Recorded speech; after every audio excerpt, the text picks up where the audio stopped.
This guy is sprinting home, trying to escape the rain as fast as possible. But the moment he bursts inside the building, he freezes. Standing right in front of him is a strange girl. She looks off. Not just unusual, but completely out of place. She appeared so suddenly that he actually drops his keys on the floor. For a second, he's caught off guard, but then he quickly pulls himself together and brushes it off. Just another cosplayer, he thinks. So he picks up his keys and starts heading up the stairs like nothing happened.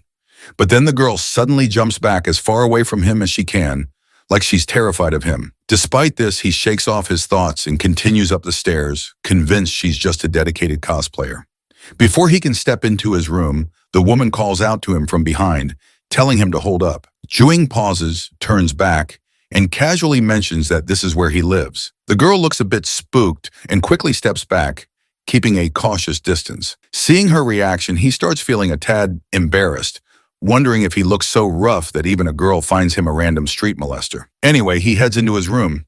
He takes a quick peek outside before closing the door, only to find her still lingering outside. After shutting the door, he takes off his soaked slippers and shirt, and after taking a steamy bath, he grabs a can of cola and also picks up the bag of cat food, calling out to his kitty, Melon. Right on cue, the little furball shows up with a sparkle in her eyes and eagerly digs into her meal. Meanwhile, our hero starts chugging down that refreshing cola as well, relishing that fizzy madness with every gulp. He takes another glance outside and sees that the rain shows no signs of simmering down. After a moment, he decides to check through the peephole in his door, and surprisingly, the girl isn't there anymore. While opening the door cautiously, he wonders if she's left, but as soon as his gate is wide enough, she appears right before his doorsteps. Feeling a bit awkward, he offers her an umbrella or assistance getting home if it's not too far. However, the girl doesn't respond to either option and instead asks where they are. Shuching points out that they're in his neighborhood on Baywong Road. The girl goes silent for a moment, unsure of what to expect. Then she asks who our hero might be. Well, that's another simple question our hero doesn't have a clue how to answer. So with a bit of confusion, he lets her know that he's just some random guy. He then tries to offer her his umbrella, but she just stares at this ordinary umbrella like this is some alien thing. After a moment of silence, she introduces herself as part of the Yan clan and confesses she has no idea how she ended up here.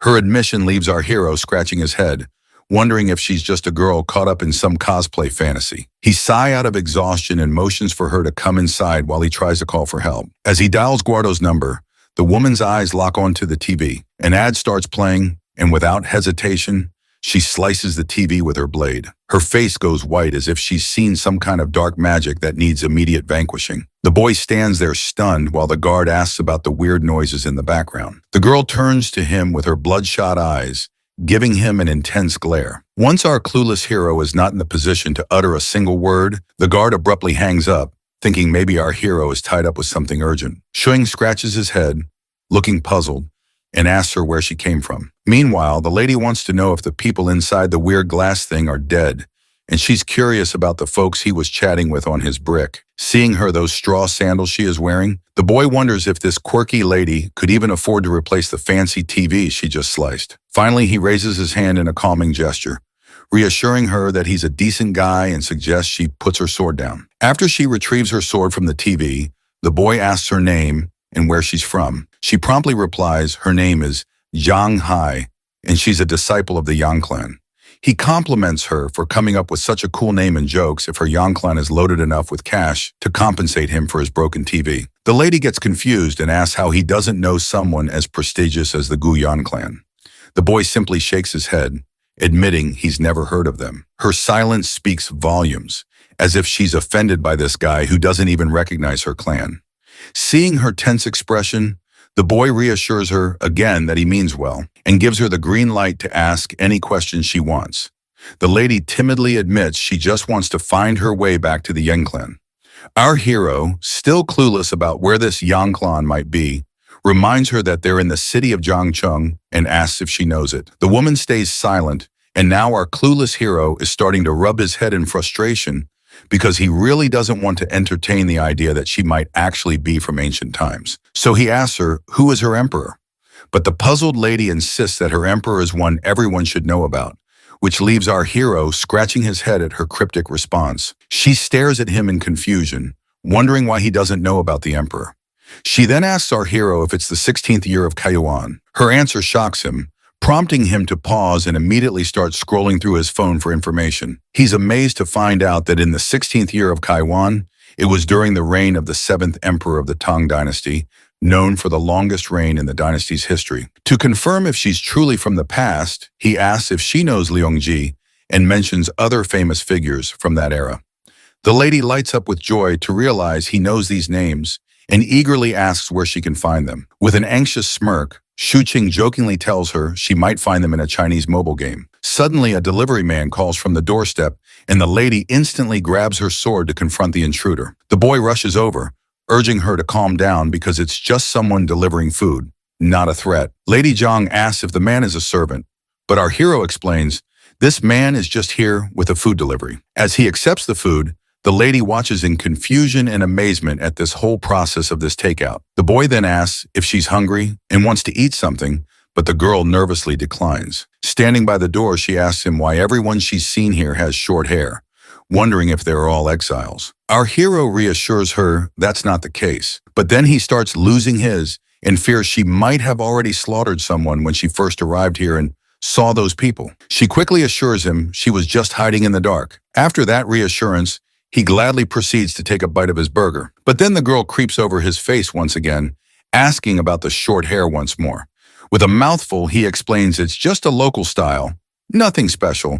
Her eyes fixate on the juicy wrap filled with meat and veggies. She can hardly resist the temptation, but she snaps herself out of it and declines eating again. He suggests she quench her thirst with the soda if she does not want to eat anything, telling her it's super sweet and probably unlike anything she's ever had before. Lady John gets angry, feeling insulted by his comment, and accuses him of looking down on her. Our hero quickly clarifies that he was just trying to offer her something to eat. As their argument heats up, they start bickering like an old married couple. In the midst of their squabble, our hero accidentally knocks over his can of Coke, spilling it all over the place. The fizzy drink starts bubbling on the floor. Seeing the strange liquid spread, the girl stares at him in disbelief, thinking he was trying to force her to consume this weird, black, and disgusting substance.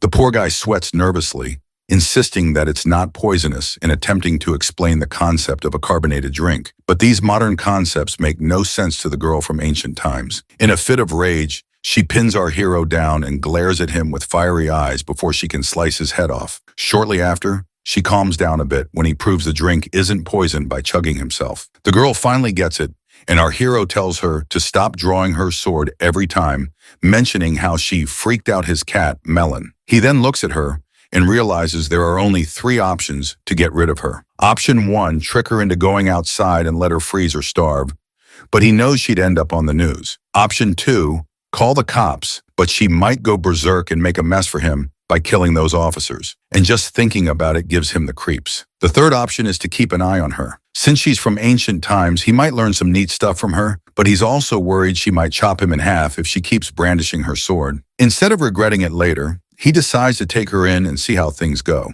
With that settled, he offers her the burger. Although she's clearly tempted by the tantalizing food before her, she stubbornly looks away and asks him what exactly this thing is that he's holding. Deciding to prove it's not poisonous, he takes the first bite and she agrees, eagerly telling him to go ahead. As he eats, the lady watches him closely, and the boy realizes this amount of food might not be enough for her. So he decides to make a rice bowl instead, thinking her ancient stomach might not handle the burger well. It seems he was just making excuses to eat the burger himself. Seeing him finish it off completely annoys the lady to no end. He gestures for her to sit down, but she cautiously checks the seat by pressing her hand against it before sitting down cautiously. Let's face it, she can't trust this strange guy completely, even though he did offer her his umbrella. His room is filled with oddities, and he eats weird stuff too. So she decides to remain vigilant and careful. She asks about this place again, and our hero reminds her it's Yongcheng City. The lady then asks if he knows how she can return home. This time, our hero panics when he sees her reaching for her sword again and insists she puts it down before he answers. Once the sword is out of sight, he somberly reveals to her that she might not be able to return because they are really far from her home. The girl perks up at this and immediately asks how far away they are. Our hero reluctantly tells her it's almost 1,200 years away. The girl asks what he means by 1200 years. So he explains that it's been that long since she came from her time. Famous folks like Li, Yang Yu Huan, and Lu Shan, all ancient history now, dead and gone for over 1,000 years. She's totally shocked by this news and straight up calls him a liar. But the boy tells her to just look around. Nothing's the same. This world runs on its own rules now. It could be cool if you get the hang of it, but also risky. She's still not buying it and raises her sword to his face. He calmly reminds her that waving swords around is against the law, and she better learn the rules fast. The woman asks why he's bothering to help her out. The boy explains it's kind of like how he rescued his fat cat, Melon, from the tough outside world. He just felt like he had to help. But our hero needs to pick his words better because she gets ticked off again, thinking he's comparing her to a cat. After a bit of thinking, she figures he's not such a bad guy since he let her in and offered food.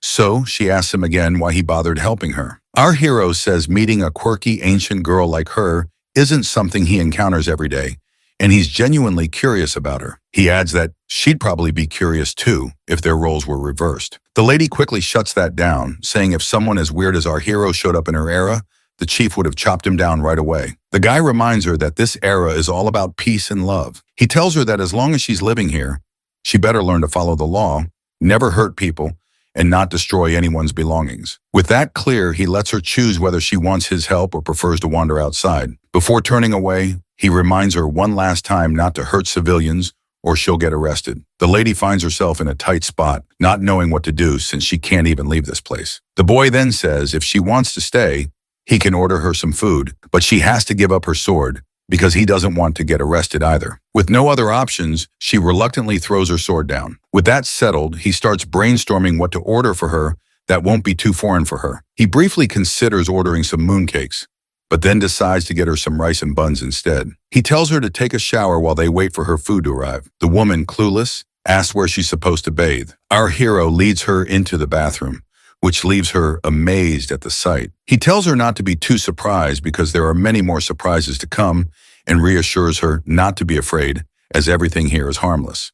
For instance, he shows her the shower and she looks at it curiously like a puppy. She tries it out herself and our hero can't resist capturing her curiosity on his phone. He then introduces her to bath shampoo and the concept of toilet. Afterwards, he waits outside while she showers. He rummages through his stuff, trying to find something suitable for her to wear. Inadvertently, he opens the bath door while attempting to knock, realizing she doesn't even know how to lock it. Nevertheless, he informs her he doesn't have any women's clothes, so she'll have to wait for proper clothing. He decides to teach her how to lock the door in the meantime. Shortly after, he is kicked outside, but the lady is now enjoying her first shower in this new world. She even tries tasting the shampoo bubbles, but ends up spitting it away. Meanwhile, our hero is questioning if all of this is actually real. He picks up her sword and closely examines the gleaming blade, deciding to have an expert check if it's authentic or not. The girl emerges from her bath in her new outfit, and while our hero is busy with something else, she asks what he's writing. He doesn't respond immediately, but eventually hands her the paper. It lists out current issues that need addressing,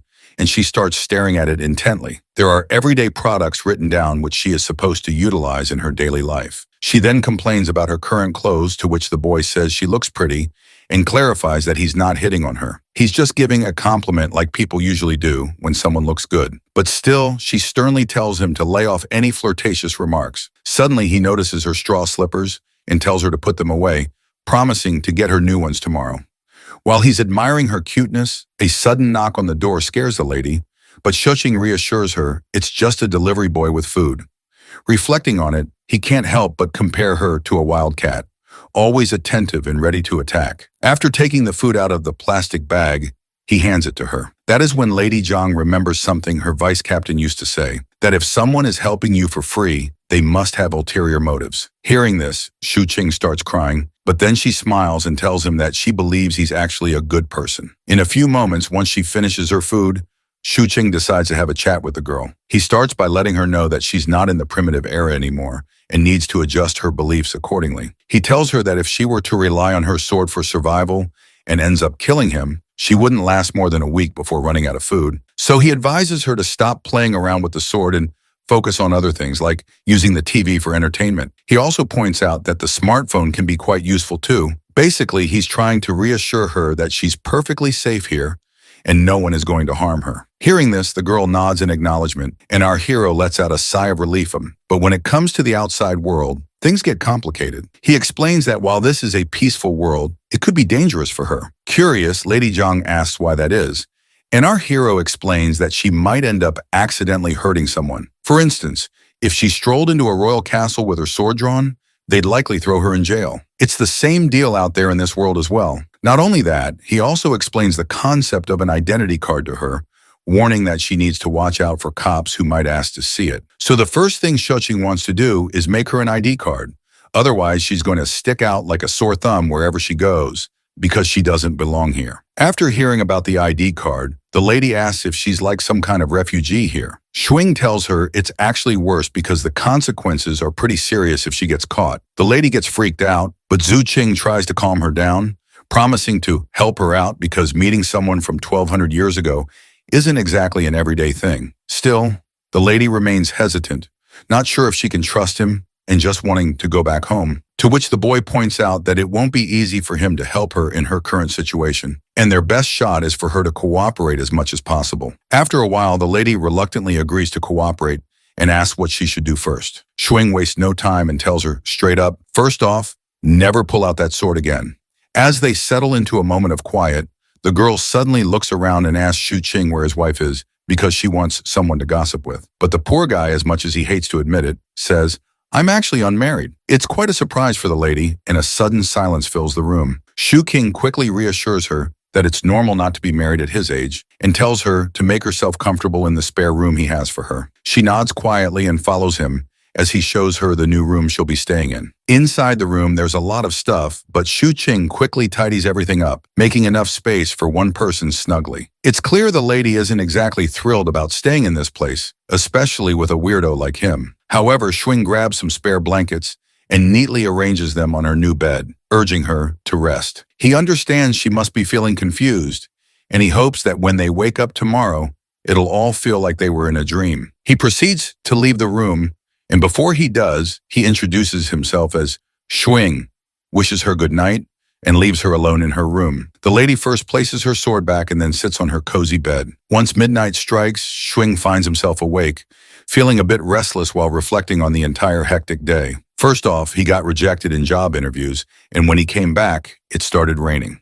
Somehow he managed to reach home and then ended up meeting a girl who draws her sword every time she feels like it. But then he says, scratch this, and goes to sleep because there's a lot of stuff to handle tomorrow. When the next day rolls around, he opens his eyes and picks up his phone to find that it's already 10 o'clock. He jolts awake in his bed, remembering the nut job lady. He immediately starts looking around, and when he sees her sitting there, he finally realizes that he wasn't dreaming after all. He gathers himself and wishes her a good morning, asking why she woke up so early, only for her to remind him it's almost noon. He then asks if she's hungry, to which she responds affirmatively, albeit a little. She, the stars, looking for something in her chest, and hurriedly goes back to her room, returning with 2 silver pieces, telling him he can buy food with them. Shu Qing is amazed to see the silver in his hands, though he knows silver doesn't fetch much. However, he thinks if she has any gold, he could use that to get cash and possibly help her obtain an ID card. The girl shows another piece of stone, but Shu Qing quickly tells her to keep it because she can't go outside yet. He looks at her closely, estimating her height and width, and promises to buy her some clothes later, along with bringing back some food. Afterwards, he heads to the bathroom, brushes his teeth, and freshens up. Then he heads to the shopping center to pick out some suitable clothes for her. After looking at several options, his eyes settle on a particular dress and tells the attendant that he'll take that one as well. It seems like he spotted some bras in the distance, but couldn't bring himself to enter that section alone. After an hour of shopping, he finally finishes and looks at the stuff he bought, feeling embarrassed about holding women's cosmetics. He then heads to the bookstore, grabs some books, and makes his way back to his apartment through the bustling city. Upon reaching the building entrance, the guard asks him about his shopping trip, and our guy tries to hide all the feminine stuff he's carrying. The guard also asks about the phone call from yesterday, and he makes up an excuse, saying he dialed the wrong number accidentally. Before he heads off, the guard warns him to be cautious due to recent thefts in the area. He nods and assures the guard he'll remember. Once he's back in his apartment, he finds the lady standing there with her sword almost drawn, ready to chop off any intruders. The boy assures her she's safe and hands over the food box, mentioning he's also brought some essentials. Suddenly, something clicks in his mind. He looks at her with curiosity, and she asks what's on his mind. He awkwardly wonders aloud if she should be thanking him and seeing him as some kind of young hero or a decent guy or something like that. The lady, not quite getting where he's coming from, thanks him anyway. It seems like it might take a while for her to figure out what this weirdo is always thinking. They dig into the food and the lady devour her meal like a wild animal, which surprises our hero given the elegant image he had of women from her era. Nonetheless, he's pleased to see her enjoying herself. After they finish eating, he lays out the clothes he bought, showing her the new dresses and shoes.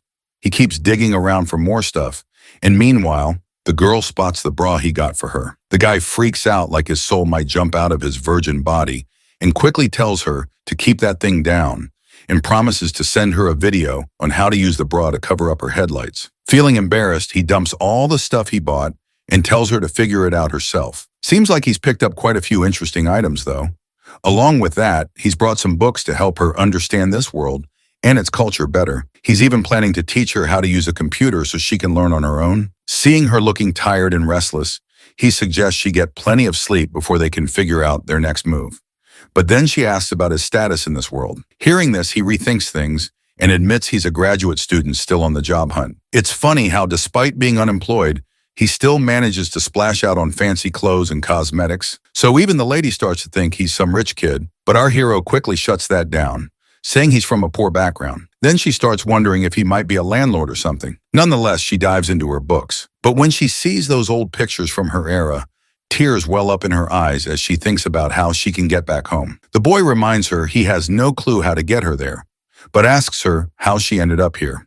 The lady reveals she was chasing a small thief in heavy rain, got lost in the middle of the forest, and wandered around until she spotted these tall houses. Seems like this guy is clueless about how to get her home, but he cleverly changes the subject, telling her she's got to survive in this world before going back. Then, without skipping a beat, he asks about her military ranking and martial arts skills. You see, the reason this guy was asking in the first place was because he was interested in her martial arts skills to begin with, and the lady gives him an exact answer he likes, saying her Yan clan is considered the most powerful clan around. Excitedly, he asks how high she can jump without getting hurt. The lady confidently steps forward, pointing to the 4th floor of the building, saying she can jump from there without a scratch. This revelation leaves the guy's eyes practically popping out of their sockets.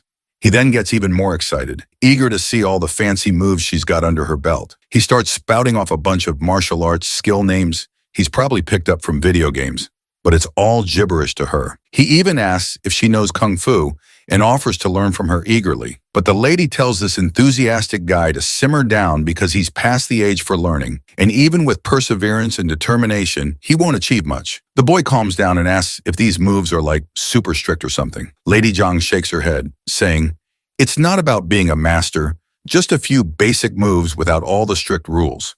She then gets into position and shows him the first simple martial arts move, focusing on the waist and how to ground yourself. She explains that martial arts training takes time, building up bit by bit, day by day. He then asks if he can practice stakes and literally begs for it. She reminds him that it will take 3 years for him to learn stakes. The guy thinks that in that amount of time he could become a full-fledged army soldier, so he gives up on martial arts and asks her to teach him sword techniques instead. The lady brings him back to reality once again, saying he's also past the time to perfect his reflexes because his eyes can't keep up with his hands right now. Finally, he throws his idea of becoming a warrior into the dustbin and simply tells her to try on the clothes. Once she's in the bathroom, he wastes no time taking advantage of the moment. He grabs her sword and starts swinging it like he's the second coming of the ninja itself.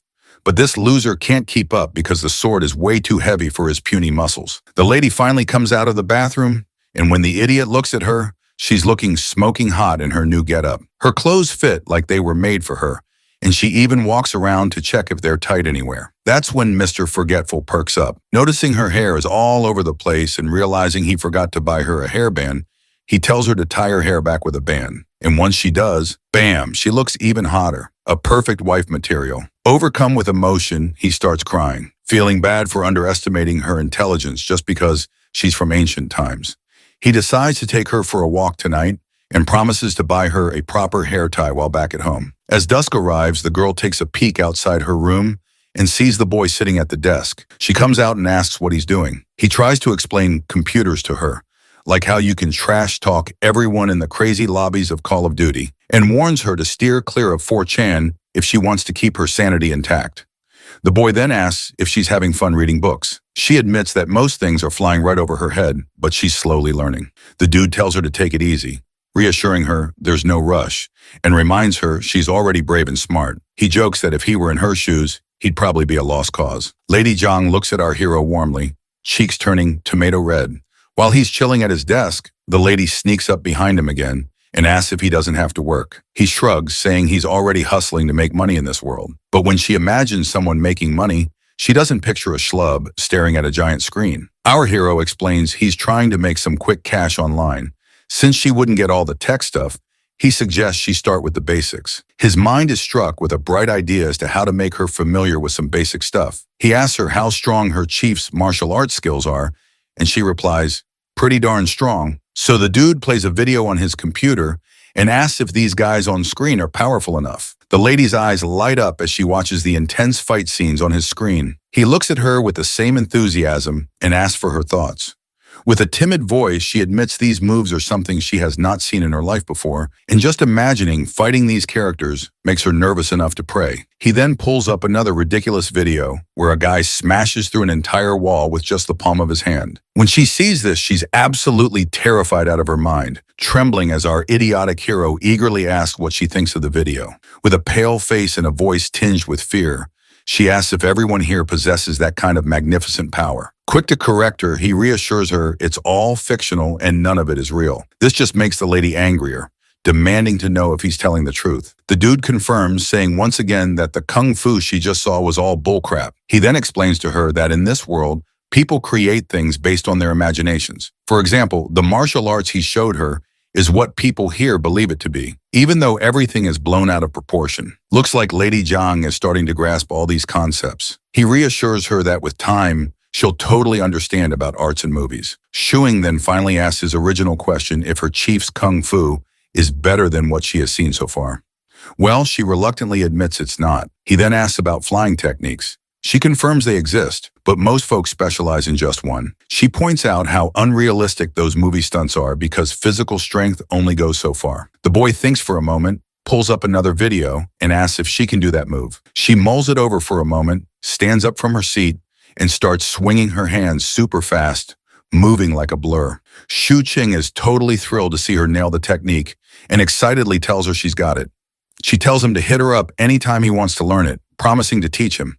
With those words, she heads out, leaving my guy doing a little happy dance, probably dreaming of becoming a warrior someday. As she walks to her room, she notices a fat cat in her way, but she ignores the little furball and simply shuts the door in the poor cat's face. Once inside her room, she lets out a sigh in fear, realizing there's actually no one in this world without ulterior motives after all. And the reason our hero is helping her is to learn some martial arts. This new world is really scaring her. All these weird things do not make any sense. But then she glances up at the wide ceiling, grabs her sword, and starts practicing. The noise from her room makes our hero curious if she's not going to take a nap. Feeling tired, he also drops down on his bed, finding it unbelievable that there's a woman right next to his room. The thought makes him really happy though, and he falls asleep with those sweet thoughts lingering in his mind. Suddenly, he is jolted awake by heavy voices. He looks outside to see dusk arriving, checks his phone, and realizes he spent the entire day sleeping. He immediately gets up and decides to take Lady Zhang with him to show her the real world outside. As she puts on her shoes, he advises her on the dos and don'ts in public areas, insisting she not do anything without his permission. After laying out all the rules, he asks if she understands everything, to which she meekly replies, yes. He also doesn't forget to take a photo of her before they head out. However, in the photo, her pretty face looks more like a molester who is looking forward to grabbing some peachy ass in the streets. The boy asks her to give him a smile, but her forced grin is even worse than her usual expression, and he nearly faints seeing it. He abandons the picture idea and decides they should just get going. But before they head out, he tells her to leave her sword behind because he doesn't want any trouble. Lady Zhang immediately refuses, but the boy reassures her that the people on the streets are as weak as he is, so she doesn't need to worry about anyone. The lady reluctantly gives up her sword. While she's standing there, he tries to snap another picture of her. This time, he manages to get a really good shot and cheerfully says, "Let's get going." Once they step out of the apartment building, the girl starts looking around anxiously. Our hero explains that this is a neighborhood where families live. He points out the main entrance and the road outside and mentions the stores on both sides where people can buy food, clothes, or whatever they need. Lady Zhang gets intimidated seeing a guy on a scooter, probably thinking it's some kind of magical ride. As they walk on, they notice some people. A fat woman immediately recognizes Lady Zhang for some reason. The girl hides behind the guy while the woman insists she's seen her before. Meanwhile, a guard asks if our hero has snagged a girlfriend for himself, but the boy just laughs it off and says she's just a friend. But it seems this fat lady isn't letting up. She immediately recognizes Lady Zhang as the sword-wielding woman from yesterday. The guard and the woman start discussing the sword she had, and the fat lady explains everything in detail. Our hero quickly jumps in, yelling that it was just cosplay where people pretend to be fictional or historical characters. Luckily, the fat lady buys the cosplay story, and our hero seizes the chance, grabbing Zhang's hand and walking away swiftly. Seeing them walking side by side reminds the old man of his own past. Once they're out of sight, Lady Zhang pulls her hand away and starts feeling grumpy. He asks if that woman saw her yesterday. The girl remains silent to this query, and the boy is now sure Zhang must have met that woman on the stairs. Nevertheless, they continue their journey together.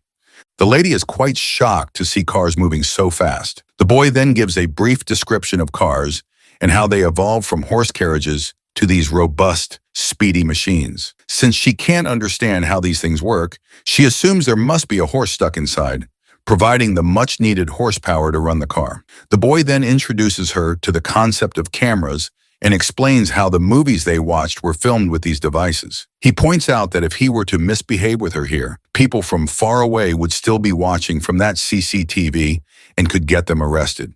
So he reassures her that as long as she behaves herself, she isn't their target. Lady Zhang picks up a few pebbles from the ground, and our hero quickly tells her not to even think about knocking out any cameras. She stops immediately, and he tells her to just put the stones away. He then explains traffic lights and how they work, pointing out that red means stop and green means you can cross the road.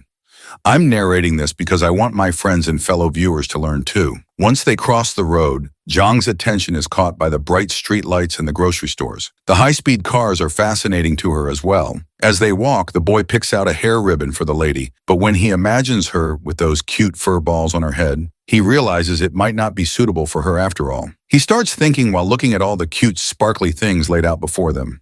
Lady Zhang perks up at the sight, and when our hero asks if she likes a particular ribbon, she immediately says yes. Once she has the ribbon in her hands, she starts stretching it vigorously, but then she uses it correctly and puts it on her head, looking all cute and beautiful once again. Even our hero can't help but admire her beauty. As the sun sets and the city lights up, our duo heads into a restaurant.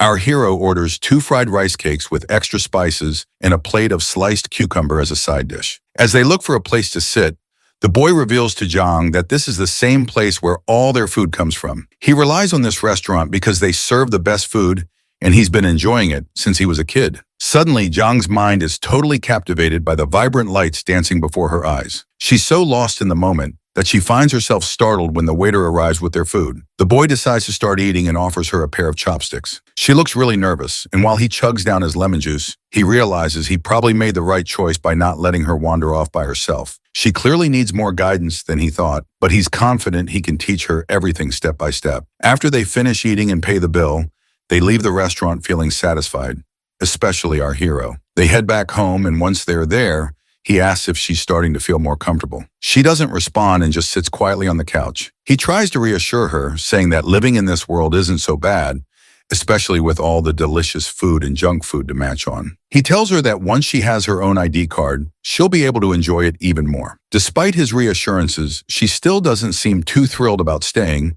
and quietly says she wants to go home. But then again, he reminds her that she can't go back home since it's already been 1,200 years. It looks like she has to accept reality. She asks how they're going to solve the identity problem. The dude explains he's no government guy to handle this stuff, but there's always a way, and reassure her that he'll help her. The girl gets flustered and feels grateful for his kind gesture. This time, she thanks him properly by calling him a young warrior. The boy responds with the same brotherly energy, emphasizing that identity is crucial in this world, and without it, it's difficult to navigate. He then asks her where the list he gave her yesterday is. The girl points to the dustbin. The boy is disappointed by her action and tells her to retrieve it right away. Once she gets the paper out of the bin, the lady asks what they'll do if the ID card issue isn't resolved. Our hero points out that she'll be a criminal and there's nothing he can do.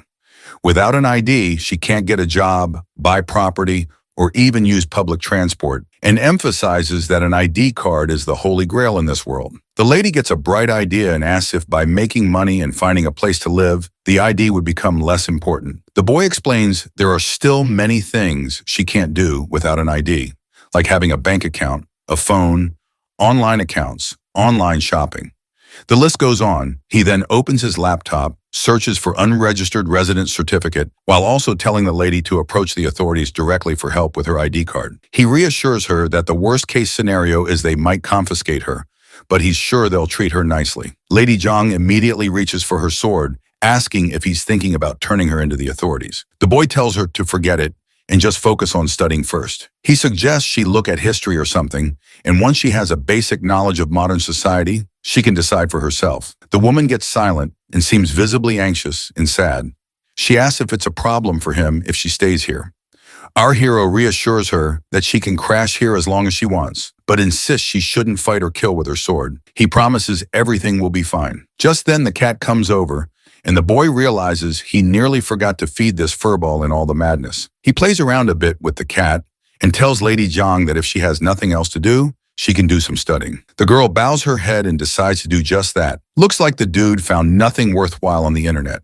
So he checks his phone and decides to call someone he knows. He's about to call his best friend Shin Hao, who is now a good police officer, though he's not sure if his internship period is passed, and Shin Hao is now a full-blown officer. While texting Shin Hao, he wonders if he should mention that he's met a girl from 1,200 years ago, but he decides against it and sets up a meeting with his friend without revealing anything about their meeting. Feeling happy, the boy decides to take a shower to freshen up. After the steamy bath, he feels really satisfied.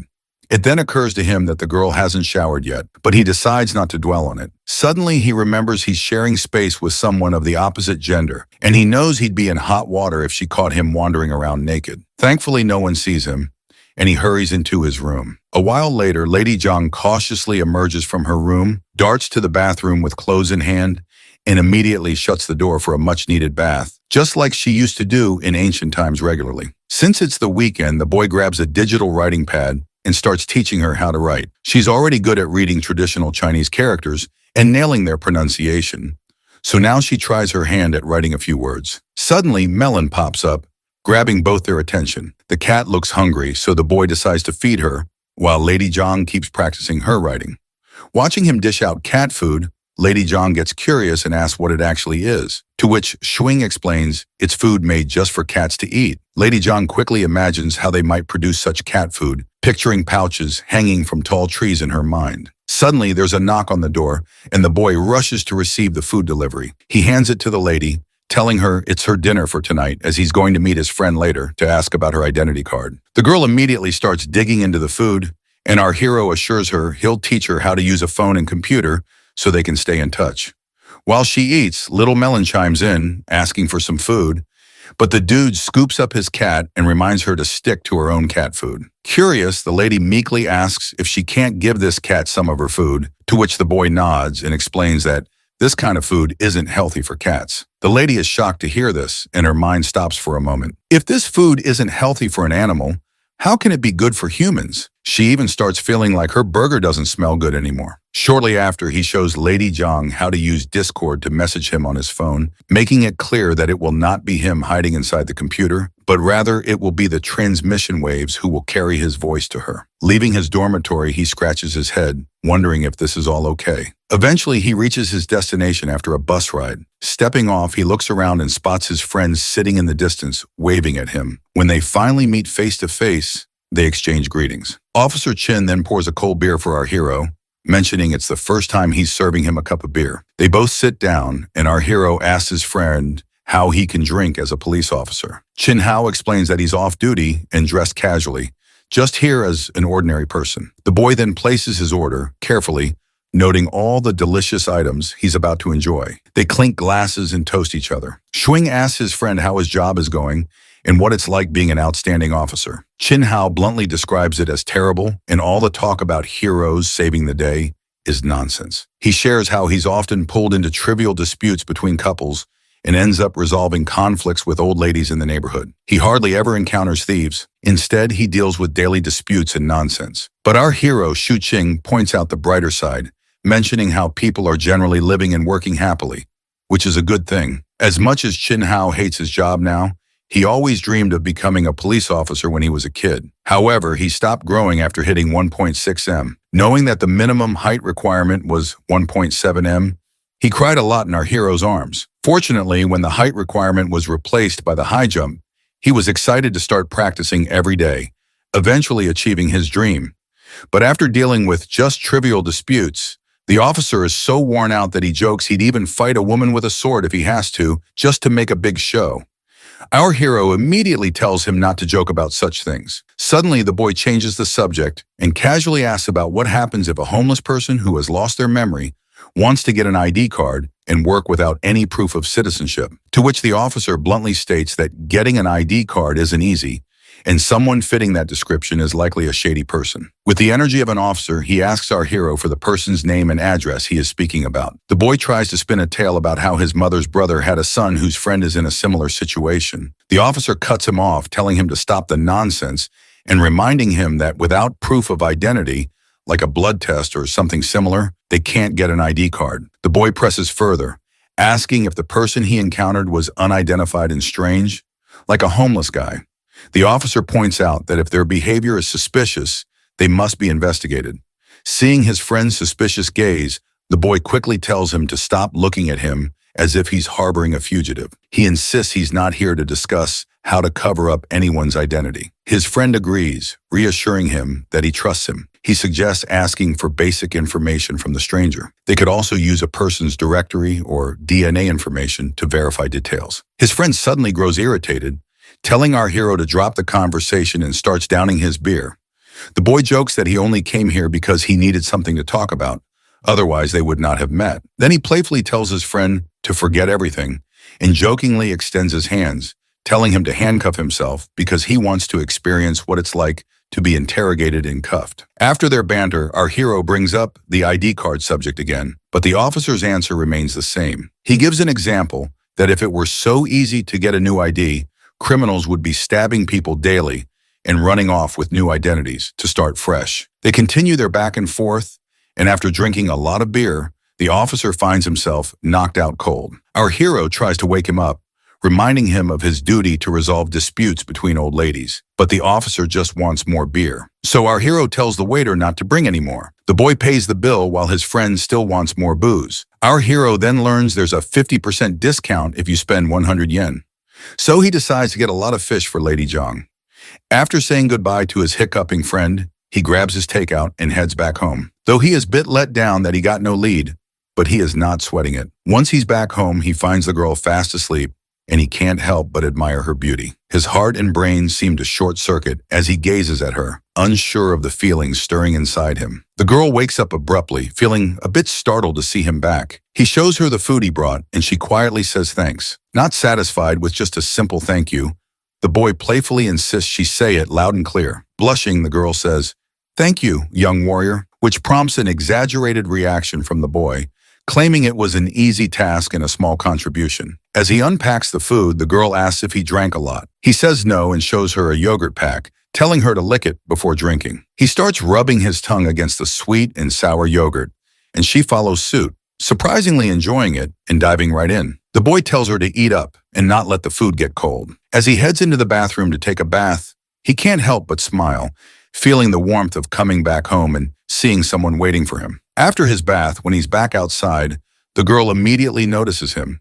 He asks if she checked her clothes, which confuses her at first. Then she remembers the bra he brought for her and feels super embarrassed just thinking about it. Apparently trying to figure it out with YouTube tutorials didn't go so well. Later, she heads to the bathroom to change. She's nervous about trying on the fancy dress since she's used to plain outfits that match her mood. She wonders what kind of prickly princess she'll look like in this new dress. She lays out the bra and dress on the bed, takes a bath, and dries her hair with a blow dryer. She's really grateful for the kind young man helping her adjust to everything, but she knows relying on him isn't a long-term solution, and she can only get so far with her limited knowledge. The sunshine of the next day leaks through the window, and the girl comes out of her room while rubbing her tired, sleep-deprived eyes. It looks like our hero woke up early this time. Lady Jong asks him if he's working early in the morning, to which he replies that he's just watching some news. The girl immediately exudes a gloomy aura, asking if he is a government official. The boy reassures her that he's not, reminding her that if he were, she would already have her much-desired ID card. He then asks if she's hungry and offers to buy breakfast, asking if she'd like to come along. The girl declines and heads to the bathroom, so the boy decides to go by himself, telling her she can Netflix and chill in the meantime. Humming a tune, the boy strolls outside. The old guard calls him over, and the boy reluctantly approaches, noticing two more people present. One of the ladies asks if he's heard any creepy, weird noises lately. And the way she is looking at our hero, it's clear she suspects him of being the source of these sounds. It seems like the boy is completely clueless about what the lady is talking about, and he tells them that he didn't hear anything and slept soundly last night. He wonders if there was a theft, but the old man suggests that they might be haunted because his dog was terrified by something the other night, so much so that it didn't even bark. When the boy asks the old guard if he noticed anything else, the old man takes a puff of his cigarette, exhales the smoke, and confesses that he didn't see anything, but he caught something on video footage. They all gather in the surveillance room where the old man plays the video. In the footage, they see something moving so fast that it appears as just a blur, and everyone is visibly terrified by this mysterious creature. And the reason our hero is also feeling terrified is that he's pretty sure it's Lady Jong. He face palms himself, unsure why she's doing that, and decides to go back to the apartments to ask her himself. Well, it looks like now we know why Lady Jang was feeling tired a while ago. She was probably trying to explore this world by herself in the night to learn new things. The boy then asks the old man if the same had happened yesterday as well, to which the guard says no, noting that nothing unusual happened last night. He awkwardly laughs and decides to entertain the idea that maybe there's a ghost around. The bald guy over there and the chubby lady get curious, wondering why a ghost would be playing around in the dead of night, especially in their place. The old man decides to keep an eye out to see if there's some guy lurking around looking for a chance to steal. The boy finally gets back home and wastes no time yelling at her, asking why she snuck out in the middle of the night before. He stares at her with a mix of disappointment and concern. The girl meekly asks how he knew it was her wandering, which just infuriates the boy more. He face palms in frustration, reminding her about the CCTV cameras everywhere that caught her. The girl looks a bit scared and worried about him, so she quickly explains she was wearing a mask. Relieved, the boy sighs and figures, as long as she keeps her face hidden, they're probably safe. He tells her from now on if she wants to go out, she has to take him along. No solo trips allowed while she's staying here. He stresses how dangerous her situation is, so she can't just wander around freely. The lady timidly asks if she caused trouble for him, and he reassures her that luckily no one recognized her because everyone thought there was just a ghost haunting the place. Looks like the lady had no clue what haunting meant. Seeing her clueless face, my guy gets agitated once again and quickly tries to Google a movie about someone from ancient times who ends up in the future and gets into trouble because of their wild behavior. He wants to emphasize how dangerous her actions could be if she's not careful, and he is pretty sure what he just imagined perfectly fit the description of her character. The girl looks timid and promises to quit causing trouble if it's a bother to him. The boy then tells her to calm down and suggests ordering takeout later, asking what she'd like, whether hamburgers, chicken rolls, or anything else. The lady responds with a charming smile and thanks him for the healthy food he is ordering for her.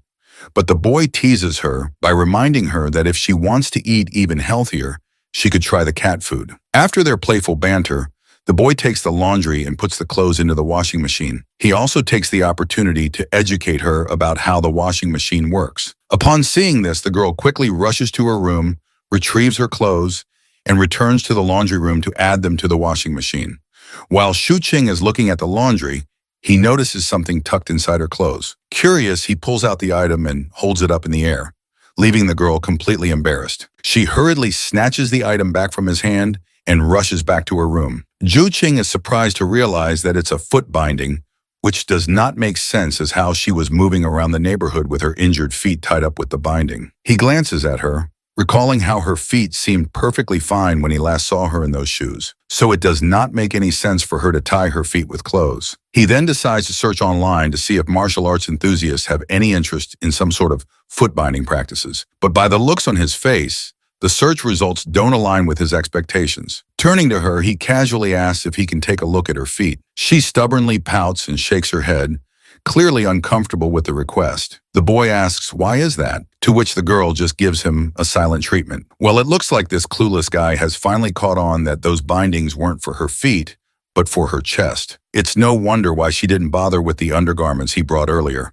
and he thought maybe her hooters were big enough already to fit anything. His soul nearly jumps out of his body as he realizes his foolish mistake. She shoots him an angry look, sword drawn and eyes blazing, seemingly ready to chop off his head. However, she manages to take control back to her nerves and turns around, leaving this weakling utterly terrified after getting scared to death. But since she's already mad at him, he tries to lighten the mood by calling her out and singing in his terrible voice. The lyrics are all about Lady Zhang, describing her modest stature, natural beauty without makeup, and how beautiful she is from head to toe. He even sings a song about a man who loved an ugly woman but had 5 children with her. He claims that only a Giga Chad with a Sigma male mentality could do such a thing, and he desperately wants to become one of them. Despite his attempts at banter, he ends up getting yelled at by the girl once again. Afterwards, he gets back to the main business and tells her to watch some tutorials on how to wear these undergarments, and he will be back in 5 minutes, hopefully with fewer jokes this time. Exactly 5 minutes later, he returns and checks on her progress. But to his surprise, she looks utterly spooked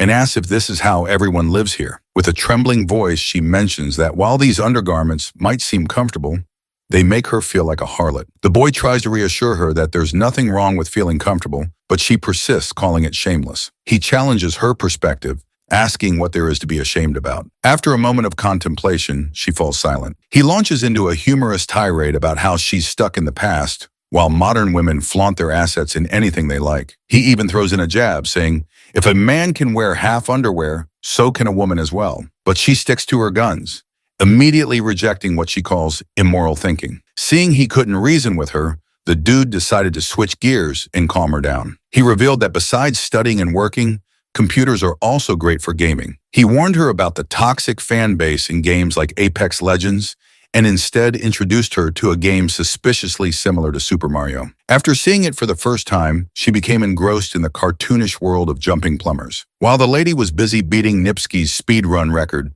our hero quietly slipped away, thinking it's best to keep her occupied indoors. Later on, when he returned home, he interrupted her game to teach her how to defeat the final boss. After their gaming session, he felt exhausted and decided to take a nap while she continued playing on his laptop. Once he settled into his room, he reflects on how lucky he was not to land a job on that rainy day. Otherwise, even if the interview had gone well, managing a 200-year-old ancient girl would have likely forced him to quit. As dusk casts its yellow hue across the room, our hero returns to find the lady. He suggests they eat out and tells her to dress nicely this time instead of looking like a slob.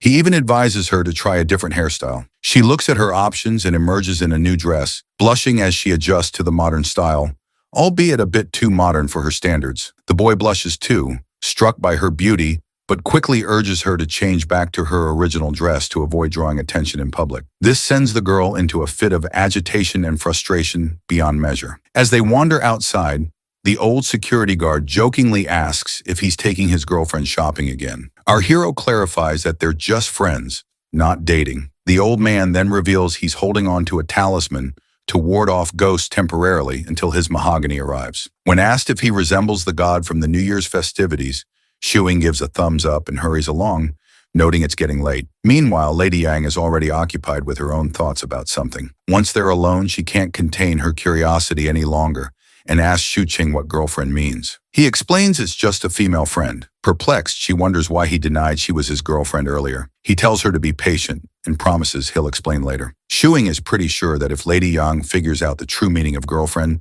she might just pack her bag and bolt away from his place. As they start walking once again, the boy suggests she watch videos about her kingdom's history, but she expresses reluctance, noting that revisiting her past is painful. As they walk, Lady Yang notices the absence of curfews, street vendors, and muddy potholes in this peaceful environment. Everything feels surreal and dreamlike to her in this prosperous world. Their stroll halts at a tea stall, where Shuking orders bubble milk, tea, and other treats, and urges her to try it. She observes curiously but hesitates to drink. Looking around, she asks if people make money this way in this world, and if she could learn to do such work. Zhuing bursts her bubble gently, explaining she can learn the skills but can't earn money without an ID card.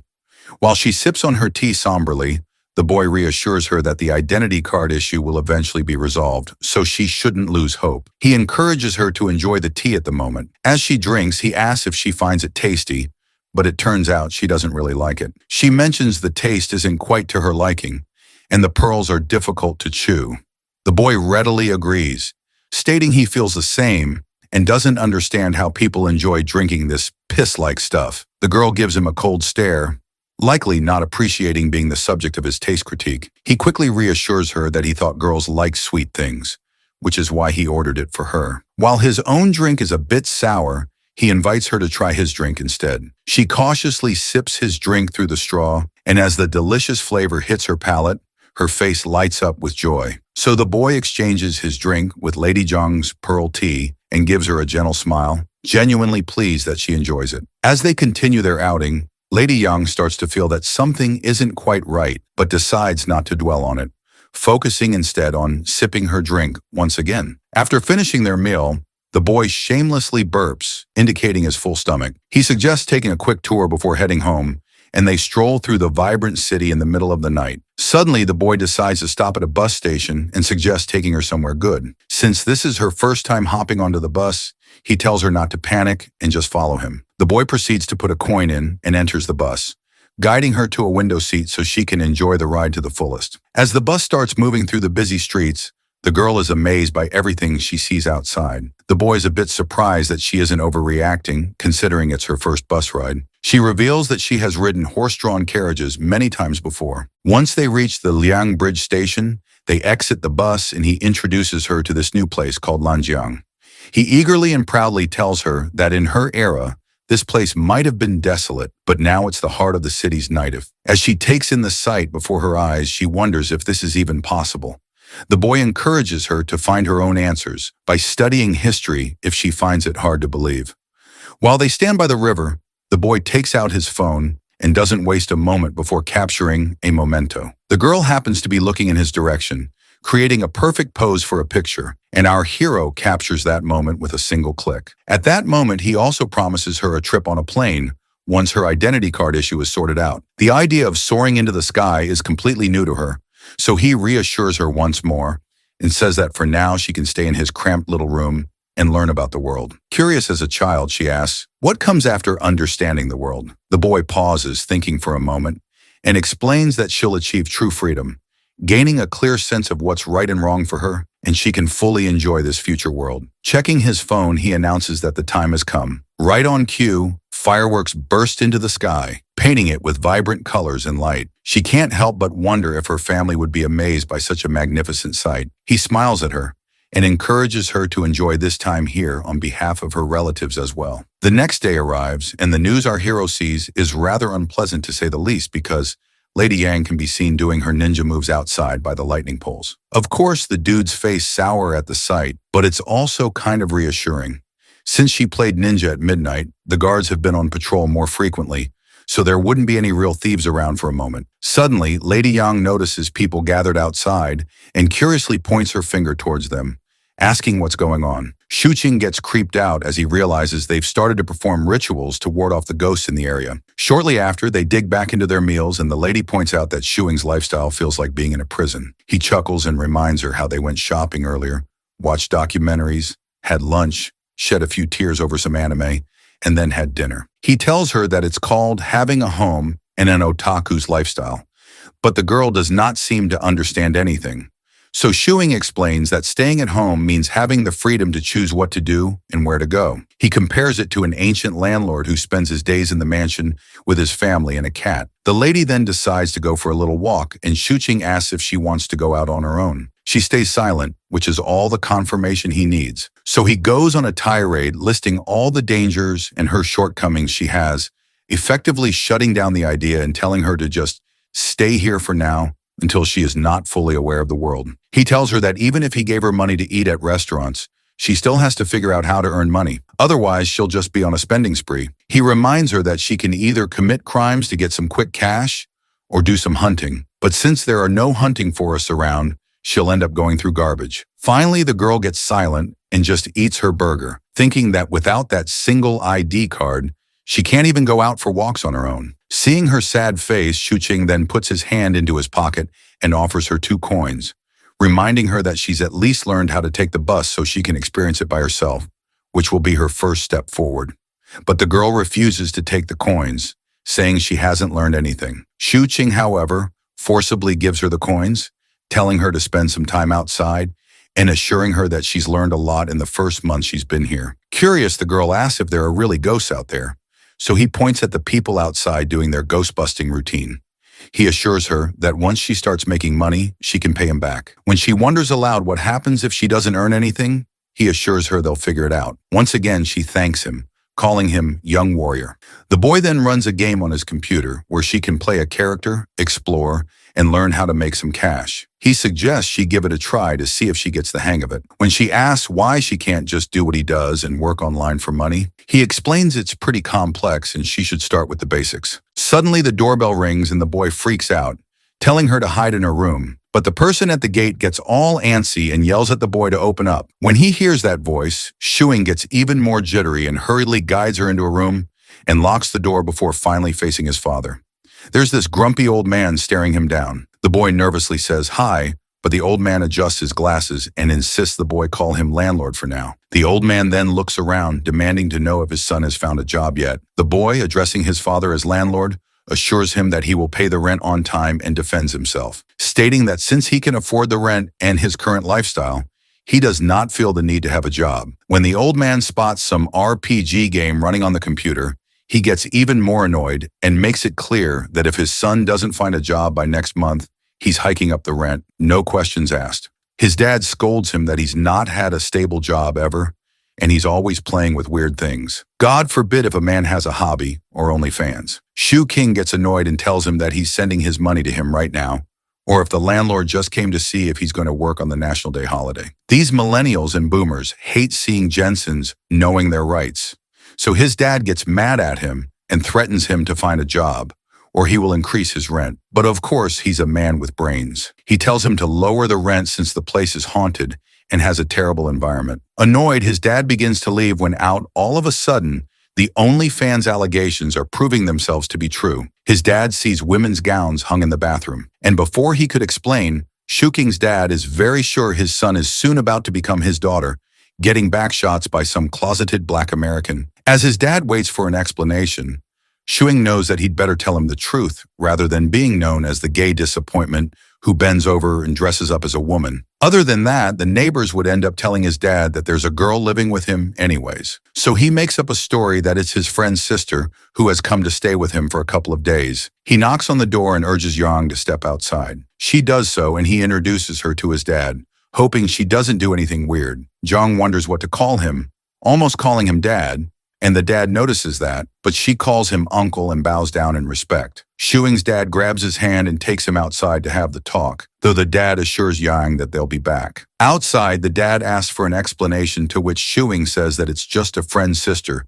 who is there to spend a few days at his place. He further asks his dad to not come over and hand over the spare key so he can give it to her, although he just wanted the spare key because he doesn't want his mom or dad to find her alone. That would be way more unexpected and complicated, but his dad wonders if that's his girlfriend, and he denies straight away. But his dad ain't that dumb. After all, he was 17 once too. That's how he got Shuqing's mom to spread legs for him.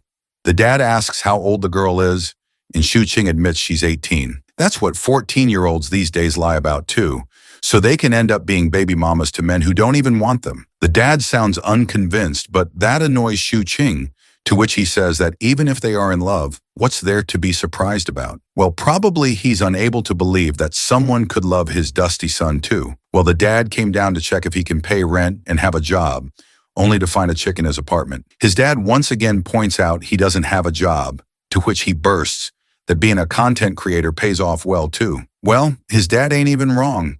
It's high time he finds a real job being a McDonald's cashier. Being annoyed, he asks his dad what the rent and utility bill is, and then transfers it to his dad right away. He urges his dad to give the spare key because now he's properly renting out the apartment. Xing's dad tells him to pay on time every month or else he will have to pay more than others. And if he has a problem with it, he can find some other apartment. But the boy's smart. He knows whatever his dad owns will be his someday. So he continues to stay here. The economy got him excited about his dad's demise. It's really that bad. Anyhow, before he leaves, he tells him that he has to be back for dinner and looks at Zhang. Annoyed, he yells that she isn't his girlfriend, but the dad's really not a fool. Of course, being his dad, he guides him that starting a relationship that early could lead to problems, and he should also find a job. He begins to leave, but he turns back to Shuing and tells him to take all the safety measures, and Qing gets embarrassed. Suddenly, Qing stops his dad to have a look at Zhang's sandals. He asks him the value of it since it's from the Tang dynasty. Hero knows that his dad has been studying archaeology for almost half his life, and he is an expert in this field. He also elaborates that these sandals are from the time of Liangji. His dad thinks he's crazy and suggests a mental health institution to attend, which all the kids in this generation need though. His dad is about to test out his skills to have another kid. It's never too late and leaves pretty quick. The wife better be in an apron. As Shuing's dad leaves, he thinks to himself that he made a son who is nothing more than who is stuck to his computer all day long. He sigh with no hope of becoming Elon Musk overnight. He knows that these shoes are said to be from Kalyuan period, while also being from a week ago. Both statements are correct since there's a thin line between the past and present. Once it's punctured, anyone could fall through it. Anyways, the boy urges his dad to take a closer look and doesn't let him leave. His dad gets angry at the disappointment he created named Shuing and yells at him to get realistic with his life. He compares his son with his cousin who became a police officer. How? Shuing tells him that he's a freelancer while he hides Yang's shoes behind him before she thinks he's a creep. His dad doesn't get what a freelancer is, so he scolds him again, giving him daddy issues. Seems like he's about to give him a premium package of daddy issues as he takes Yang's sword to hit him. The sword hitting the hero doesn't scare him much, but knowing Yang would go crazy is what concerns him more. He begins to take it away from his dad, but Gramps definitely got a good grip. But our boy, being clever, tells him that this is definitely not an antique, but a toy, and his dad falls for it and gives him back the sword. He begins to leave while again telling him to get a job or take a civil service exam. As his dad finally leaves, Shuing looks at the sword and sees not a single mark of oxidation, which makes it look pretty recent. He notices Zhang peeking at the sword and he tells her to take it away and not take it out often. Then he wonders why she wants to call his dad. He clarifies that if she ends up seeing his mom, she's supposed to call her auntie and she listens. Then Qing asks Zhang if she wants to keep martial arts in practice. So badly, he wants to become a master in a quicker way. Someone whose stamina is so low that they bust just seeing a woman, having no way to become a master overnight. But he does know that it's useless in this era. So he brushes off the thought and takes Zhang to play the game with him. Qing thinks that he has to treat her like a child and teach her everything step by step. Kids mostly learn through toys and games, and online games are considered games too, having the same nature. Then he guides Yang how to play the game. She wonders how they make money off it, and he explains that once she learns how to play it, she can play it for others and they'll pay her. Qing explains to her in detail so she might not think that he's deceiving her. So he explains to her that this is sort of an entertainment for jobless people who have nothing else to do like a hobby, but there are still many people who don't have the time to play since not everyone has as much free time as he does, so that people like him who have more free time can play for them. Zhang still doesn't get it, asking if they don't have enough time to play, so would they hire others? That sounds absurd to her. But he elaborates that they already spent money to purchase the game, so they won't spend their time playing with an example. He knows that she's safer being an internet addict rather than coke addict. I mean, running out of the house. Shuqing doesn't want to think about the future right now, just the present for her survival. Suddenly, his fat-ass American-coated cat begins to rub itself on his feet, and he tells it to shoo off.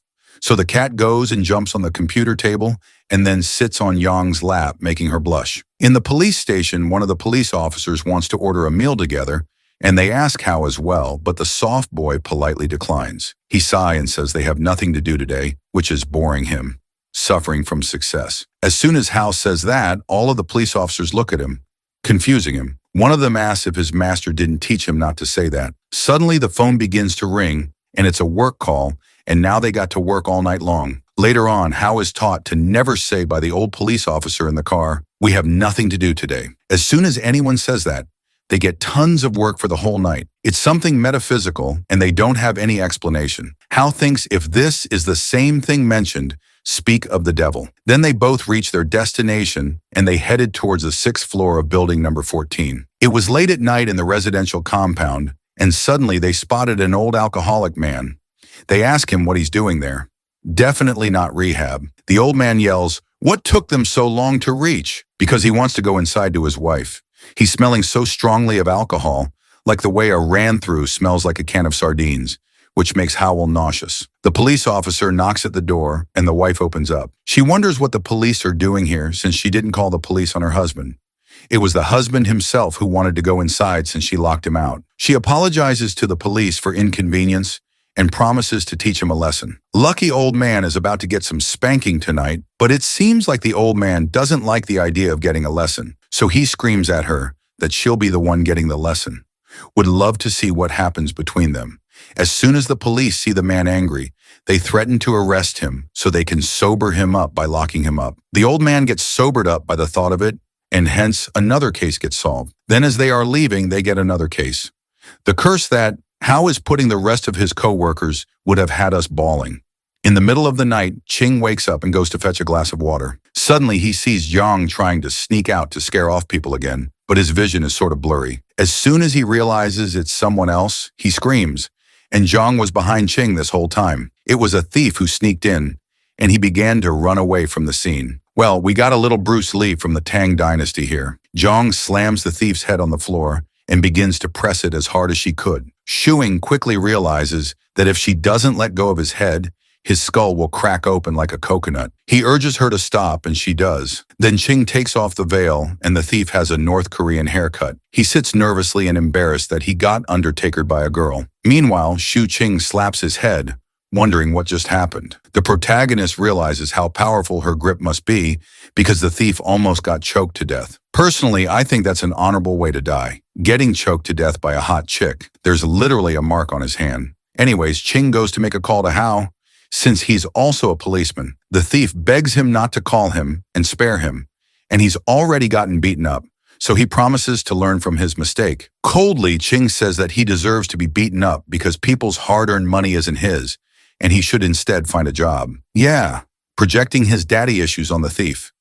But the thief admits it was his first time stealing. He explains that he knew the building was haunted, so he tried to take advantage of it, but he got beaten up to death instead. Not just that, he's hella scared of Zhang. Her aura is something to be scared of. Ching asks for an apology, and the thief apologizes right away. However, Shu Ching thinks that the apology is not sincere enough, so he turns back to call the police again, and the thief begins to cry to let him go. Ching notices how scared the thief is and realizes this actually is his first time. Well, there's certainly a first time for everything. Ching, being kind, lets him go from the same way he came inside. The thief runs as quickly as an American man runs out to get the milk. As the thief runs out, Shu Ching is hoping that the neighbors didn't hear the screams of the thief, or else the gay allegations would have come true. But Young wonders why he let the thief go like that, to which he explains that they can call the police because they will hold her accountable for hitting him. Further, he says that if the police follow the process and find her suspicious, they will have to investigate her, and if they find out that she is an unregistered person, she'll be in trouble. That leaves Zhang confused, wondering why she'd be in trouble when she's not the thief. Ching explains that's because she also hit him. Suddenly, he sees and wonders why she's wearing an outfit which she's supposed to wear outside, and she answers that she heard some noise, so she got out to see what he was trying to do. Ching mocks her by saying that not everyone likes to go out in the middle of the night like her. Then he goes off to sleep, knowing he'll get someone to fix the window tomorrow. The next morning when he wakes up, he sees Yang all sweaty as she practiced all night long. God knows what kind of practice. She opens her hair and he's mesmerized and begs her to keep the door open so he can see her practice. He should have reported himself to the police for the creepiness. She agrees to it. While some women charge $5.99 monthly for it, he's surprised to see her agree with him so quickly, but she tells him that whether she agrees or not, he'll still be unhappy. That pisses him off, but he chooses not to have an argument. Then Shu Qing suggests they go out for breakfast while someone fixes the window. The night before, he thought about how it's not enough to stay at home and live without seeing anything. So he steps out to have some personal experiences too. As they walk outside, Qing guides Jung how to learn from the life all around them. She wonders how that could be, and he explains that she must abandon all her past thoughts and beliefs and start a brand new life and make new experiences. While mansplaining, Qing tells her to not be too harsh to people, like the way she was to the thief the night before. Because the way she was holding him down, it looked like she wanted to snap his neck. But she denies because she reduced the amount of force. Further, he elaborates that hurting someone in this era could bring upon trouble on them. So he guides her to not kill anyone. That leaves her confused. To what extent can she beat up someone? Well, I'd say if it's a man, better not hold back. But Qing guides that it depends on different factors. Jen follows up with a second question. If he sneaks into her room at night, how hard should she beat him up? Hopefully he's not into that. He yells that she can't just beat him up because he's not some creep. But Zhang tells him he is the spitting image of a creep. Posing, he stands and defends himself, calling himself a hero of high moral standards. She's still unsure, to which he wonders why'd she even think he'll sneak into her room. He has picked up her shoes from the trash bin, but that's literally it. But he remembers that she's called him a douchebag before. Further, he defends himself that even if he sneaks into her room, she quite literally will end him and his bloodline. Still, he's curious what she would do if he does that. A man of culture, she asks if she could punch him, but surely that's enough to send him back to his mama's womb. In a bit, they reach their destination and they sit inside while Shu Qing orders breakfast for them. He tells her to remember this day and experience life from now. She looks at her hands while thinking that this is a world where no one needs to kill anyone. A while later, their breakfast is served. Yang likes the food while Shuing smiles as he looks at her that no one here knows that she's an ancient girl, which makes him think if all ancient people eat like there's no tomorrow. So, he assures her that she could definitely have some more food if she doesn't find it enough, but she wonders if it's expensive. But he explains that breakfast is the cheapest, and she doesn't need to worry about food in this world because food is cheap here. As he chomps down on food, he thinks about how it feels like he's raising a baby. Then John gets up to order 15 more buns, almost making Shu Qing spit out his food. Seeing that, he tells the waiter that the order is to go. He asks her if she can even eat that many, and she wonders if she ordered too many, but he just guides her to not eat that much in public and tells her to pack it up and eat the rest at home to save themselves from suspicions.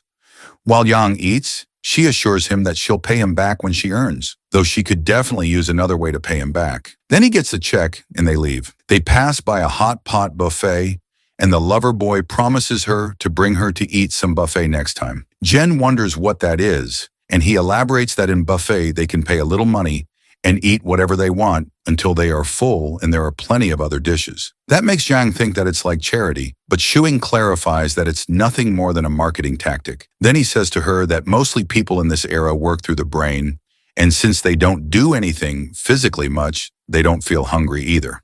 So her eating like an American fatty would get eyes on her, and everyone would end up knowing who she is. Basically, the buffet thing makes the owners profit more, because people don't eat much anyways. He highlights that girls and children are prime victims of this marketing tactic, as they would pay 100 yen and only eat food worth 30 yen.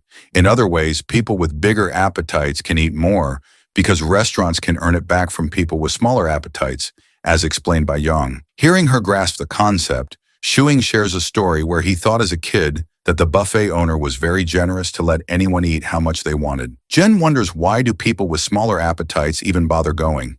He answers that it's more convenient and affordable for people. Later, he thinks about how she's been learning about the world bit by bit and how she could connect all the dots and one day suddenly learn about everything. It seems like Yong no longer feels like an outcast in this era. A few days later, the lover boy gives his lover girl a phone, and she wonders if Shuing is her sugar daddy now, considering how expensive a phone could be. But anyways, gamer guys are usually broke, and he got it from a giveaway too. Well, he went to get a sub card and top up, and they gave him an Android phone, which is worth over 1,000 yen, and he decided to get it for his heroine. She's so happy and thanks the hero.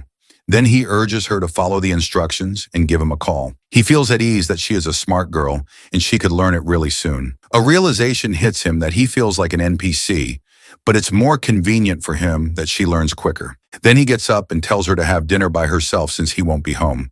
And if she feels bored, she could learn how to use the phone or watch other videos. Shu Qing thinks that, since she has learned that she can earn money through playing games, she has turned into a game addict.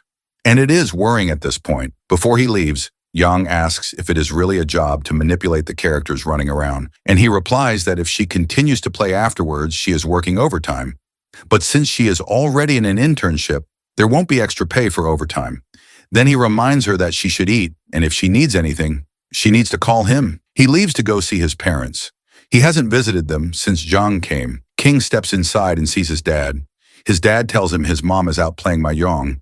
Then he asks where his girlfriend is talking about Yang. Shuing gets annoyed and explains that she's just a friend who will stay with him for a while. The dad utters that he wouldn't let a man stay, but Qing defends himself that Hao has lived with him, but he's considered an exception by his dad. As the dad thinks that Howell could really be his girlfriend if he wasn't a man, Qing knows there's no winning from his dad and calls his mom instead, who is a Mei Jiang addict. They wait for her to come back home, and Shuing informs his dad that his apartment was broken into by a thief, though he fixed the window.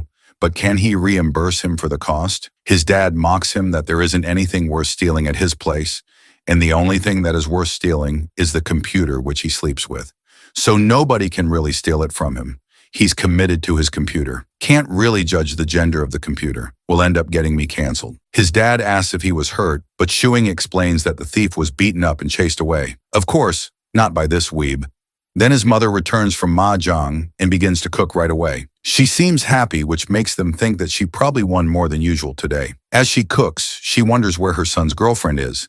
And again, he protests that he doesn't have a girlfriend, and his dad is blabbering false news. His father wonders that they live and eat together. That sounds pretty much like a relationship. His mom didn't know that, and she is surprised at that news, and she urges to show her the picture of Yang, though she was trying to go and look at her by herself. But her husband stopped her because it's not considered respectable to go without telling these days. He doesn't show her picture and says that she is just his friend and nothing special, while he thinks that his mom has always been persistent. So she won't let them go until she sees it. So he ends up showing a picture of her, and she thinks how pretty Yang is. Of course, being a boomer, she starts swiping through the album and wonders why he has so many pictures of his just friend. He snatches back his phone while thinking that this is his record of observing antiques and wonders why has his mother started discussing her so much as if she is her daughter-in-law. The thing about Shuing is no matter what Jiang is doing, he always quickly takes random pictures of her. Even though they aren't officially dating yet, he definitely feels something for her, and she quite literally stays with him. Anyway, back at dinner, his mom asked him which school she goes to, but he replies that she doesn't attend school. His mom wonders why a pretty girl like Yang wouldn't go to school. He doesn't understand what being pretty has to do with going to school, because to him it's normal for someone from a poor family not to attend. His father mocks him, questioning why a girl who's good at her studies would even consider dating a loser like him, because all he does is sit at his computer all day. The only difference between him and a Discord mod would be the weight. Both parents feel bad for Yang, and their son insists that he's stable and not a freeloader. His mother then wonders how they even met and if Jiang isn't a local of Yangchang. He dodges the question again and redirects the conversation to his joblessness. Meanwhile, he reflects on how Yang hasn't even figured out how to survive in this world yet, and his parents are already trying to ship them together. Later on, after the dinner, he gets up to leave and tells them to rest. He also points out to his mom that she shouldn't play mahjong every day because his dad is practically starving like the African kids. His dad gets slightly annoyed at his mom, saying she's even more stubborn than his son's joblessness. Suddenly, she remembers something. She hears that Shuing's neighborhood is haunted and recalls the sound of a woman's cry in the middle of the night. She wonders if everything is okay. Shuing demands that his dad cut the rent in half or he'll stop renting the apartment because it's haunted. His mom agrees and says the rent should be reduced now that he has a girlfriend and more things to spend money on. His dad reminds her that Yang isn't actually his girlfriend, but the deal sounds so solid that he ends up agreeing Yang is his girlfriend anyway. Later that night, when he returns home, he sees Jiang holding her sword. He wonders if she was practicing, but she runs off to take a shower, and he's confused about why she would take her sword with her. He asks if something happened while he was gone, but she denies it. He's left wondering who exactly she feels the need to defend herself from. But then again, as long as it's not him, he figures it's fine. He sits on the sofa, and his imagination runs wild thinking about her. Of course, she probably does need protection from him, but he brushes off the thought. Then he notices his computer had been on standby the whole time and decides he'll start working tomorrow. Meanwhile, she comes out of the shower shining like Aphrodite. Looking at her, Shuing wonders if practicing martial arts makes her prettier. Back in the day, she would have been exposed to extreme temperatures, but her skin is still smooth. She reminds him that she once asked him to learn martial arts, and he refused. He yells back that he can't learn just by standing in a stance. An idea pops into his head. She could start a beauty class through martial arts practice, but that would probably flop since people these days don't even exercise to lose weight, let alone take up martial arts. Jen sits down and while trying to use the hair dryer, asks if the Taoist caught the ghost. In truth, there never was a ghost. It was just her sneaking out by mistake, and people assumed it was supernatural. She gets mad because she's a human, not a ghost. The lover boy realizes she isn't used to using a hair dryer, so he takes it from her and helps dry her hair. She hands it over and he continues the conversation, affirming that yes, she is human. But the problem is that no one in this era has ever seen a real martial artist. Someone flying across rooftops at night would easily be mistaken for a ghost. She wonders aloud why people don't practice martial arts anymore. He explains that living conditions have improved. People no longer worry about food or clothing and want to live more comfortably. Martial arts just aren't necessary anymore. People today have better options for enjoyment. He starts telling her a historical story, but she interrupts saying she doesn't know those people. He explains the story was written by Mr. Jinny Young. He concludes that martial arts is basically dead now, and people can only rely on technology to live comfortably. He tells her to put her sword down. There's no one to defend against anymore, but she screams that there is a ghost and she has to protect herself. He tries to dismiss it, but she shivers and finally admits when he was away, she actually saw a ghost herself, with terror in her eyes as if she's seen Elon Musk without a shirt on. She informs him that when he went out, she saw a ghost. He starts to sweat as he hears her words. He thinks to himself that she probably just saw an old lady taking out the trash while wearing a mask. But then she begins to describe what the ghost looks like. She says its hair is longer than hers, and she elaborates on how it looked at her. It is pale white and wears an odd blue robe with long sleeves, which unnerves him. He begins to wonder what kind of thing she actually saw. He can't help but consider if there really is a ghost, but he brushes off the thoughts by telling himself that ghosts don't exist. Science can't prove their existence. According to him, she might be having hallucinations due to stress. Janong frowns and says that in her era, ghosts are something to be feared, but the hero assures her that they don't exist, all while blow-drying her hair. She emphasizes that she saw it and admits that she's scared, that even her sword can't protect her. Though he starts to wonder if time travel is possible, then the probability of spirits existing might be real too. He tells her that he'll borrow Mr. Xiao's mahogany sword tomorrow. She thanks him and he tells her to go to bed while he wraps up the hair dryer. He decides to take a shower as well, but his shower time is shorter than usual, which makes him realize there's a big difference between living alone and living with another person. He can't help but feel creeped out too, and he can't fall asleep with that feeling lingering, so he sits down to work. Suddenly, he looks at his laptop and is shocked. On the other hand, Yang looks at the clothes the young hero bought for her. She compares them to the clothes worn by other people and finds the ones he got her to be more acceptable, which makes her feel warm. Then she takes out the clothes she was wearing when she came to this era. They have narrow shoulders, short sleeves, and rougher fabric. If she were back in her old world, Yang would probably make some changes to them. That takes her back to old memories where the chief teaches her martial arts to make her stronger. But Yang urges her to act a little more girly so someone can marry her in the future. She thinks about that, begins to cry, and resolves to practice martial arts enough to fight the ghost she saw. Suddenly, there's a knock on the door. When she opens it, it's Shu Qing with his laptop open, asking if that is the ghost she saw. She pulls out her sword, yelling that that's what scared her. It turns out it's just a horror movie playing halfway through, and that was the ghost she saw. He tells her to go back to sleep and that they'll talk about it tomorrow, but she's still really scared.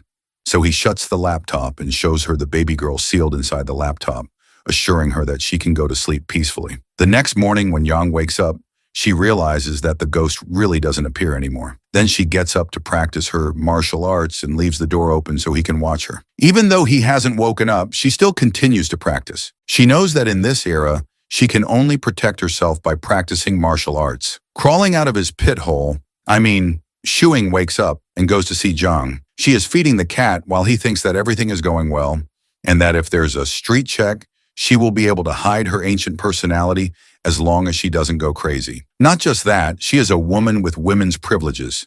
If someone who time-raveled were a chief with a bearded face, or tall or muscular, the neighbors would probably report him to the police right away. While he brushes his teeth, he wonders what the chief looks like, and she explains that the chief is a little taller than him and has a beard, which makes her wonder why Zhuing doesn't have a beard, to which he replies that he's one of the literati and not a roughneck. She holds her face in shock, saying that even the literati in her world also have beards. His male ego is hurt, and he says that they use razors now, which is why he doesn't keep a beard. Then he angrily tells her that they have to go out for breakfast. She keeps her voice down while she tells him that the cell phone he gave her yesterday hasn't been working since morning. He realizes that the phone is probably not charged, and after that, they go out. As they're outside, he tells her that she doesn't need to work today because it's the weekend, and she should focus on learning how to use a phone. He explains to her the concept of Wei Chun, which she can use to make and spend money. He opens the bank app and shows her that her balance is 0, and he transfers 100 to her so she can spend it however she wants to, and she can pay him back later. It makes him think that he has never lent anyone money, and the ones who usually need to borrow money have never borrowed from him. So this is the first time in his life that he is ever lending money to someone. On the other hand, Hao reaches back home and asks his dad if there's anything to eat since he's as hungry as an African child. Later on, while he's eating, his dad wonders how many thieves he caught last night, to which he responds that they live in a peaceful time and there aren't many thieves around. Even beggars earn more than thieves now. Side hustle. His dad gets annoyed that Ching isn't even in the police yet. He caught a thief. And Hao exclaims, "When did that even happen?" His dad responds that Uncle Shu said Shu Qing's apartment was broken into and he beat the crap out of the thief and then let him go. Hao is mad and wonders why he let the thief go. What pisses him off is that he becomes a police officer just to do something good for society. But instead, Shu Qing, just by staying at home, catches a thief. His dad taunts him that the thief is already on the loose so he doesn't have to waste time asking about him. He tells him that apparently the lover boy also has a girlfriend who is living with him. Hao doesn't find that surprising because Shu Qing is conventionally attractive, and his dad gives him a death stare because his own son doesn't have a girlfriend.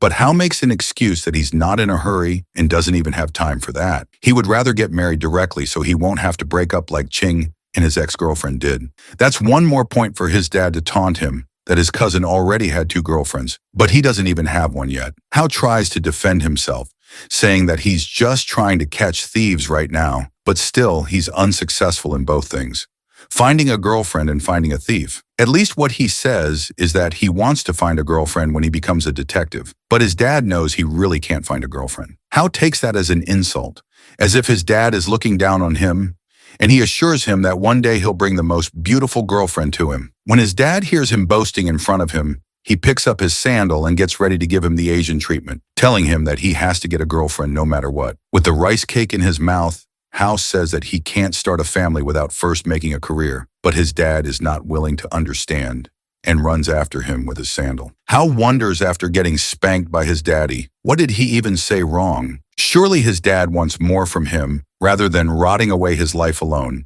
living with an anime pillow as his wife. As Hai gobbles down his food, he gets a call to hang out later on, but he denies as he has to be at his job. He feels sleepy after the night shift and goes to sleep while he asks his dad to wake him up at 400 p.m. Coming back to Qing, he gets a call for a party too, and he knows Hao must be busy later at night. Definitely not banging chicks. Qing and Zhang enter the apartment while he's still on the call, confirming the dinner and wondering if he could bring Zhang with him too. After the call ends, he informs her that he'll be taking her to a party tonight. He asks her not to mess around and just listen to what he says.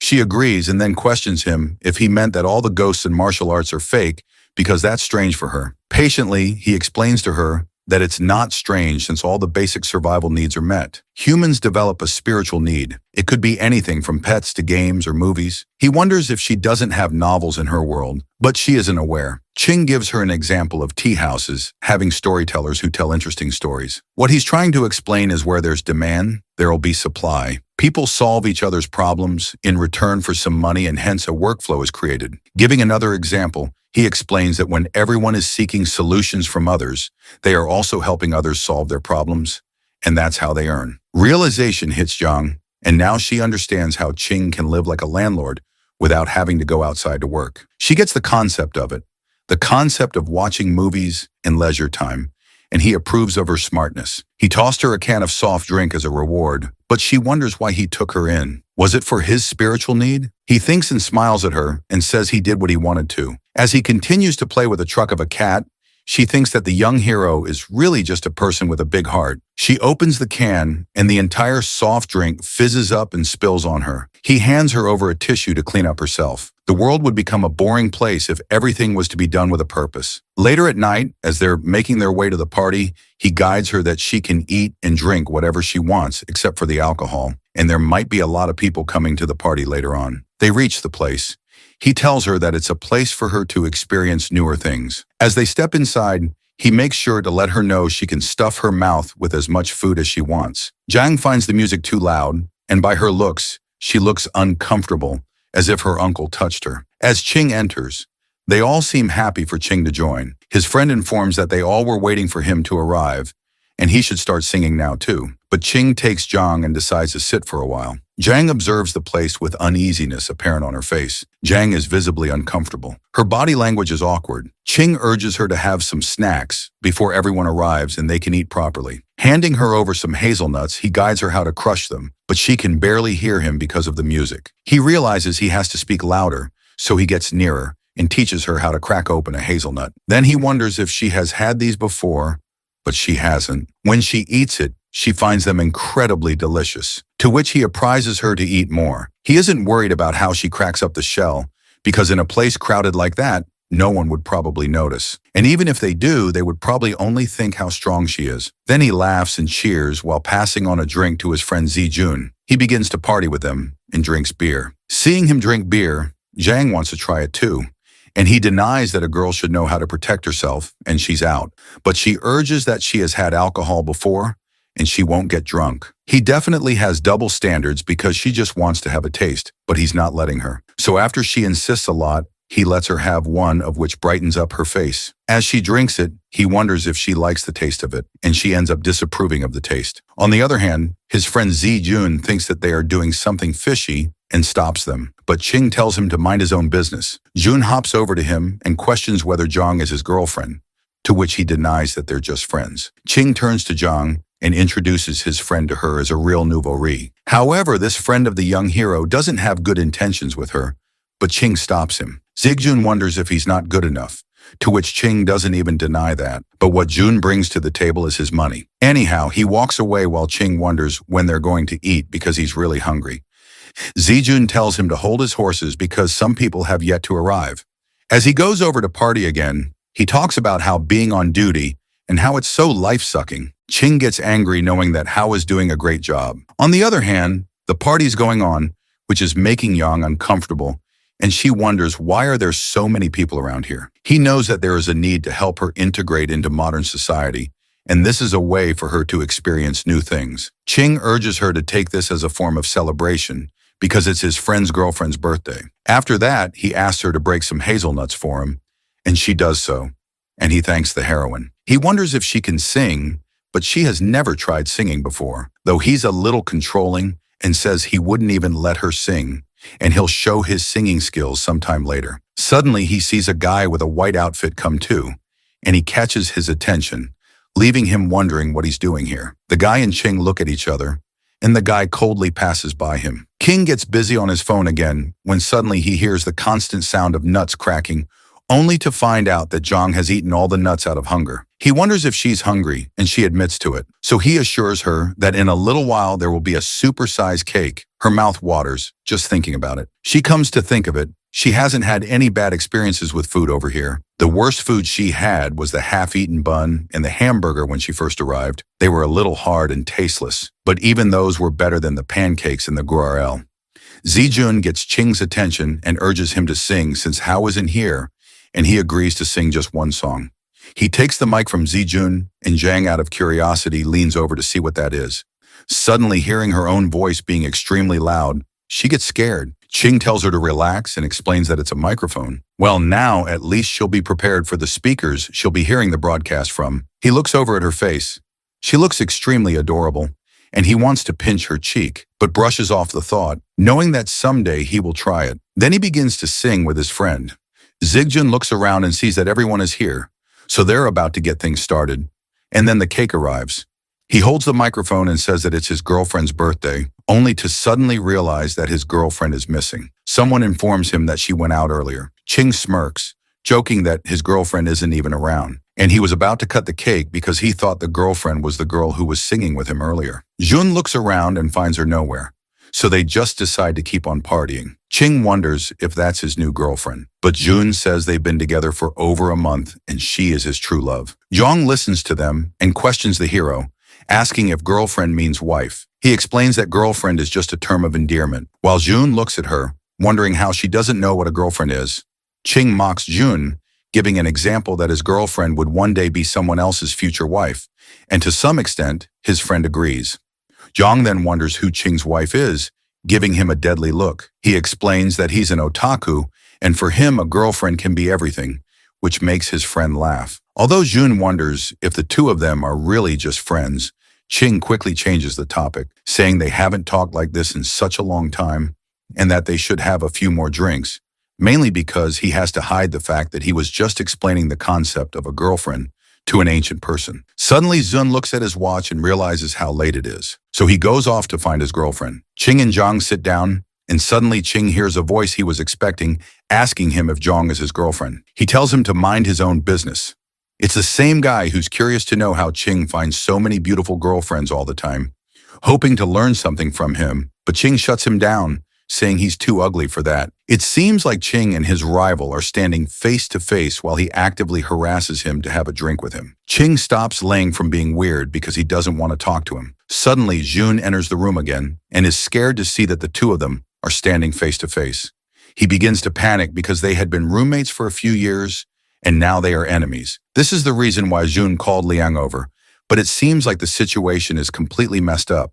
So Zun stands between them and tells them to talk nicely and not to fight. Turning to Ling, Zun wonders why he had to provoke Ching, to which he says that he was just trying to have a drink because it's been a long time and they haven't caught up at all. Ching looks at Jun and questions if he invited him over, to which Zun panics and says he thought they could talk about it. Smirking, Ching says that he never considered this to be that big of a deal, to which Ling agrees, adding that he never thought of it as a big deal because the past is the past. Ling admits that he was just asking for advice and trying to have a toast with him, to which Ching says that he just despises him for his weird tone. Ling had been waiting for the right moment and then gets reminded that he wasn't beaten up hard enough the last time, and everyone starts to gossip that they are about to fight. Zijun has no idea that it even happened and wonders why they both have to act like children. So he tries to make Ling calm down so they can celebrate his girlfriend's birthday.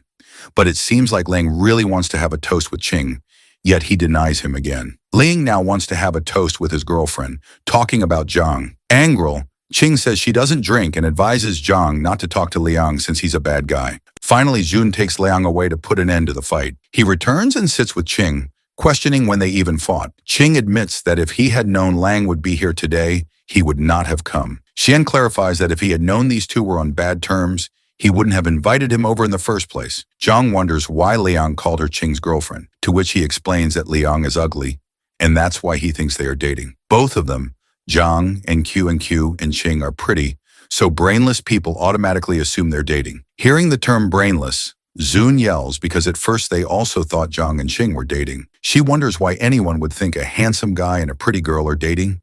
She isn't even wrong. These baddies end up with guys who look like only their mothers would find them attractive. Then Ching advises her not to talk to anyone, including Jun, to which Jun screams that he already has a girlfriend. Finally, Jun's girlfriend returns, and he happily goes to the waiter because it's time to cut the cake. As the cake is revealed, Zhang is mesmerized by the size of it and wonders if it is all edible. Ching admits that it is edible, yet he finds the situation a bit weird and off. Ching takes Zhang and hides her under the table beside the sofa, guiding her to keep hiding until he gets back. promising her a huge slice of cake. She waits for him as he leaves and wonders what the cake will taste like. She's curious whether eating cake while hiding is some sort of rule. She waits excitedly. Meanwhile, at the party, everyone is smashing cake on each other and enjoying it, and she feels a little terrified. Surely I'd be terrified too. It looks like a Diddy party. Suddenly he returns with the cake. He sits down beside her and tells her he knew June only got that humongous cake for smashing. So he took a slice before they started, just for her to try. A man giving princess treatment in this era was rather unexpected. Still, her eyes look really sad. She takes a bite of the cake, and when he asks if she likes it, all she can think about is how much Yang would love the taste, but she could barely eat something sweet for long. Feeling sad, she wonders why they have to toss around something so delicious. Ching hears her and promises he will get her a better cake, and they'll eat it together without wasting any. She thinks about it deeply. Is this the era people dream of, where they get their clothes dirty and waste food and be happy about it? When everyone is done playing, Ching gets up and assures her that no one will be playing anymore, so she can come out now. He goes to the bathroom, and afterward he tells her they'll be leaving soon. She stays there waiting for her hero to come back when Liang approaches her, covered in cake, asking her to be friends with a nasty look on his face. She angrily replies that she doesn't want to engage in any conversation with him, but he's stubborn. Seeing her clean clothes, he realizes she didn't participate in the fun. So he tries to smear cream on her from the cake, and she exclaims, backing away. As she defends herself, about to knock him out, Ching returns and punches Liang in the gut for even daring to get close to Zhang. That makes Liang furious, and he punches Ching, who falls onto the table. Hearing the commotion, Zun enters the room, panicking as he sees Ching and Liang fighting. Ching and Liang are beating each other up as if they'd get a reward for it. The crowd begins to pull them apart, but they are unsuccessful. Suddenly, a hand grabs Ching out of the feud with Hercules kind of power. It was no one other than Zhang. Everyone who witnessed that just thinks how incredibly strong she is. On the other hand, Jun regrets putting them together, and Ching laughs that Lang ruined a good party and he should beat him up a little as well. Jun yells that he'd rather punch him. Then Jun calls off the party and begins sending everyone back home. After everyone is gone, Ching once again begins to trigger Liang to fight him, though Jun seems concerned for Ching as his face is totally swollen. He brushes it off, saying that he's okay, and turns back to his rival to fight him again. He talks about having the guts to touch his girlfriend's face, so now they can solve it if he has any other issue, hinting that he is going to beat Liang up. Suddenly, there is a knock at the door, and Zun tries to send them away by saying that they're busy, but it turns out it was the police who got the report of a fight happening here, along with another officer. It was Hao. Hao feels a little nervous knowing them too well. As the police officer steps inside, they see Lang on the floor while Ching clearly shows the signs of being beaten up. Zijun tries to explain that there is a misunderstanding and there wasn't a fight. Lang and Ching only fell while singing. On the other hand, Zun makes sure to tell Hao that he looks super smashed in the uniform. Getting back to the police officer, he asks Ching about the situation, and he lies that they just fell while being drunk. The police officer asks him for his ID number, but Ching doesn't have his card. The police officer confirms once again if they didn't fight at all, and Ching tries to assure him that there wasn't a fight. They were just messing around. But Liang decides to back off from the plan that he hit him, and they did fight indeed. Hao asks if they really fought or not to, which Ching admits that they did fight. Nervously, Zun still tries to cover up the situation by saying that they're drunk, but the police officer shuts him up, saying that they all are going to the police station to settle it. Ching asks Zun to help him send his sister back home, and he will go to the station. He was only talking about Zhang, which leaves Zun confused whether she is his girlfriend or his sister. The police officer wants all of them to go there, as they all are the witnesses of the situation. That really sounds like bad news for Ching and Zhang. Ching urges that it's not necessary to take her because she has to complete her schoolwork, but the police officer shuts him up, asking why a high school student would even come to a place like that. Jun thinks that Ching is usually smart, but suddenly he sounds like he's spitting nonsense. When he volunteers himself to go instead of her, the police officer angrily says that all of them will be going. They all look at Hao, and he slips off, saying that he can't do anything because he's just a rookie right now. He explains that his cousin just moved out of the village. She hasn't been to a place like that, and she'll be scared. Hao is sure that they're just going to be asked some questions, and that's it. Meanwhile, he wonders if the officer thinks this girl is Ching's girlfriend, as he heard from his father. On the way to the station, Hao asks Ching how he suddenly has a cousin, because that would make Hao her brother. Hao inquires about her name, but Ching says that she is in high school, doesn't have an ID card yet, and is just here to stay with him for a few days. Hao looks at her and introduces himself as her brother. Meanwhile, Jun complains that Hao didn't come to the party when he invited him, but now he's here after everything is already done. As they reach the station, Ching feels a little nervous and wonders if this is what people call a guilty conscience. However, Jang is preparing herself for the questions she's about to be asked. She cheers herself up, and seeing her motivation, Ching becomes a little less nervous because they would eventually have to face these problems. So now they're just becoming familiar with it. Ching and Liang sit together in a room with the police, and Ching begins telling the story of how the fight emerged. Liang knows he won't get any benefit out of it, but makes sure not to let Ching get out of the situation easily. So he starts to play the victim, saying he was just trying to make a harmless joke when he suddenly got punched in the guts. The police officer asks what kind of joke it was and says he needs to know every detail, urging Ching to go first, but Liang snatches that chance away from him and begins ranting. On the other hand, Ching is worried about Zhang being interrogated in the other room because it's still too early for her to deal with situations in a modern way. After Liang is done telling his story, Ching emphasizes that he left out one important detail. Liang started insulting Ching first. He adds that it was his rival who provoked him in the first place, to which Liang defends himself by saying it was just a joke, but the police officer doesn't fall for it, so he gets straight to the point. How are they going to solve this? Liang wants Ching to be detained and arrested for the incident, but the police officer says it was mutual combat. If one person falls for it, the other can't get away either. It's not like Ling got beaten up too badly. There's just a red mark, and that's it. All they can offer is going through a medical examination and then considering detention and compensation accordingly. Ching smirks, knowing that either they can shake hands, both get detained, or go through a medical examination. Liang really thought he could have gotten Ching arrested after getting beaten up. The police officer tells them that Ching will be fined 500 and detained for 8 days, and Liang will be fined 200 and detained for 5 days. Or they can simply choose to reconcile or go for a medical examination. Liang's plan really went down the drain. The officer notices the injuries and mentions they'll take time to heal. Since it's getting late, he offers to drop them home, but Ching hesitates, unsure if the officer should leave his post during duty hours. He points out that nothing usually happens this late. Still, the officer warns Ching to watch his words, hinting that there are strange forces moving quietly through the night, ones that shouldn't be taken lightly. Moreover, the officer still insists on giving them a ride, though Ching prefers to take a cab and asks where his cousin is, to which the officer replies that they're waiting outside. He also mentions that he had asked his cousin to wait inside, but she didn't want to. While heading out, the officer remarks that his cousin Yang seems a bit slow, but Ching quickly defends her, saying she's actually smart. As the night calms down, Ching decides to go home and reminds the officer that they can meet again later. It's getting close to 1 a.m. and Liang has already left, but Ching is still not done, and Zijun and Zhang are waiting outside in the cold. After some time, Ching comes out of the police station and wonders why they didn't wait inside. Shun explains that staying in made him too sleepy. Besides, the night has clearly been exhausting.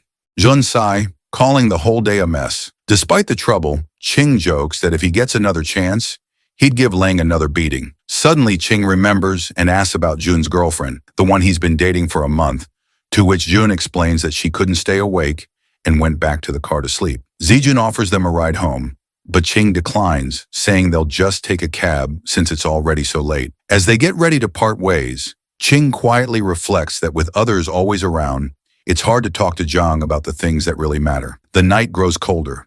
Jun comments on how chilly it gets this time of year, and jokes that in a moment like this, Ching should be offering his jacket to Zhang. But Ching doesn't react, and Zhang, standing calmly, mentions that she isn't cold at all. Her response carries the weight of someone used to much worse. While Ching looks like a delicate modern guy, Zhang comes across as someone much stronger, almost like someone from another time. Moving forward, there's a moment of silence when Jun tries to figure out the connection between Ching and Zhang, but the answer isn't clear.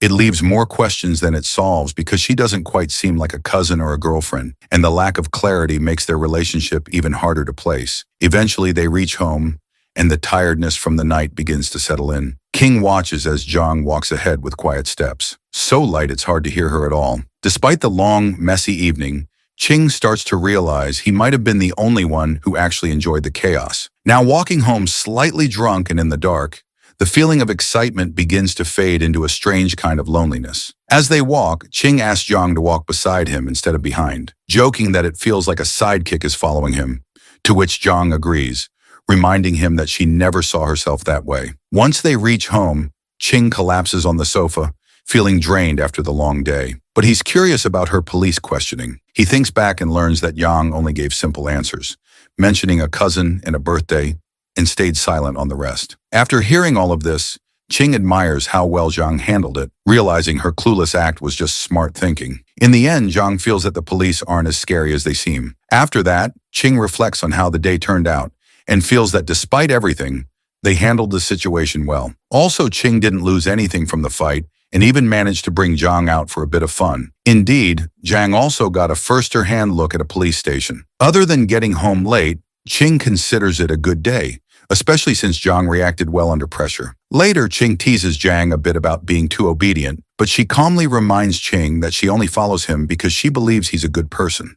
Additionally, Zhang admits she's been relying on Ching because she doesn't fully understand the world yet. Also, Zhang trusts Ching because he's been kind, giving her food, shelter, and support. Moreover, Zhang believes that if she couldn't trust Ching after all that, she might as well be wandering the streets to Zhang. Ching is the only one who has truly helped since she arrived. After the serious conversations, they also joke about the fight earlier, agreeing that if Liang had actually touched Zhang's face, the outcome would have been much worse.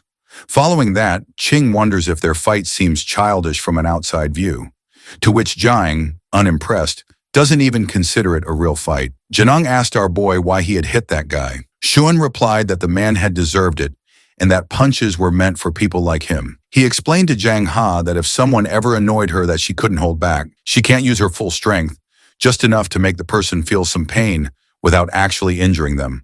Otherwise, she could end up in jail. He went on to explain that there were many kinds of people in the world.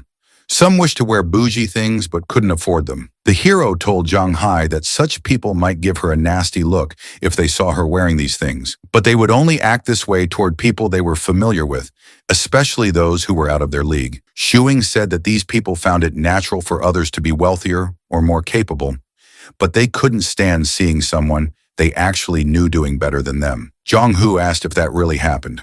Our guy replied that he looked down on people who behaved that way and on bootlickers in general. Jen Hu asked what a bootlicker was. Our boy explained that it was a very common type of person and jokingly someone who deserved to die. He reassured her that she would understand in due time. John Hu didn't understand much of what he said. Seeing her confused expression, Shu King suggested she take a shower.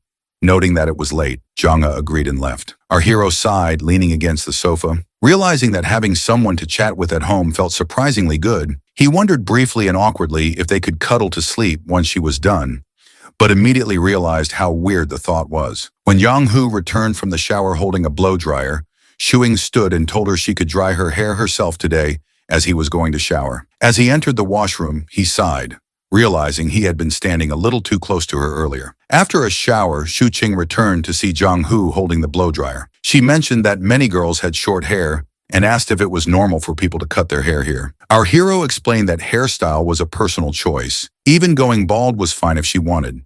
He asked if she wanted to cut her hair. Jenga said she wanted to trim it a little. Our boy advised against cutting it, saying that long hair was beautiful. He took the blow dryer from her and declared that he would dry her hair from now on, asking her not to consider cutting it short just for convenience. Zhanga nodded, then asked if it was normal for guys to help girls blow dry their hair. Shuing smirked and reassured her that it was very normal. After some time, the hero placed the blow dryer on the table and said they were done. He began leaving, reminding Zhang Hu to go to bed early. He turned off the light and wished her good night. Zhang replied and typed good night into her phone, playing a song and following along with the lyrics. The next morning, Shu Qing walked over to Zhang Ho and greeted her with a cheerful good morning. She replied in kind. Our boy admitted he had woken up a little late and asked if she wanted to go out for breakfast. She declined, saying she was at work. Our guy smiled and said he would buy breakfast for them both. As he prepared to leave, tying his shoelaces, Shuing realized that living with Young Hu for so long had subtly influenced his life, giving it more routine. Meanwhile, Yang Ha searched online about girlfriends and began reading the Wikipedia page on the topic. Yang Hu continued reading the Wikipedia page on girlfriend. Afterwards, her curiosity led her to search whether ghosts existed in this world. Shu Hing returned home and urged Yang Hu to take her breakfast. She replied that she was busy working. Shu Hing insisted, telling her that she could take short breaks even while working. Janga said she would eat later, but our boy showed her the food he had brought, light, easy-to-digest buns and soybean milk. Janga picked up a bun and mentioned that she had been playing the game for a while. She asked if she could help other players level up. According to our boy, a mining expedition earned her 18 yuan, enough for 6 buns. Zheng Ho realized that a day of mining expeditions would provide enough for 3 days' worth of food. Our boy checked his phone and promised to find a request for her later, reassuring her that she could try it if she was able. He knew gaming was primarily meant to keep Zhang Ha occupied, preventing her from wandering outside late at night and startling people. Zhang Hu exclaimed in excitement that she really wanted to help others level. Shuing smiled, thinking that once she was more familiar with the modern world, he could give her something more practical to do. Zhang Ho remarked that the food was really tasty. Shu Hing reminded her that it wasn't her first time eating it, but Zhang He insisted it was delicious, adding that the cake from yesterday had been amazing as well. The hero chuckled and asked when her birthday was, offering to get her a huge cake to enjoy by herself. Zhang admitted she didn't know. Our hero smiled and suggested that they could celebrate the day she came to live with him as her birthday. Yuhu, excited, asked if she could eat cake on that day next year. Shu Qing, looking at her happy face, said she could even eat some cake today as a belated celebration and promised to buy one for her later. Zhang thanked him joyfully but then hesitated, worried that cake might be expensive. Shu King chuckled, assuring her it wasn't, and told her to relax and wait to enjoy it. Later, our boy asked if Zhangyi had brought any copper coins from her time since her era primarily used copper over silver. He explained that if she had some, they could potentially sell them for money. Youngha said she didn't have any copper coins. They were usually managed by the second miss. She did, however, have some broken silver pieces sewn into her shirt hems for emergencies. Youngha realized there was no one now to discreetly place money into her clothes. Our boy sighed, thinking that hiding a few copper coins wouldn't be of much use, and if there were too many, she would have used a proper money bag. Looking out the window, he reflected that no one would have guessed that a simple trip outside could lead them here. Meanwhile, Hyozi was riding his motorbike and greeted an elderly lady along the way. He reached home and parked outside, feeling a strong sense of fulfillment from protecting ordinary citizens. Inside, he noticed a puppy and asked his father whose dog it was. Chin replied that it was Wang's dog's son and instructed Hyozi to train it as a police dog. Hyozi groaned, protesting that he didn't even know how to train dogs. The two argued for some time. Eventually, Howie asked for the dog's name. Chin hadn't decided yet, but wanted a name that exuded strength and power. Hyozi sighed in annoyance and then asked if Shuing had a female cousin. Haz's father doubts that he might be interested in the female cousin of Shu King. Hyozi's mind drifts to how close his and Qing family is. Even when they were born, their marriage was fixed. But when it turned out they both were males, the marriage was called off. He explains to his dad that the girl Qing's cousin he met yesterday was pretty but kind of odd. Hearing him call a girl pretty, Hyozi's father assures him to talk to Qing's father about the girl and his son. Though Hai isn't interested in her yet, he found something suspicious about her. It seemed to him that she wasn't able to understand anything. And the way our boy acted at the KTV, it wouldn't be okay to call it weird, but seemed a little deliberate. On the other hand, outside his apartment, our boy greets Uncle Zhao playfully, asking if he saw any ghosts lately. But Uncle Zhao didn't get the sarcasm and is really satisfied with the exorcist who came earlier, and according to him and the people of the building, made that spirit leave. Hearing this, the hero laughs nervously, thinking that when this old lad retires in the future, he will definitely have tons of rumored stories for his grandchildren, and those will definitely go viral if made into a book. As the hero and Yang, who stroll down the street, he playfully teases Zhang Hai, reminding her of how scared the old man was. Jen frowns, assuring not to do that stunt again, and is upset that they think of her as his girlfriend. Seeing her upset, he assures her that he has clarified to everyone that she is not his girlfriend, but it is on them to assume whatever they want and to change her mood. He decides to take her for drinking some kumquat lemon. Even though he changed the subject, still Zhang, his mind races with thoughts. She doesn't understand why people assume they are in a relationship. They slept in different rooms, never crossing any boundaries. Though she knows they ate together and he helped her with a few things, it doesn't mean they can assume stuff. She tries to ignore all this by reminding herself that as long as her conscience is clear, everything is okay.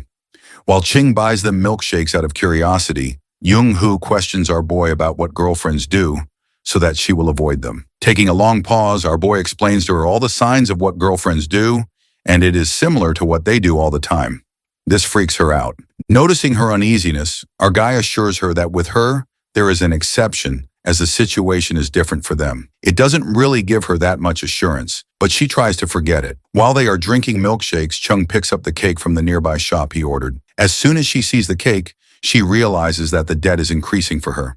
So, she offers to let her help him in whatever way he wants. This makes the hero grin, and he decides to tease her, claiming that the problem he is facing is a lack of a girlfriend. So if she helps him with that, it would be great. Hearing this, Jong-hoo starts to think about it, which makes Ching smile. He wonders if she will agree to be his girlfriend, but he knows one thing: he will never make a move on her. Instantly, Jong-ho freaks out, declaring that she will never help him to kidnap a lady. At that moment, he's stunned by the realization of just how naive she is and how far beyond her his thoughts are drifting. Shuing admires Jong for her willingness and open-mindedness to listen to everything he has to say. However, when they witness a couple kissing in public, Yang questions whether it is even appropriate to do such a thing so openly. Our boy's a lonely buddy, hence he finds it indecent as well, but then references Lee Shaman asking, weren't the people in her era open-minded? To this, Jang replies that she had heard a little about him.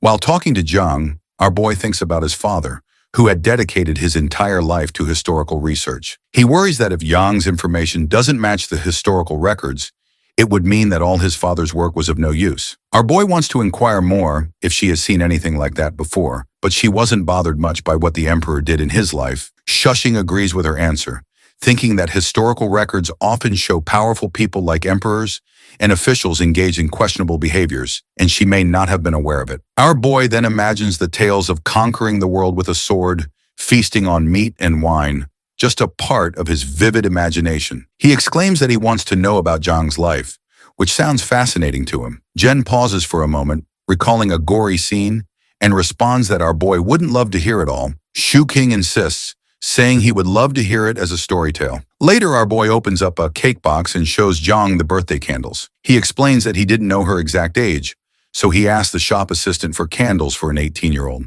Zhang is surprised and is told she can place the candles wherever she wants on the cake. Shuing also tells her that he's going to turn off the lights, which Zhang questions. Our boy explains that it's part of the birthday celebration. After switching off the lights, our guy excitedly praises Zhang, calling her the birthday star of the Night Warrior, and tells her to close her eyes and wish for her heart's deepest desire, then blow out the candles in one breath. He tells her that since it's her first birthday in this era, whatever she wishes will surely come true. Zhang closes her eyes and takes a long time wishing, which makes Shu Qing impatient. He asks if she's done so, she can blow out the candles. Yang finds the entire ceremony weird. The hero explains that this is a Western tradition, and with time, it will get normal for her. Zhang then wants to use her phone to take a picture of the birthday cake as a memory. Su Qing helps her take the pictures and tells her that once she's done, she can cut the cake. Since Zhang is new to all this, he politely helps and guides her in cutting the cake. Jen wants Juking to have the first slice of cake, but he tells her she can have the entire cake. Yang gets excited, and upon being asked by the hero whether she didn't like the cake, she takes a bite and happily tells him that it's delicious. Our boy shares that he had the same reaction when he first tasted cream as a child, but he's not fond of it anymore. Perhaps because he's had tastier food since then. Later, Shu Qing proposes a toast with Zhang using cola, thinking to himself that while it might be just another day for him, she is lucky to be here. He wants to commemorate their meeting, acknowledging that life is short and moments like these matter. Yong-hoo and Shuing sat in the living room as Yong started sharing her past. She remembered that in the 4th year of Caillou, a swarm of locusts had devastated the region, but Lord Tao succeeded in wiping them out and prevented a greater calamity. After the disaster passed, the second miss fled into the wild and later arrived in Gu. The second miss believed she was living in a golden age and regarded Lord Tao as a saintly figure. She even set up an altar at home where she prayed for his long life. She also formed the habit of eating only half as much as others, no matter if the city was thriving or struggling. Although the city's leader considered her foolish, she would simply laugh and say the remaining half of her meal was offered for her savior's long life in this golden era. Shuing felt confused and asked how her family, who practiced martial arts, could keep an altar wishing for the longevity of a government official. Since stories often portrayed martial artists and officials as enemies, Zhang explained that without Lord Tao, the second miss would never have escaped Lu safely, and many more lives might have been lost. In the second M's eyes, every additional day she lived was a gift granted because of Lord Tao. Shu Qing then wondered whether Zhang truly came from the Caillou era and questioned what she would call the Dark Ages if her time was considered a golden one. Zhang explained that her era had suffered through droughts, floods, wars, and numerous other disasters. If there were no human-caused calamities, people would already regard it as a golden age. So the second miss believed their time was especially remarkable. Curious, Shuing searched for Caillou online and concluded that the era could be viewed as both prosperous and troubled. He felt fortunate to have been born in a time of plenty and realized how lucky he was compared to living in Yen's world. He told her not to dwell on it too much and simply enjoy her cake. Janang thanked him and asked if she could eat the remaining cake from the previous day. Holding a birthday card, she quietly admired the modern world. Food could be wasted just for amusement. People could dress boldly, and couples could even act affectionately in public. Thinking about the second miss, she came to understand that compared to her own time, this era truly deserved to be called a golden age. A few days later, while Shuing was working on his computer, he noticed Zhang peering shilly from behind the door. He soon realized she had run out of sanitary pads, but was too embarrassed to ask. Without hesitation, our boy ordered a box online. He told her he would transfer money to her later and would also teach her how to order whatever she needed in the future so she wouldn't feel awkward about it. Janang blushed when Shuing spoke so openly about the matter and asked whether it was normal in this era to discuss such private topics. Our boy assured her that nowadays people could talk about these things openly since there was nothing to hide. Zhang Ha handed Shu Qing 100 yuan, but he noticed the reluctant sadness on her face as she parted with the money. Realizing she needed something to occupy her time, our boy asked if she knew how to cook. Zhang admitted that she could only prepare porridge and reheat leftovers. Our boy said he would teach her, believing that a practical skill like cooking would benefit her for the rest of her life. In his mind, learning something useful mattered far more than her martial arts skills, which had little value in modern society. Smiling to himself, the hero reassured his conscience that he wasn't exploiting her. He was simply helping Yang discover abilities that could truly help her. Compared to earning money from video games at home, cooking was a real practical skill that held value in any era. Yang's eyes sparkled with excitement when she asked if she could really learn. Our boy agreed and brought her into the kitchen to show her how to make stir-fried potatoes. Since he rarely used the kitchen himself, the first step was cleaning it up. Our boy then left to buy ingredients while Zhang stayed behind to tidy everything. She cleaned thoroughly, feeling excited about the chance to learn how to cook tasty meals. When Shuing returned from shopping, tired from carrying the groceries, Zhang pointed at the round ingredients and asked what they were. Our guy explained that they were potatoes, a crop known for its high yield. He said potatoes could be eaten as a vegetable or as a main source of carbohydrates, and they were extremely inexpensive. Laughing, he joked that if the Tang dynasty had potatoes, famines might have been avoided and life would have been much easier. They carried the groceries into the kitchen together.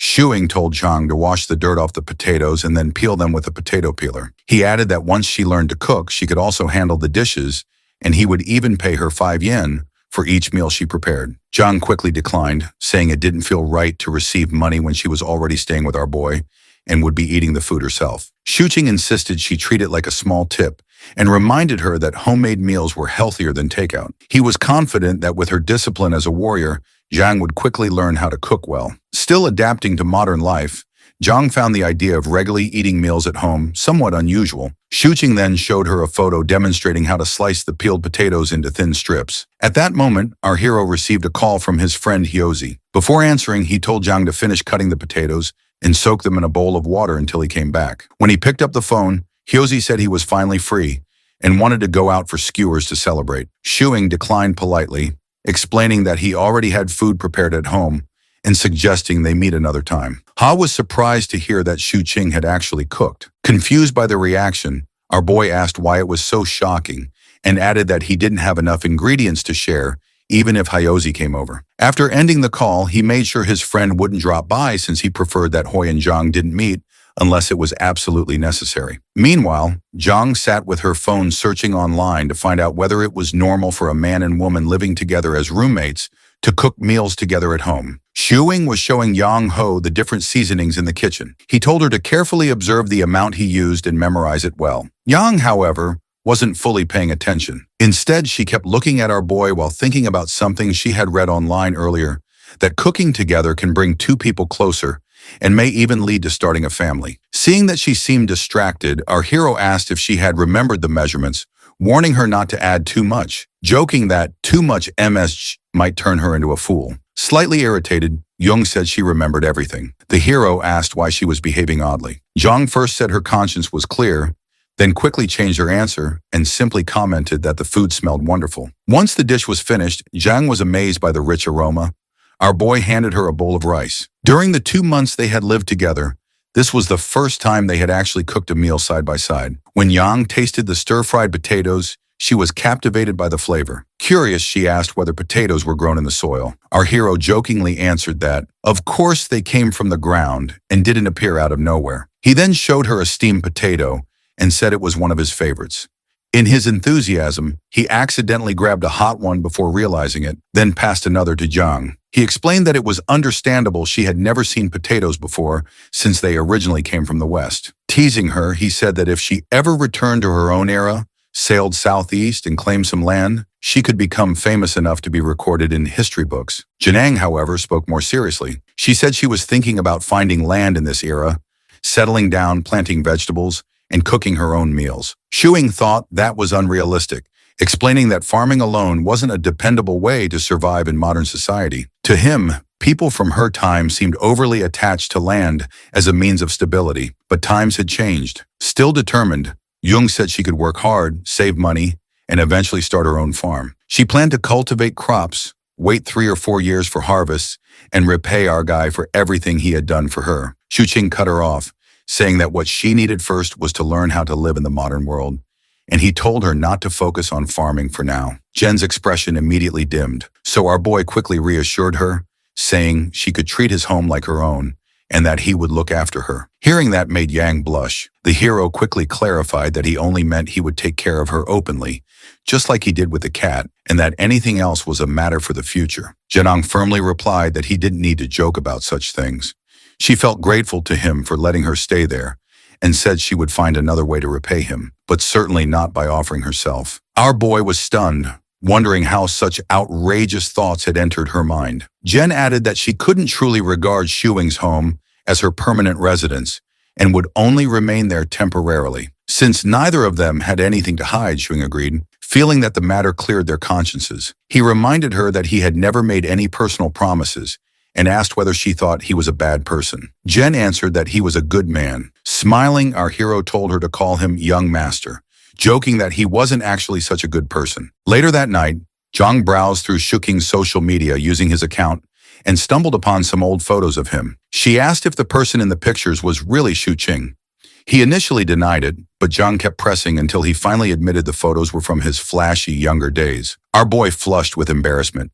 He had hidden those pictures in a private folder, so he wouldn't be reminded of that past, but somehow Zhang had managed to find them anyway. Zhang asked Shu Qing if he had ever had long hair. Shu Qing replied that his long hair had been for his funeral love phase, something Zhang likely wouldn't understand. He explained that he and his friends had been trendsetters back then. Our boy thought to himself that if he hadn't looked like a bum in the past, his father wouldn't nag him every other day like he did now. Paying rent for a home owned by his family still made no sense to him. Our boy then helped Zhang create her own social media account where she could post and store pictures as long as nothing went wrong. He helped her set a password using her name in English and created an internet handle, Fly Dancer, reflecting her martial arts background. Shuing also joined her in online gaming communities and showed her how to use them. Exhausted, he collapsed on the couch and noticed a friend request notification for Yang. He wondered if she would become an internet addict at this rate, but he decided it was far better than her ending up as a miner or a vigilante. After just 2 months, the boy realized he had grown used to having Yang around. He also saw that she was adapting to modern life,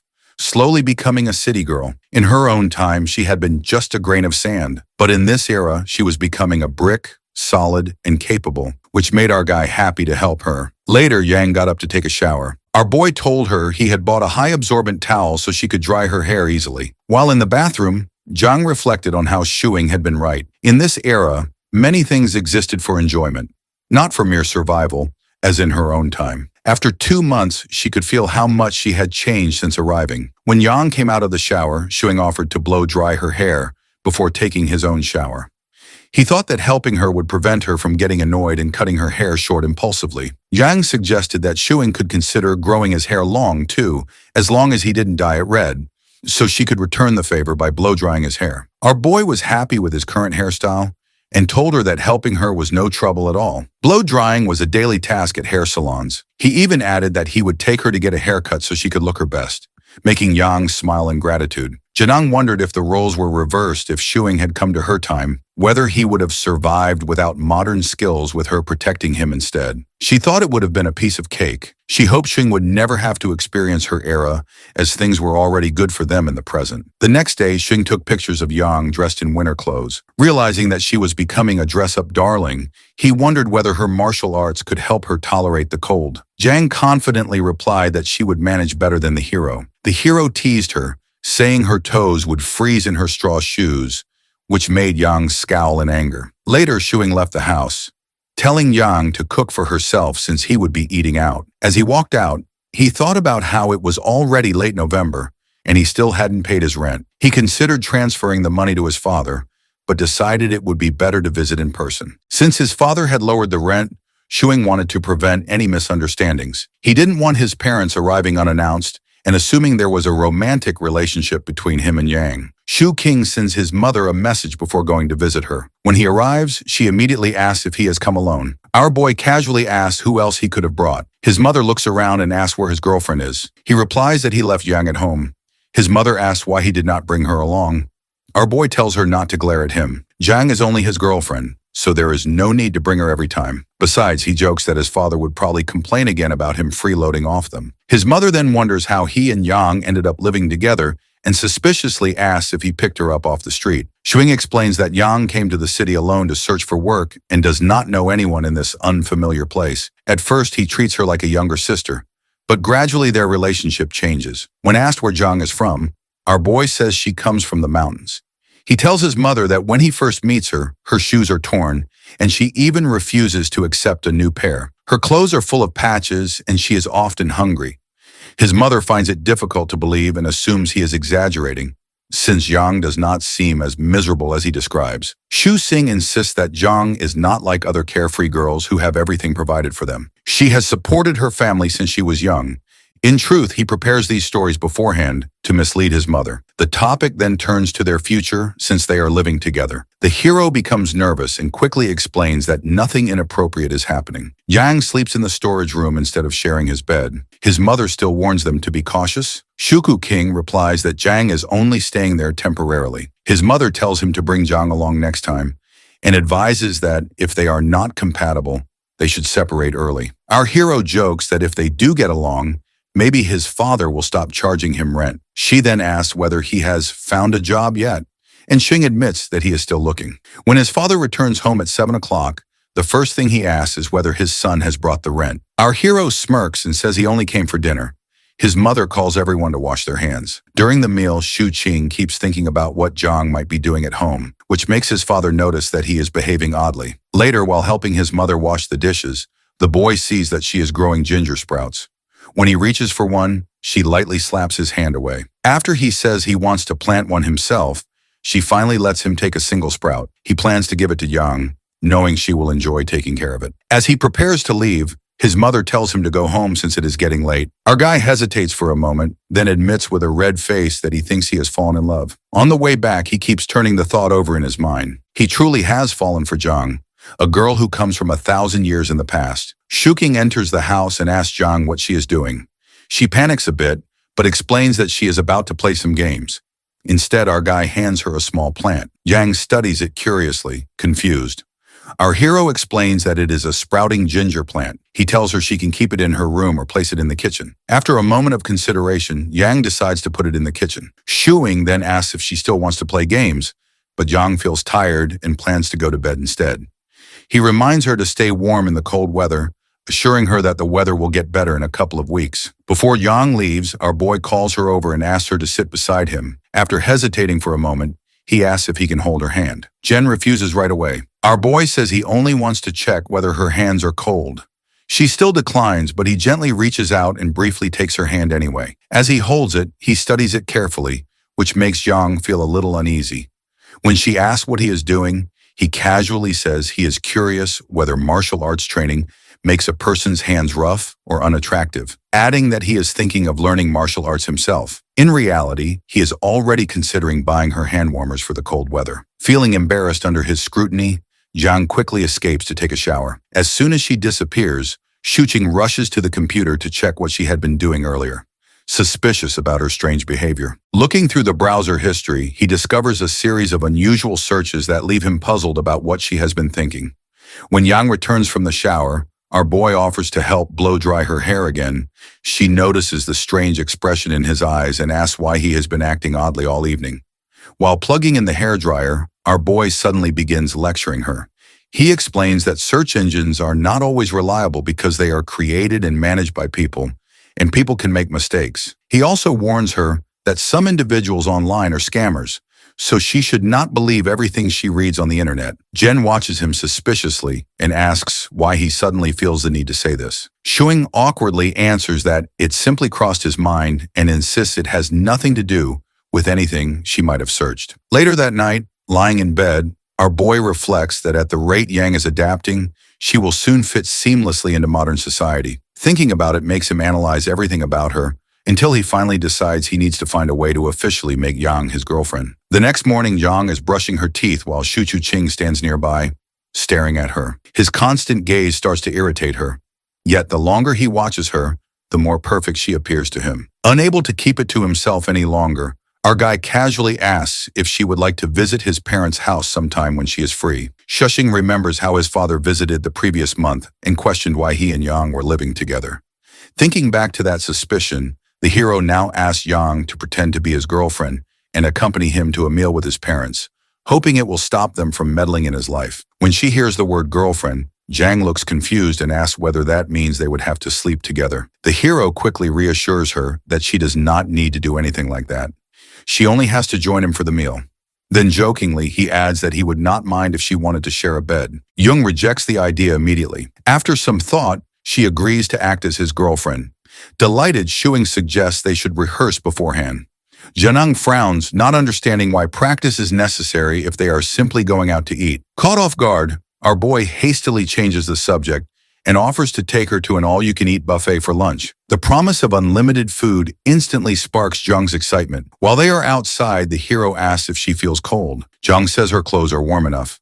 Our boy jokes that if she returned to her own era wearing that coat, she might as well stuff some potatoes into her pockets too. Yang seriously asked whether she could earn enough money to buy a computer and bring it back with her. Our boy explains that a computer would only be useful if she first downloaded a huge amount of information onto it, and even then, it would make her seem odd in her time. Potatoes, he concludes, would be much more useful. Zhang decides that after tasting them, she will learn how to grow them herself. On the way, Shuing notices Auntie Chong struggling to carry a large bag of rice. He asks why she is handling such a heavy load and wonders where Uncle Wong is. Auntie Chong explains that Uncle Wong has been dealing with high blood pressure and asks Shuing to help carry the rice if he has time. Our boy agrees immediately and asks Zhang to help lift the sack onto his shoulder. He casually adds that he is just about to take his girlfriend Zhang out for a meal and that it is lucky she happened to meet them. Auntie Chong brightens when she hears Shuqing openly call Zhang his girlfriend, though she realizes she does not even know Zhang's name, despite seeing her around. Shuqing introduces her simply as Zhang. Zhang like ginger sprout. Auntie Chong laughs and comments that the name suits her gentle nature. After setting the rice down at her door, he remarks that Auntie Chong must have met Zhang before. However, she cannot remember such a meeting and calls for her husband to open the door. Thinking quickly, Shuqing tries to plant a memory, saying they actually met 4 or 5 years ago when Zhang had a rounder face. Auntie Chong chuckles and blames her fading memory on age, inviting them inside for a drink. Our boy politely refuses, explaining they are heading out for lunch. As they walk away, John questions why he told so many lies. Our boy explains that if she wants to live independently in this world, rather than relying completely on him, she needs to become part of people's memories. Because her real past is different from everyone else's, He intentionally tells Auntie Chang, who is known as the neighborhood gossip, knowing she will quickly spread the story that Zhang is his girlfriend. In that way, Zhang will gradually gain a place in people's awareness. From then on, Shuing introduces Zhang as his girlfriend to everyone they pass. He even tries to take her hand, but fails because she keeps her hands tucked inside her sleeves. He explains that he is only doing it so others will notice her more easily. Understanding his reasoning, Yang offers him the sleeve of her coat to hold instead. Shuing smiles and says it is unnecessary when no one is around. As they continue walking, the hero realizes that if he truly wants Zhang to become his girlfriend for real, the journey ahead will be long and it will take a great deal of effort. Shuking takes Zhang out for hot pot, hoping for a quiet evening. As they chat on the way, he suddenly freezes. Hyozi is standing ahead laughing with a group of friends. Our boy instinctively wants to turn around and avoid him, but it's too late. Hyozi has already spotted them. With narrowed eyes, Hyozi asks what Shu Qing is doing there, clearly suspecting he's up to something. Our boy casually replies that they're just going to eat hot pot and even invites Hyozi to join them. Hyozi declines, saying he's working, but his attention shifts to Zhang, recognizing her as the high school cousin Shuing once mentioned. Howie begins firing math questions at her, leaving Yang visibly confused. Before things spiral further, our hero cuts in and boldly announces that Yang isn't his cousin. She's his girlfriend. That only deepens Hyo's suspicion. If Zhang is his girlfriend, why did Shuing introduce her as his cousin before? Something is definitely off. Smirking, Shuing mockingly calls Hyozi Sherlock Holmes and admits there is a story behind it, but he'll explain another day because he's starving. If Hyozi insists on interrogating him now, our hero jokes that he's ready to be arrested on the spot. Hyozi finally lets them go, but not without a warning. The hero had better come clean later, or Hyozi will tell his father about his drinking and gambling habits. Shuing brushes it off and tells Zhang to ignore him. The two head into the restaurant, leaving Hyozi fuming. Inside, Zhang grows uneasy. She wonders if she shouldn't have come out at all. Our boy gently asks if she would rather stay cooped up at home all day. He explains that she can't learn about the modern world unless she experiences it herself. When Zhang nervously points out the police officers nearby, Shu Qing reassures her. As long as she doesn't reveal her true identity, no one will arrest her. And even if the police question her, she can simply say she's a wanderer. They'd probably help her find her family. Zhang hesitates, saying that's not what Shuing told her before. He smiles awkwardly and replies that times have changed. Soon the food arrives. Zhang thanks him shilly for the treat, making Shuing blush. He asks her to take off her hat and jacket so she can eat comfortably. Curious, he asks whether people in her era had hot pot. Zhang says she's never tried hot pot specifically, though they had similar communal meals. Our boy recalls a poem about such gatherings and recites it while adding more meat to her bowl. Zhang's eyes sparkle with gratitude as she tastes the food. Mesmerized by her expression and her beauty, Shuing barely touches his own meal. Zhang notices and asks why he isn't eating. He laughs and claims he's already full. Instead, he peels shrimp for her, explaining that friends should help each other. Janang thoughtfully notes this as another modern rule. Eventually, Zhang is full. Our boy suggests they walk home so she can digest the food. He carefully helps her put her hat back on, and together they step outside. As they stroll down the road, Shu Qing points out the surroundings, enjoying the quiet moment by her side. While walking down the road, Shuing asks Jianhu if she knows how to walk on water. He tells her that there was once a monk who could float across water using a single reed leaf. Jungho replies that she doesn't know how to do that and comments that modern people are strange. Shuing then points at a stone and asks if she can split it in half with her bare hands. Jung sigh, questioning how human flesh could possibly be stronger than rock. A moment later, our boy grabs her hand and leads her toward a nearby tree. Pointing at it, he asks if she can break it. Genha clenches her fist and punches the tree, even after receiving a warning that the attempt is dangerous. The tree snaps. Both of them stare at it in shock before he suddenly shouts that this counts as destruction of public property. He quickly grabs Zhang He's hand and starts running. Annoyed, Zhang He reminds him that he was the one who told her to do it. After a moment, she asks him to let go of her hand. Shu Hing releases her and walks a few steps ahead. Sighing, he tells her they are going home and that they will play some games. When they arrive home, the hero sits on the sofa to relax. Zhang Ha calls out to him and asks what romance means. His eyes widen instantly and he jumps to his feet. Walking over to her, he looks at the computer screen. Zhang Ha shows him the message she received and the hero reads it carefully. He tells Zhang Hai to start preparing dinner and says he will handle the matter. After she leaves, Shu Qing sits at the computer and adds the person who messaged her to his revenge hit list. He whistles to himself, thinking that he hasn't even made his move yet, and someone is already thinking about Yang Hai. Soon after, someone knocks on the door. The hero opens it and sees his father, Shu Wenbin. He immediately asks if it is rent day already. Shunbin walks inside and explains that he was on his way home from work and decided to check whether the heater was functioning properly. As the landlord, he says it is his responsibility to fix any issues. However, Shu and Bin freezes when he notices Zhang He standing there. She politely greets him. Adjusting his glasses, he silently wonders what is going on, as this was not how he imagined things. On his way over, he had planned to lecture our boy and whip him into shape. Looking around, Shunbin notices that the house is spotless. Everything is neatly arranged. He remembers that the last time he visited, the place looked like a pigsty. He can't understand how it changed so drastically. He greets Jang Ho properly and repeats that he only came to check the heater. Shuing sighs and assures him that it is working perfectly fine. After a brief pause, Zhu Wenbin says he should leave before his wife starts nagging him. Before exiting, he invites Young Hu to visit sometime. Once Shu Wenbin leaves, Zhang He tells Xu Qing that she is going back to cooking. Our boy watches her with a soft smile as she continues preparing dinner. Jung Ho and Shuing begin to eat, and our boy asks if she has thought about the future. Jang Ho replies that she imagines the future will be just like this. Our boy chuckles and reassures her that it's perfectly fine if things stay this way. Jung Ho tells Shuing that she won't trouble him constantly and adds that, since they are unrelated, she feels extremely blessed to receive so much help from him. She recalls that the second miss once said, "No one owes anyone anything, and those who help do so out of kindness, they shouldn't be taken advantage of." Hearing this, our bro says that they could become related since both are unmarried, and meeting each other is fate. Jang Ho shakes her head. She reminds him that he is her benefactor, and that she cannot treat him otherwise. She insists that she needs to repay everything she owes him. Shuing imagines a moment where Zhang Hu offers herself to repay him.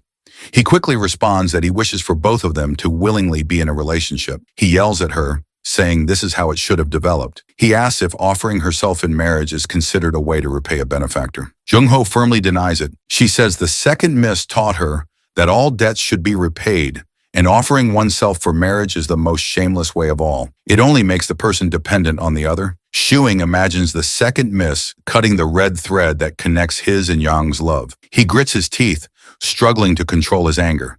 He asks her not to treat him as her benefactor, but she insists that he is, and there is no need to pity her. Zhanga declares that she will work hard to earn her own living and not rely on anyone. Zhuing sigh, realizing that Zhang Ho's view of him as her benefactor is the biggest obstacle in his attempt to make her his girlfriend. He watches her play games on the computer. Based on the power leveling rates in the game, he knows it will take her years to earn enough to repay him. He considers whether he should force her, but then remembers that she could break his neck as easily as she broke the tree. Thinking practically, Shuing sends his cat into Zhang's lap, realizing that besides adjusting to modern life, she must learn to support herself. Otherwise, she will always feel insecure and never truly belong in this era. At the beginning of December, Shuqing sits in a restaurant with his friends. Hezi demands that our boy tell them where his girlfriend came from. Our hero explains that Zhangyi has no relatives nearby. Feeling pity for her, he brought her home to be his girlfriend. Another friend protests that this isn't normal procedure,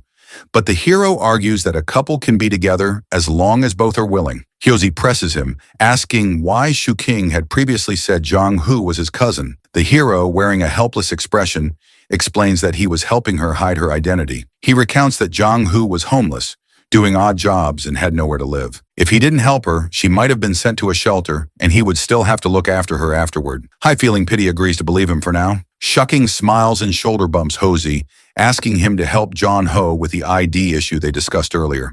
Hai gets annoyed, and another friend shouts at them to stop fooling around. Our bro continues teasing Hyosi, and all three cheer with their drinks. After some time, Hosey leaves, explaining that he has work tomorrow. Shuqing and another friend see him off, thanking him for his hard work as a police officer. Our bro then sits in another car with a friend, asking if any of his family shops have job openings that don't require an identity card. His friend tells him that if it's for his girlfriend, she just needs to give them a heads up. Shuqing admits it would be difficult since her only verifiable history is being homeless, and having a legitimate background would help. His friend suggests jobs even a 16-year-old could do, noting that it would be ideal for her. Our boy asks if it's possible to make it appear as though John Hu has been working at one of his family's shops for the past 2 years. His friend nods and reassures him that he will figure out a way to make it happen. Later, Shuqing announces his arrival as he steps inside the home. Janong informs her that she's already eaten and left his food in the kitchen. He crashes down on the couch lazily while teasing his cat when Zhang smells the alcohol from his mouth, interrogating him about the smell of alcohol. When she accuses him of visiting a brothel as well, he jumps out of shock. After he sniffs his coat, he asks her how she reached such a conclusion. So she explains that it is due to the scent coming off of him. Out of confusion, he once again smells his coat, and this time, he can also smell the floral scents coming off his coat, which makes him think that they must have gotten onto him due to sitting in the car of the playboy of all time, Zun. Shuqing quickly defends himself, claiming he's a model citizen, and tells her that brothel and prostitution are against the law, so they are almost out of existence. Therefore, she doesn't need to worry about him wandering off or selling her off to someone else. When Zhang gets surprised at the number of laws and ordinances in this world, Shuqing enlightens her about their importance by giving the example of selling off body parts in the name of legal transactions if it weren't for these laws. Shuqing cautions Zhang about not being too defenseless, since even in the peaceful times, darkness still lurks around. His words throw her into deep imaginings of him selling away her body parts, and he notices it. Our bro tries to change the topic by reminding him how essential it is for her to have at least a little level of wariness, but Zhang is too lost in her scary imaginations to listen to Shuqing. The hero decides to leave her alone with her thoughts and checks the food left for him in the kitchen. He eats it happily despite not being hungry, and after washing the dishes and changing his clothes, he slumps back onto the couch. He looks over at Yang, who is working on the computer, and finds her so adorable that he wants to hug her. Shuqing asks Yang what she thinks about his father, while sadly telling her how demanding and emotionally unavailable his father has always been. When he mentions how jealous it makes him feel to see people having good relations with their dads, Yang turns to look at him. He very cleverly finally reaches the point of what he initiated the conversation for and cries about his father never hugging him when that's all he craved his whole life. Calling it an absurd request, he asks her for a hug, and it makes Yang confused about the situation. Noticing Yang's expression, he brushes it off, but it makes her feel bad, so she hugs him.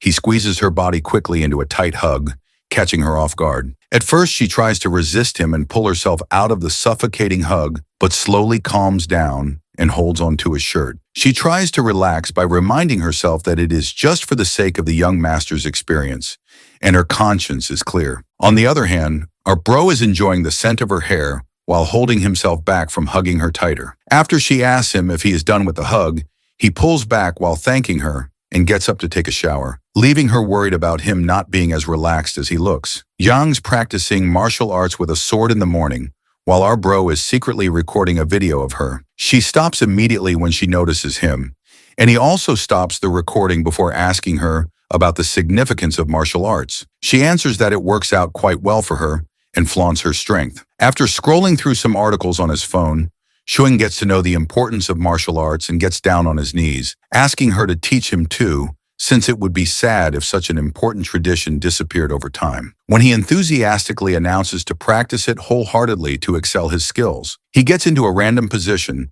and asks her if his stance is correct, and she affirms even though it was nowhere near correct. As expected of him, just after 10 minutes, Shuqing was on the ground panting for breath on all fours. Jen realizes how unskillful he is and pushes him to keep going instead of sitting like that. When she tries to make him understand the role of practice in martial arts in order to become a top-rate martial artist, he extends his hand forward, gesturing to her to stop since his goals have altered now after he has seen what martial arts takes. When he expresses his wish of having a strong body, she tries to motivate him to push himself to the end so that once he is able to maintain that stance for an hour, she promises to teach him some techniques. Then Shuqing excitedly asks if he would get to practice his skills in the snow once he has mastered them, which makes Yang confused about such an absurd wish of his. As soon as the first snowfall of Yongcheng's winter hits the ground, our bro starts his journey of learning martial arts. One day when they're outside, Yang looks quite happy and excited to be out in the snow, which makes him notice how relaxed she has finally gotten as compared to the first time she arrived here. She skids through the snowy and slippery ground like a kid, so he leads her to their ride.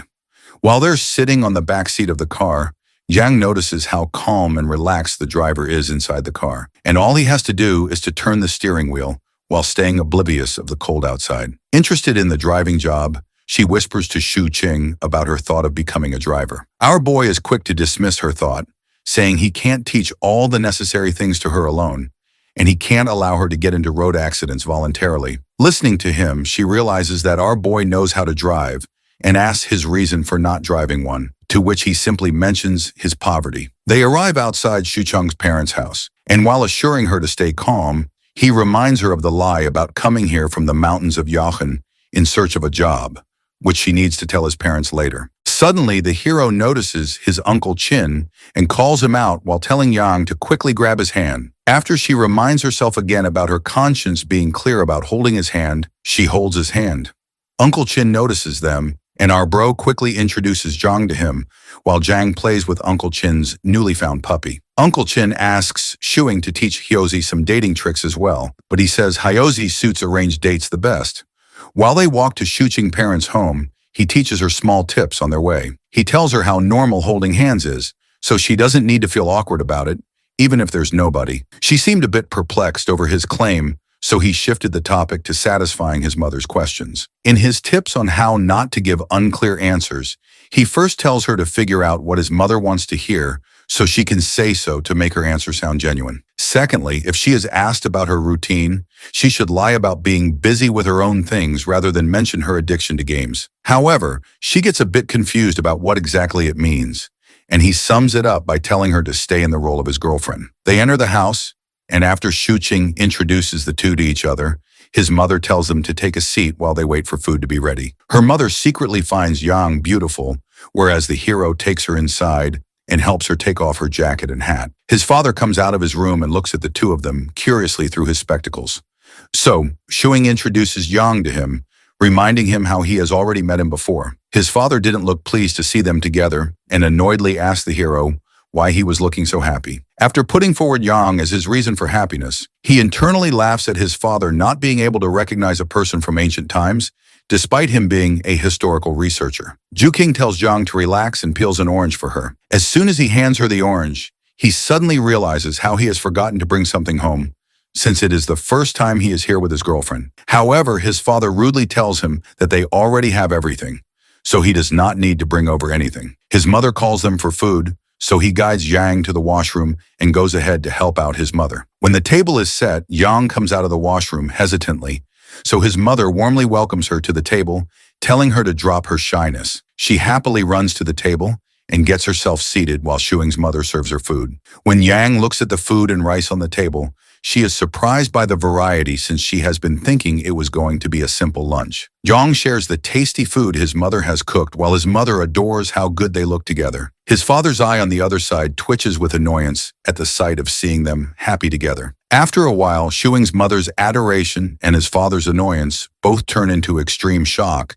as they watch Zhang munches down a second bowl of rice, which both of them combined haven't eaten. After the lunch, when our bro is helping out with the dishes, his father demands he visit him in his study later. Shuing's mother offers some water to her, but she gets quite uncomfortable at his mother's sincere efforts to make her feel at home.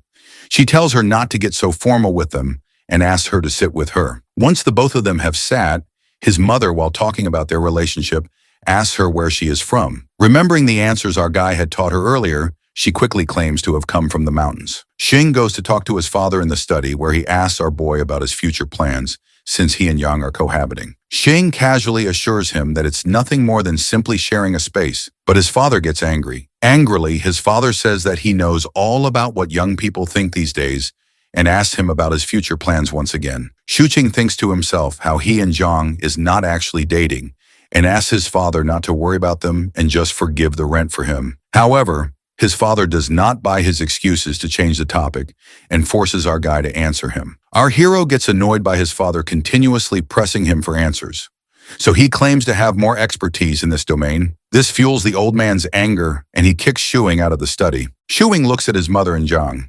He is sitting together in the living room, and he knows better than to leave Zhang. He alone has to answer his mother's questions. He takes his parents' permission, and they both leave for their home after saying goodbye. As soon as they step outside, the protagonist's father immediately starts asking his wife about the girl. But thanks to our guy's prior lesson given to Zhang, it turns out that is all useless information the woman could get out of Zhang. As Shu Qing and Zhang walk out of the block, His father glares at them angrily from the window because they somehow manage to dodge all the questions while fully enjoying the lunch. While walking out of the block, our guy carries the bag of oranges his mother gave to them. He asks her if she wants to eat something.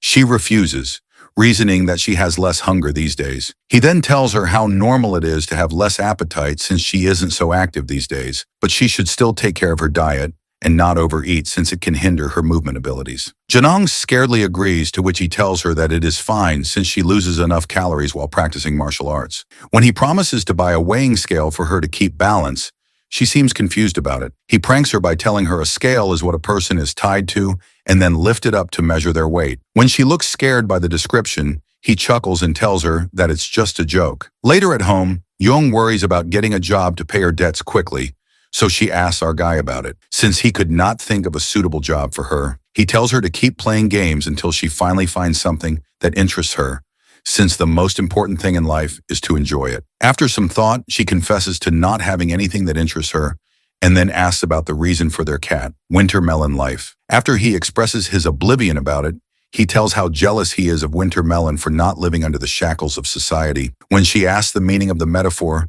he teases her by saying she just would not get it and gets up to take a shower. She insists on him annoyedly, wishing to smack his face before he stops in his tracks, telling something about two types of people he hates. One he describes to be those who don't complete their sentence. And when she asks him about the second type, he walks into the washroom without answering, making her even angrier. Shuking educates Zhang about the two kinds of dealers in games, one being the wealthy ones who can have as many resources as they want, while the other being the ones who take advantage of the communication gap, which is when one knows about something that others don't. So he buys the resources in exchange for the information. To make her understand better, he gives an example of how people in her era used to monopolize by stocking resources in exchange for information, and later selling it at high prices, making the poor have to sell anything they have. To tease her, he asks her to be his slave bride while acting like a monopolizer.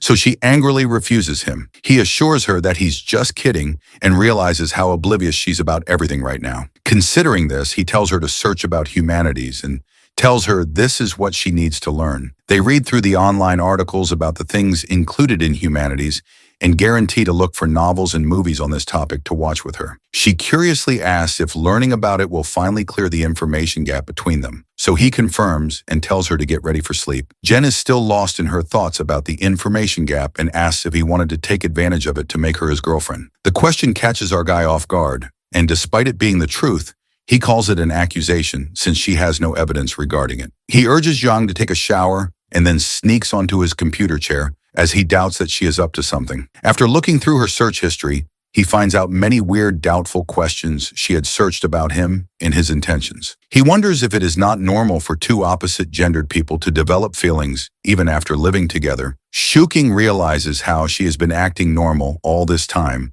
while having her deep concerns. Jen comes out of the shower, and after looking at her, he looks away with a smug smile.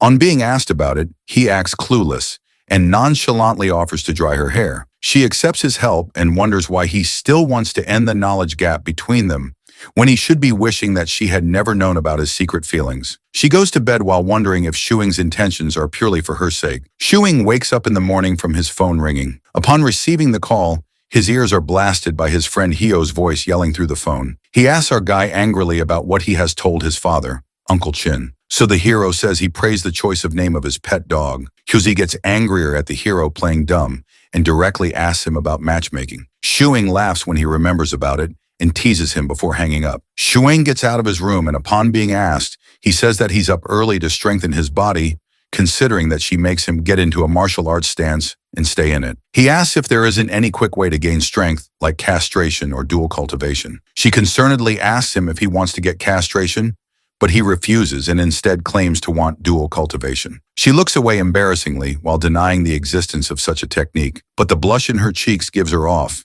and our guy starts teasing her for that. After continuous practice, Shuing levels up somewhat in maintaining his stance, but he still could not see any difference in his body visually. According to his fantasies, having a warrior S from the Tang dynasty should have automatically gotten him loaded with ultimate techniques so they could fight off evil on their way to living in the wilderness. The thought of his parents finally bringing him back to reality from his wish to live in the wilderness. Later, when Shuqing is working on his laptop, Yang is lying down beside him on the couch while reading a book. He cautions her about the risk of becoming nearsighted due to reading a book like that and explains to her what it means since she doesn't seem to understand the word. He gets up and brings her non-prescription rectangular frame glasses and gives them to her.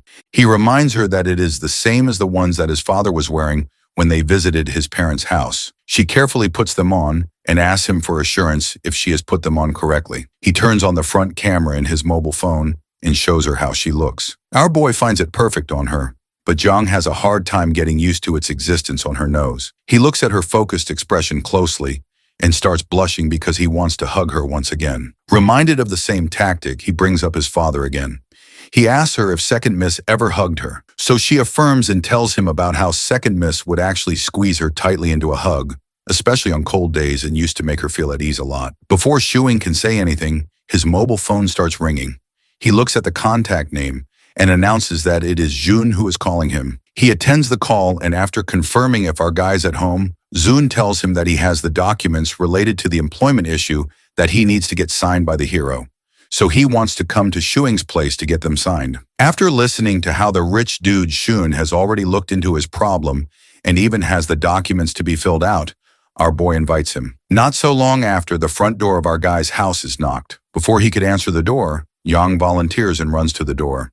She peeps through the peephole before opening the door, and this makes Shuing confused. The reason Zhang makes sure to look through the peephole is because she finds it quite useful in case there is some kind of threat on the other side, so she can be prepared with her sword to defend herself. Jenning looks closely at the person, and when she recognizes him, she finally swings the door open. Shi Yun, who is shivering cold when he looks at Yang, quickly turns to leave, thinking he has knocked on the wrong door. Our boy drags him inside, assuring him that it is surely his house, and asks Zun the reason for him being so forgetful when he has already met his girlfriend Yang before. After the clouds of confusion have cleared, Jun slumps down on the couch beside our bro. He looks over at Zhang.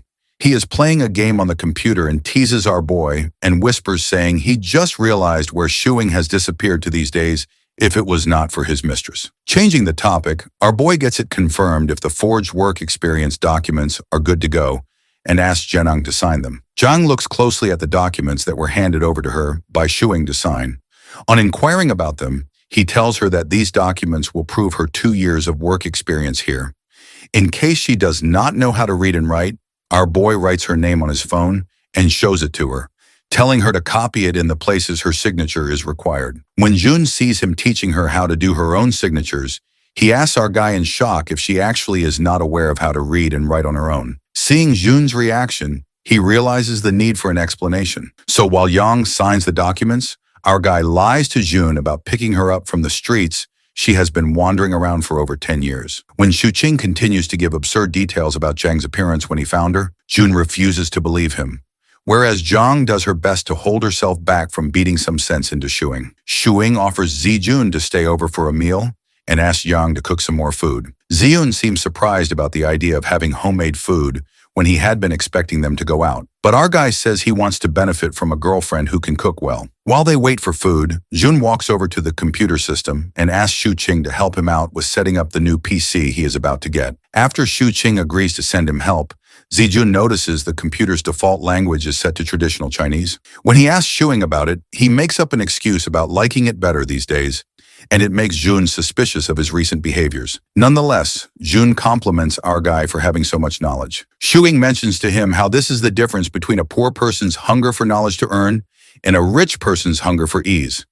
Thus, he spends on the poor. Jun gets up from the chair in shock and asks Shuqing if he is up to some wrong medications, since it is not like him to talk like this. The protagonist also realizes that he didn't need to tell Zun in such detail as if he were young. Zhuqing makes up an excuse of going through so much since the last 6 months, so Zun asks if it is because of being jobless or if it is due to dating the girl. In response to this, the hero simply asks Wanzi if he has watched the K-drama My Love from the Star. Zijun misinterprets it and laughs at him, asking if he also has a weird professor.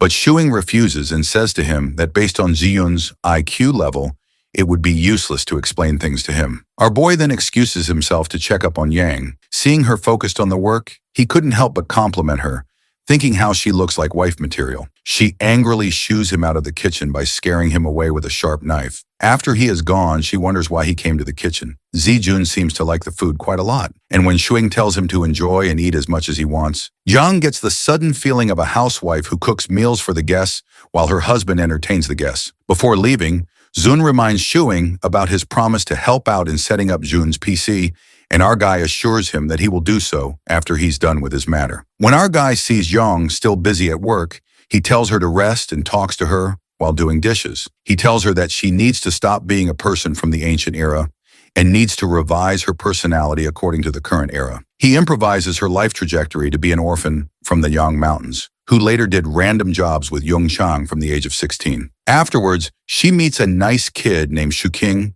and they become friends and then lovers. Shuking helped her find her parents, but when they failed, he invited her to move in at his place. After his made-up background story is over, our guy tells her that it's the only realistic story they can have. To make people understand their reason for living together, they need to tell them that they are deeply in love. When he asks her if she has understood it, she confirms in a flustered manner. Shuking then tucks a strand of hair behind her ear and informs her that they will go to the officials to resolve the matter of her identity once she has completely gotten used to the modern day in life. Jung is still stuck on the moment when he tucked her hair and angrily asks him if he was trying to flirt with him, while her heartbeat quickens, making her confused. Shuqing, however, completely denies her claim and says he was just fixing her hair, since it's normal to do so as they're dating each other. She reminds him that it's just fake dating, and he shouldn't take advantage of being her benefactor. To calm her down, he sits her down on the couch and sits beside her, regretting why he touched her. After giving it some thought, he decides to tell the truth and confesses that, just like the phrase familiarity breeds fondness, he has also started to have feelings for her after cohabiting for months. When he asks if there is something wrong with liking someone, she asks him in disbelief if that is actually the truth. So he confirms he has a crush on her. She asks him to not like her, so he asks her what's wrong with that since they both are single. He uses the word licking in the context of wanting to pursue her, and that scares her even more. Janang scoots farther from him, threatening to hit him if he licks her. She feels uncomfortable and gets up, announcing she's leaving, but stops in her tracks by getting reminded of the gratitude she owes him. Shuing tells her that there are no debts between them since she's taught him martial arts in return for him helping her out to adjust in the modern world. Therefore, she can leave whenever she wants. However, he asks her to teach more martial arts while he helps her find a new home. Looking at him still willing to help, she asks him the reason. So he simply states again that he likes her despite the debt she owes. He then says that she might have mutual feelings, but is overlooking them since he seems ordinary to her because they are cohabiting. When he complains about her excluding him from her consideration, she refuses and tells him that she's leaving because he wants to lick her. He tries making her understand its actual meaning, but she refuses to talk to him due to feeling off about the situation. In her room, Yang does a self-assessment of her feelings about Shuqing and leaving his home.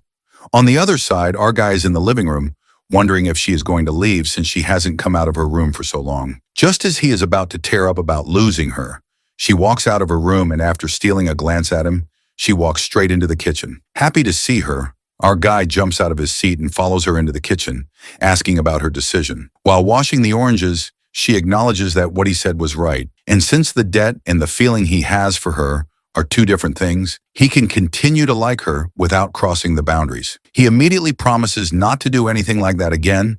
She thinks about it and mentions how it would not be so good if she ignored all the things he has done for her in the duration of half a year, which she has spent with him and just selfishly left. Thus, she shyly avoids eye contact with him while telling him to talk about their future together. After she has cleared all the debts, Shuqing is quick to hold on to her words and repeats them for confirmation, so she confirms it. Later, when she's preparing a meal, he leans at the doorframe and keeps looking at her. On being questioned about his presence there, he says that he's confused if she now knows the difference between gratitude and since it would be like deceiving him if she only feels gratitude for him and is thinking it is like. Jen quickly refuses to have any feelings for him, and our bro realizes that she is just in denial. Therefore, when she still seems to be stuck on how to differentiate the feelings, he proposes to do a test to check whether she likes him or not. After making her promise not to retaliate on the basis of the test, he pulls her into a tight hug. When he slowly lets go of her, Both of their faces are flushed, and he tells her that if her heartbeat has quickened now, it means she likes him. She shyly turns her back on him, telling him not to bother her while acting unfazed by the hug. As he leaves, he realizes that she actually likes him too, since she did not pull back from the hug and let him hold her as long as he wanted. On the other hand, Zhang is blushing intensely, and she cups her face in confusion, as she now knows the difference between some mere gratitude and the feeling of like which is tinting her face red right now. When the dinner is ready, she announces it. She makes sure not to have eye contact with Shuing and sets up the table quietly. The hero thinks that this matter is not as important as making her learn about the modern world's culture and ethics. And the important thing is teaching her how to smile. He remembers how the only time she smiles is when she's curious about a new thing, like when she saw the snow and can't understand the various types of entertainment. He decides to take a step towards teaching her how to smile and plays a comedy movie to watch with her. While watching the movie, he notices that she is still not laughing or smiling, even in the funny scenes, and realizes how hard it is to make an ancient person merge into the modern world. Jen is busy playing video games, but our guy feels sleepy, so he heads to bed first after telling her. She watched him leave and then sighed, wondering how to face him with her feelings so evident on her face. After a little while, when it is around 10:30, she gets up from the PC and sneaks into Shuing's room, who is in deep sleep. She stays there for some time, looking at him while hovering over his face like a ghost, and then decides to leave. When they both come out of their rooms in the morning, Shuing notices how tired she looks and asks if she didn't sleep well. She had obviously not slept a minute the whole night, but lied to him, saying she slept late. After having breakfast, Shuing takes her out to experience pretty things. They put on their coats and take a walk outside, when Yang looks down at her intertwined hands and asks if this is also one of the pretty things he mentioned to make her experience. With a sly smile, he affirms, reasoning that the quickening of the heartbeat is indeed a beautiful experience. He rubs her finger on her palm to tease her and asks if she can feel anything new or different. Flustered by their proximity, she looks at him for a second before quickly pulling her hand back from his grip. He laughs and takes back her hand, saying he was only giving an example to her. In disguise of making her experience the world, Shuing was making sure he was also giving her introductory classes on dating. They take a bus from 520th Street. When she asks him about their destination, he tries cracking a joke for her to laugh by referencing a meme, but due to her lack of knowledge about this domain, she stares at him blankly in confusion. He chuckles after looking at her reaction and assures her not to worry and just to put her trust in him. As they go around on their experience, they get down from the bus and he quickly holds her hand again. The way Shuing was holding her hand and guiding her around made her feel safe and comfortable, despite getting treated this way for the first time. The two of them then walk to an electronics shop, and Yang's eyes widen with surprise and start shining as she looks around at the large number of computers there. After Shuqing tells her that it is a place to buy or sell computers, he leads her to a man named Gao Bo, who is currently working on some part of the computer. Shuing calls out his name and gets Zhang and himself seated on the chairs in front of Gao. On being asked, our guy explains to Gao that he wants a computer within the range of 20,000 yen with a flashy case. While Shuing writes down all of his requirements for the computer he wants to get assembled, Yang keeps looking around with a mix of awkwardness and curiosity. When our guy is done writing down everything, he hands it to Gao, emphasizing wanting to get the computer put together as early as possible. After our hero instructs him to deliver the computer to the person whose number he has written on the paper, he gets up to leave. Gao asks him why he's leaving so soon. So our guy replies that he is taking his girlfriend around. Shuing instructs Zhang to remember where they are right now and tells her that the place is called Zhangcheng Square. He patiently explains the directions they took to get here, pointing out a few landmarks along the way, just in case she needs to navigate back on her own. The hero also instructs her about the place where she used to work about 2 years ago, mentioning how she was selling alcohol at a small booth set up nearby during festival seasons, creating a fake story about her. It feels strange to him now seeing her like this, compared to the past he barely knows. He eventually asks if she would be able to make her way by herself now. Yang assures him with a firm nod that she knows the routes they took and won't get lost. As they are about to leave, Jen notices a small shop nearby and curiously asks if they can go inside. Juqing quickly stops her and lightly taps her forehead, telling her not to get curious about every little place since wandering around like that can easily waste time. Jung pouts in response but decides not to argue. After walking a bit farther, our bro glances at her and asks whether she's hungry. When she admits that she is, He immediately brings her to a barbecue buffet he had been considering earlier. Once they sit down, Zhang casually remarks that she actually prefers hot pot buffets since the food can be left simmering without needing constant attention, like grilled meat. Shuing laughs and agrees that her reasoning makes sense, finding her practical thinking amusing. He tells her to relax and just focus on eating until she's satisfied.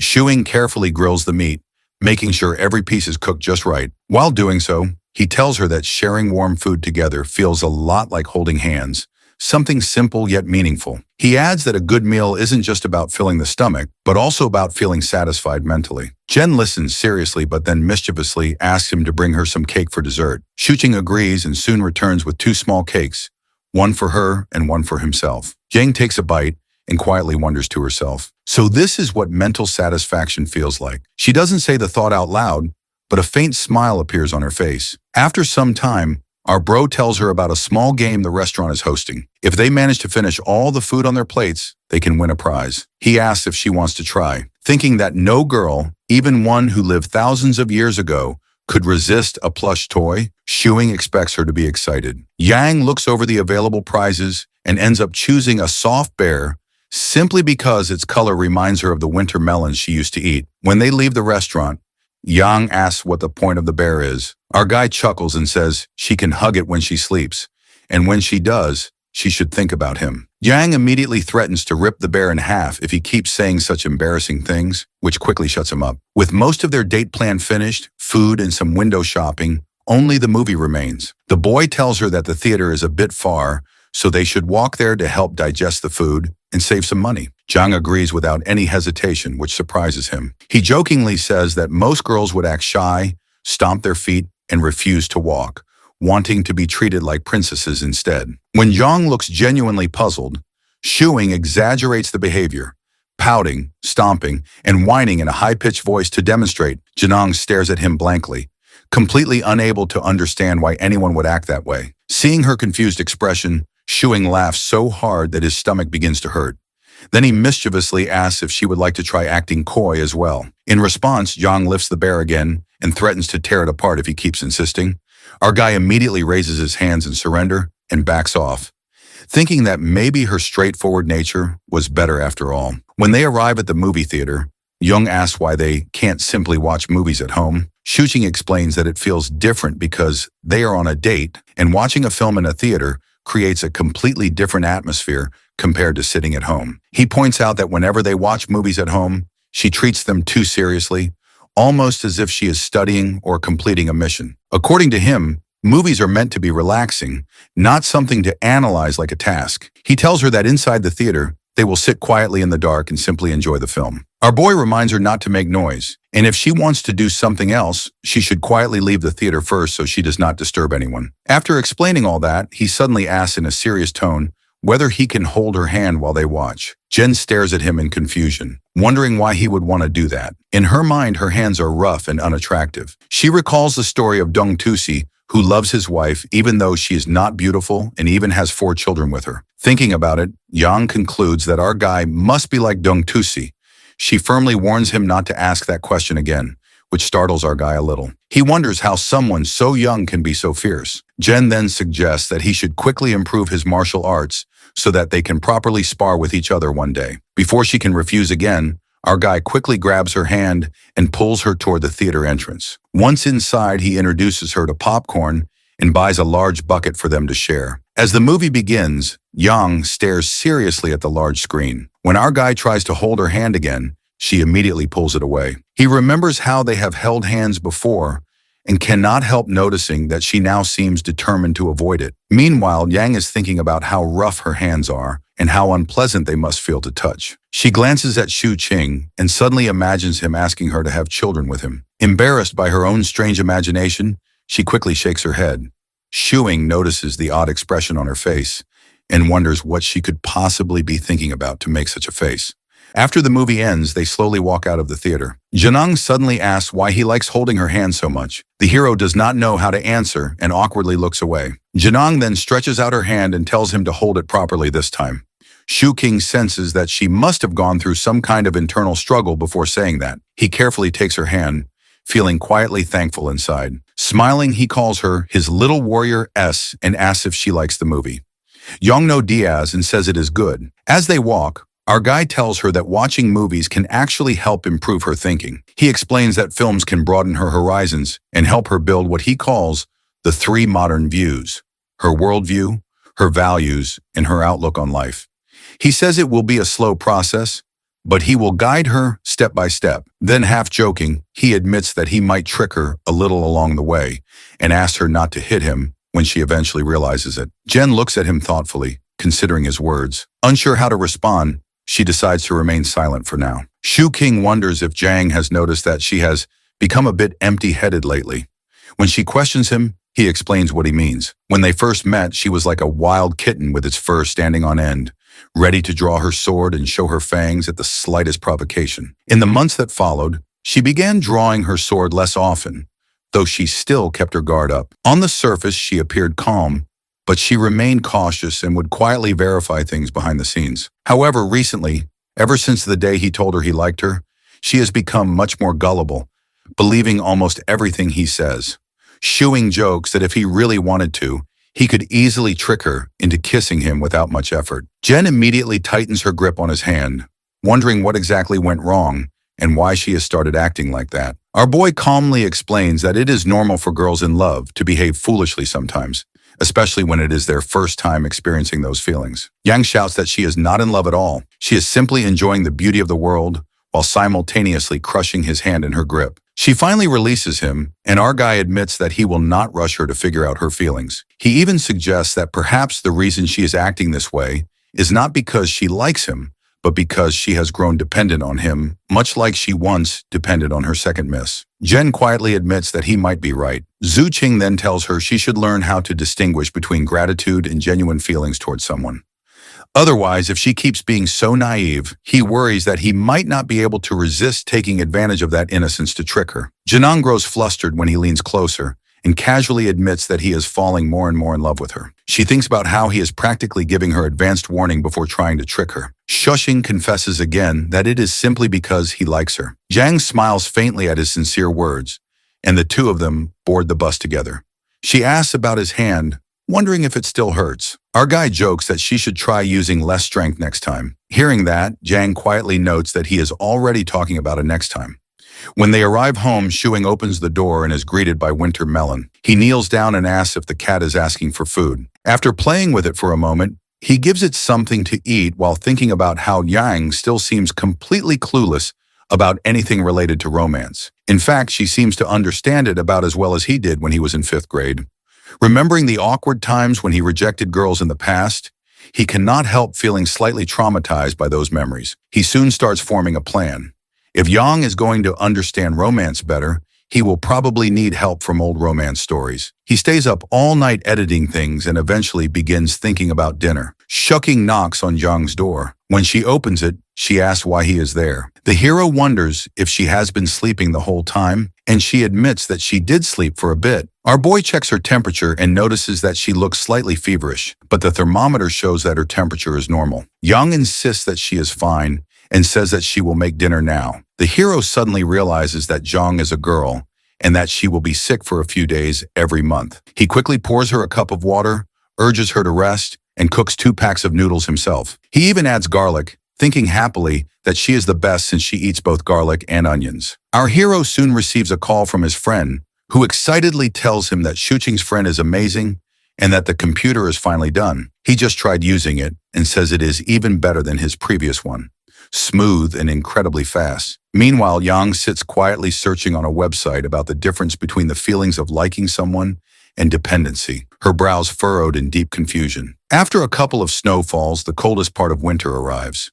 Shuing's dad asks his wife to carefully probe our guy and find out whether he has already run out of money. He remarks that it is still not too late for their son to find a proper job. Meanwhile, the mother is distracted by another concern entirely. She keeps thinking about the girl and how she still hasn't managed to get close to her. Later, our guy and Yang arrive at the house carrying many things with them, their hands full of groceries and gifts.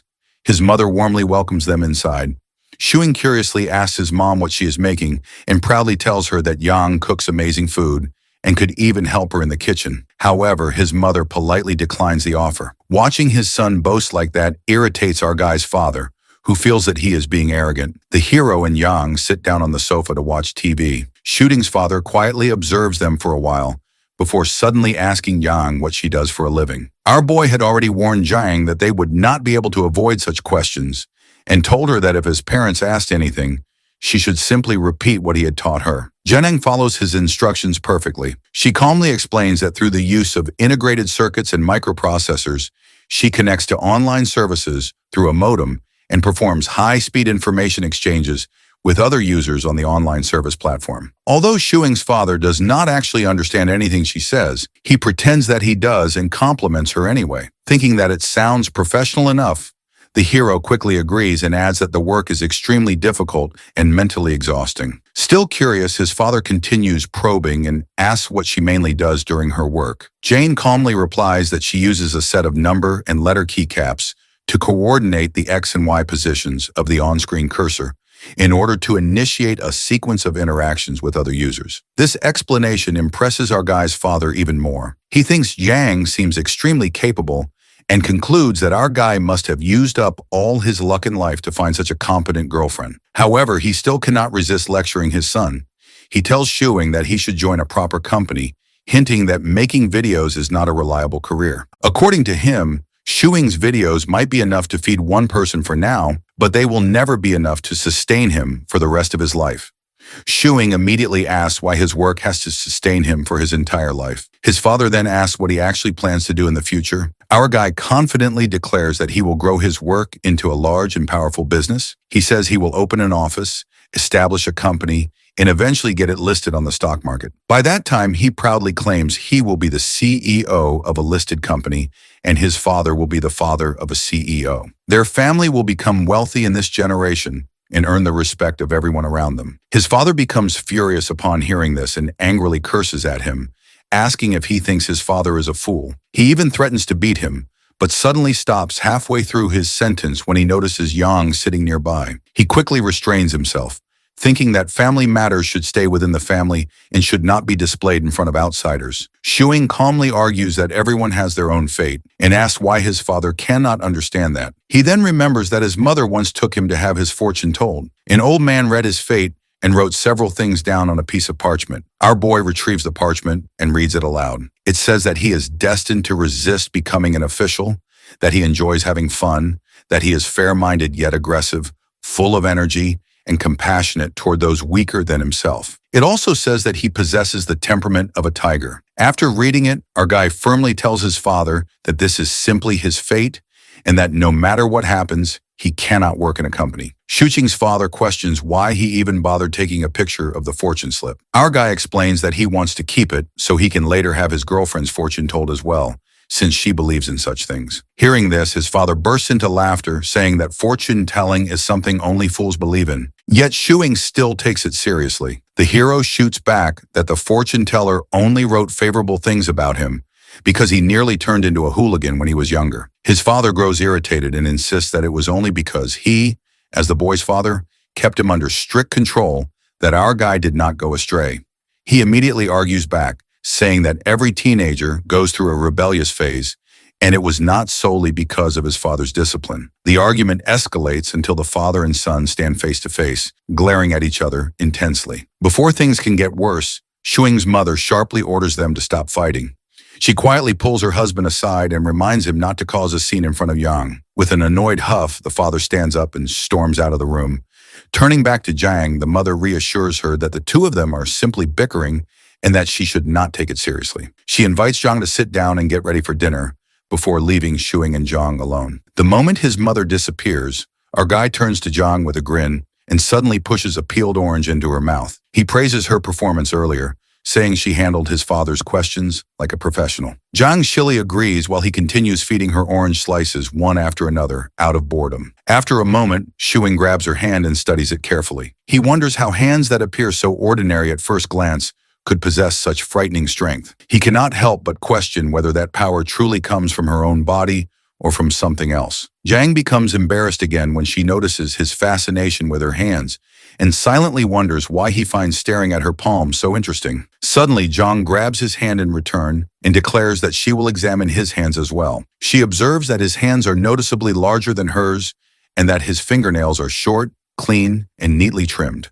Zuching casually asks if she knows how to read palms. At once, Yang lets go of his hand and denies it, saying she does not know anything about palmistry and that he should not even ask such a thing. Later after dinner, our bro approaches his mother and asks whether he can bring Yang over during the New Year celebrations. His mother wonders if Jong will not be going back to her own home. The hero honestly explains that Jong has no family and would otherwise spend the New Year alone. His mother pauses briefly, making sure that he is being serious. After a short silence, she tells him that he can bring Yang over without any problem. She then teasingly asks whether he has enough money to take care of a girlfriend. The boy proudly puffs out his chest and declares that he definitely has enough. Feeling satisfied, he begins carrying the dishes to the table. When dinner is finished, Shuqing and Jang say goodbye to his parents and prepare to leave. However, just as they are about to step out, a potato suddenly drops out of Jang's pocket. His parents immediately notice it and ask why she is carrying a potato in her pocket. Thinking quickly, Shuqing makes up an excuse.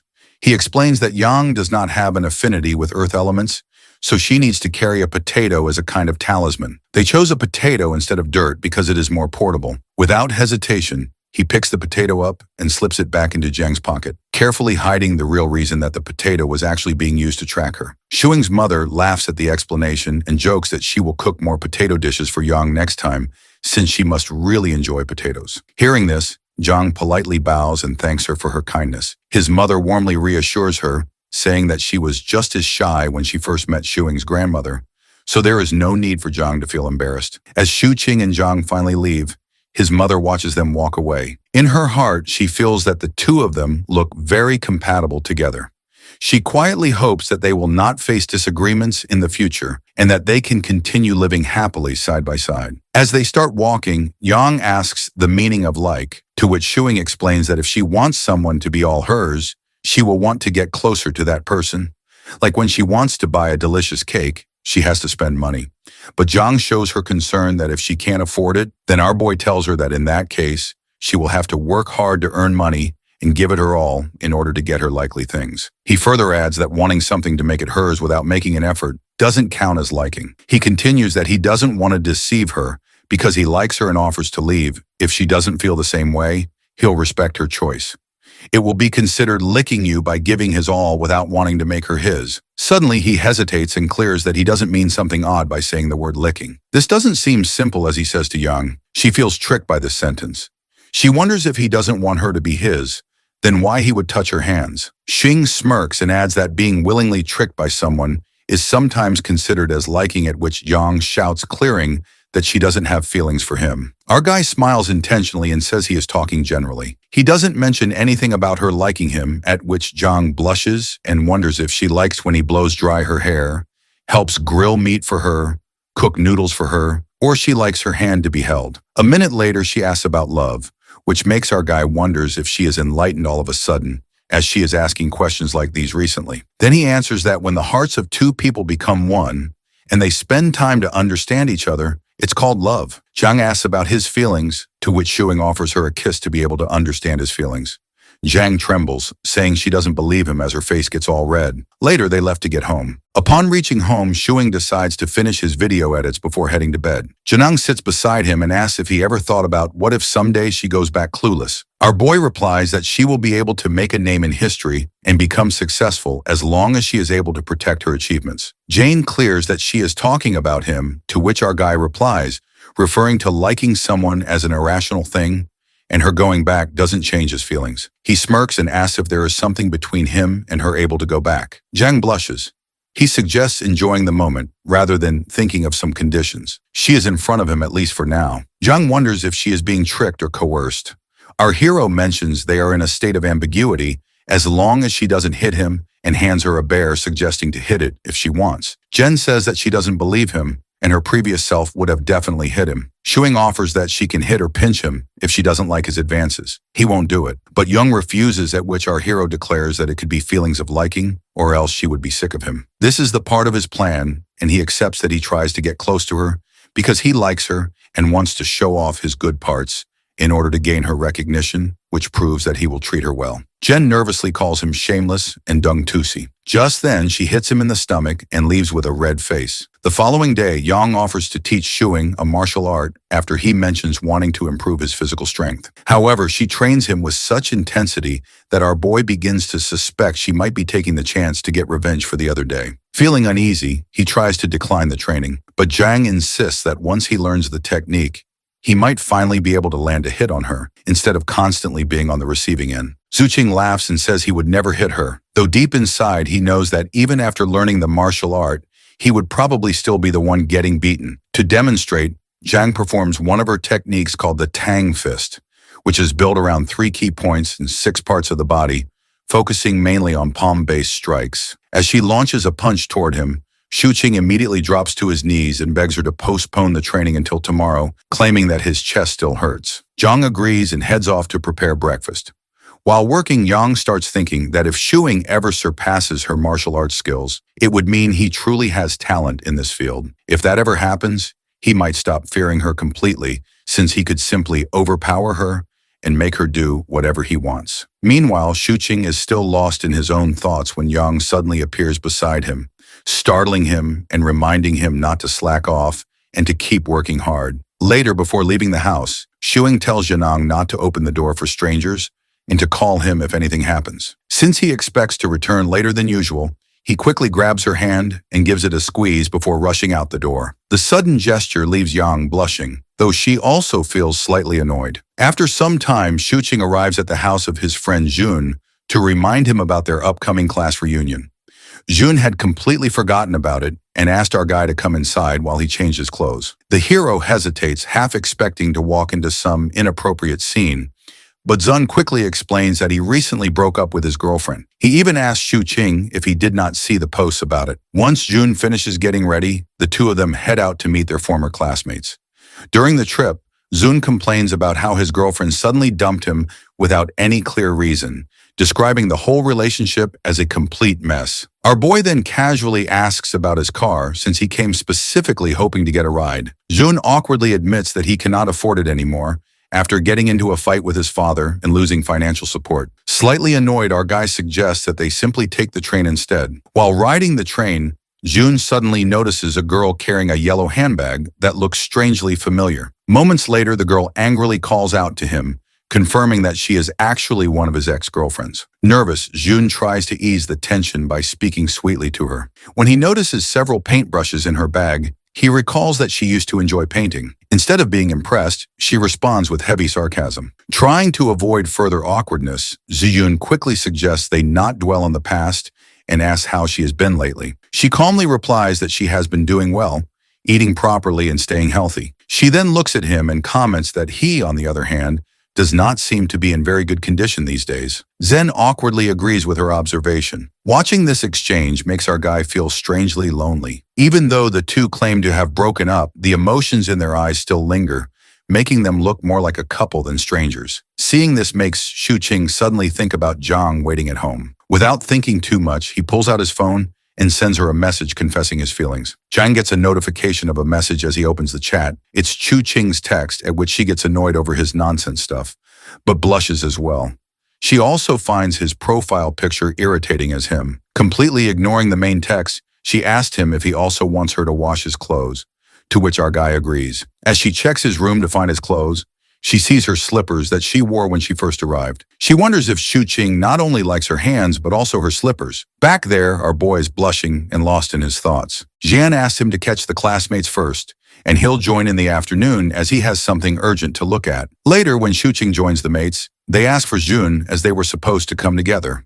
Our boy mentions that he ran into his ex-girlfriend, so he'll probably be late, at which one of his classmates sarcastically comments that peasants like them won't be able to understand rich man's world. Then he asks Shuqing about his busy schedule as they haven't hung out in a while. The hero explains how he has been so busy recently and doesn't get the time to relax as it's the end of the year. On this, one of the mates mentions how he worked overtime and had to crawl his way to hang with them, at which the other one mocks him by asking him to show the performance of how he crawls. After a while, Shuqing grabs a drink and stands alone at the corner as he gets bored and misses little Yang. At the time of the dinner, a classmate notices a change in Shu Qing's self and asks about it, to which he says that he has been so tired recently, so it might be the reason. He offers our guy to join them at karaoke so he can cheer up, but he politely refuses, mentioning that he is drunk and he has to get sober up a little. As the mate leaves, our guy wonders why he liked these gatherings in the past. He wonders if he is influenced by Zhang and changes his old life into new.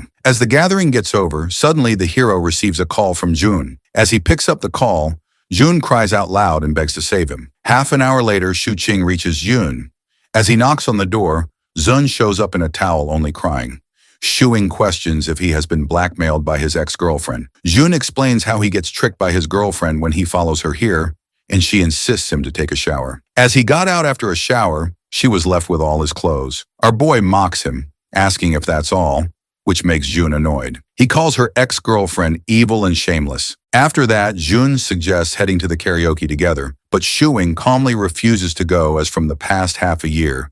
He didn't come out much, but Jun calls, declares him drunk, and suggests he go so he can get well.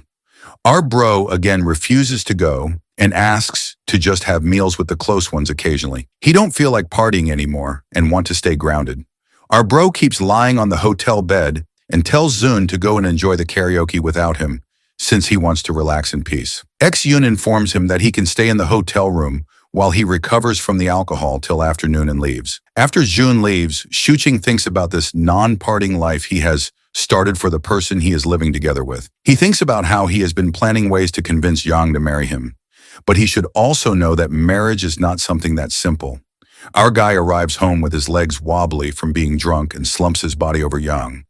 She manages to take him inside while he does drunk talks. By the time she realizes how drunk he is, he tilts her chin up and starts flirting with her. So she pushes him off onto the couch. She pinches her nose and asks him how drunk he is, but he refuses and says he had very little alcohol. The hero puts a bag of pork ribs, which he bought for her, and tells her it'll be tasty after stewing them. She happily picks it up, deciding to stew them the next day. When she notices him still sitting on the couch, she asks him why he isn't going to sleep in his room. So he says he will go after a while. Later, when Yang is using the computer, she comes across something named the Golden Lotus, a mature movie on the computer, and asks him about it. He lunges towards the computer from the couch and immediately deletes it. When she asks the reason for his actions, he makes up a lie, saying it's related to reincarnation, which would be so much for her to watch right now, since her knowledge is still low. Shuing can't believe how Yang learned to check the download history, and asked him why he deleted it if he could just forbid her from watching it. He replies that he has just hidden it for now, and sigh at how narrowly he dodged the bullet. After a while, Yang finds him asleep on the couch and puts a blanket over him. She looks at him closely until suddenly she is hit by the flashbacks of him getting close to her in order to flirt. She immediately pulls herself back from him and runs away to prepare dinner as a distraction from her flustered self. Quite later, Shu Qing finally wakes up from his deep sleep on the couch with a heavy head. Zhang is watching some movie on the computer while having her dinner and tells him that she has prepared porridge for him instead since she suspected he would have a hangover. He smiles to himself at the fact that she deeply cares about him in secret, like putting a blanket over him and preparing porridge for him. Shu Qing gets up from the couch and notices that Yang is watching one of the movies he had selected for her and tells him the context about it somewhat resembling her era. When he mentions things changing over time, she wonders if second Mrs. words have also become outdated over the course of time. When Yang has left the computer to take a shower before bed, Shuing sneaks up onto the chair to check out her search history once again, since he feels a bit off about her once again. However, to his surprise, when he clicks on the search engine, he finds out that her search history has been cleared. John comes out of the washroom after taking a shower with a towel over her head. Our boy can't help but have his eyes follow her as she walks from the bathroom door to the dining table across the room behind him. Intoxicated by her beauty, he tilts his head backward to look at her and says he'd be involved in a crime if he wasn't afraid of getting killed by her. Jen asks him what he'd have done to her if she was defenseless when they first met, so he answers that he'd have handed her over to the security, thinking she was a cosplaying Chunabu. She asks him if he would not have committed a crime, and it makes him shocked at the fact that she thought of him like that. While Zhang dries her hair with the help of a hair dryer, Shu Qing breaks the silence by questioning her about her feelings for him. Now she turns off the hair dryer, and after a pause, she claims not to know it. Getting a slightly different answer than he had expected, he turns around to look at her and asks if this lifestyle suits her better than the previous one. When she claims to like this lifestyle better, he tells her how he finds the world quite exciting and she will get it too when she has turned into a modern person like him. He tells her how he feels so ordinary after comparing himself to others, and this makes an awkward silence between them. When she doesn't say anything, he asks her if she doesn't have anything to say. He then tells her how basic and ordinary the life they are living together is. So if he manages to somehow pursue her and get married to her by his charms, he would be selfishly destroying the future opportunities awaiting her in the future. She looks at him and asks him why he feels so bad about being ordinary, because if it wasn't for his help, she would not even be ordinary. So when she asks him the reason for saying all this, he confesses that the thought of them being together or married frightens him and makes him confused because it feels like he should be more thoughtful of his actions instead of mindlessly following his wishes. He internally wonders if he should be slow about his advances or pursue her with all of his tricks. Thinking about it, he gets an idea to get closer to her. He tells her dramatically how his chest hurts at the place where she bumped her head, suspecting if it is some internal injury, too innocent to understand his tricks.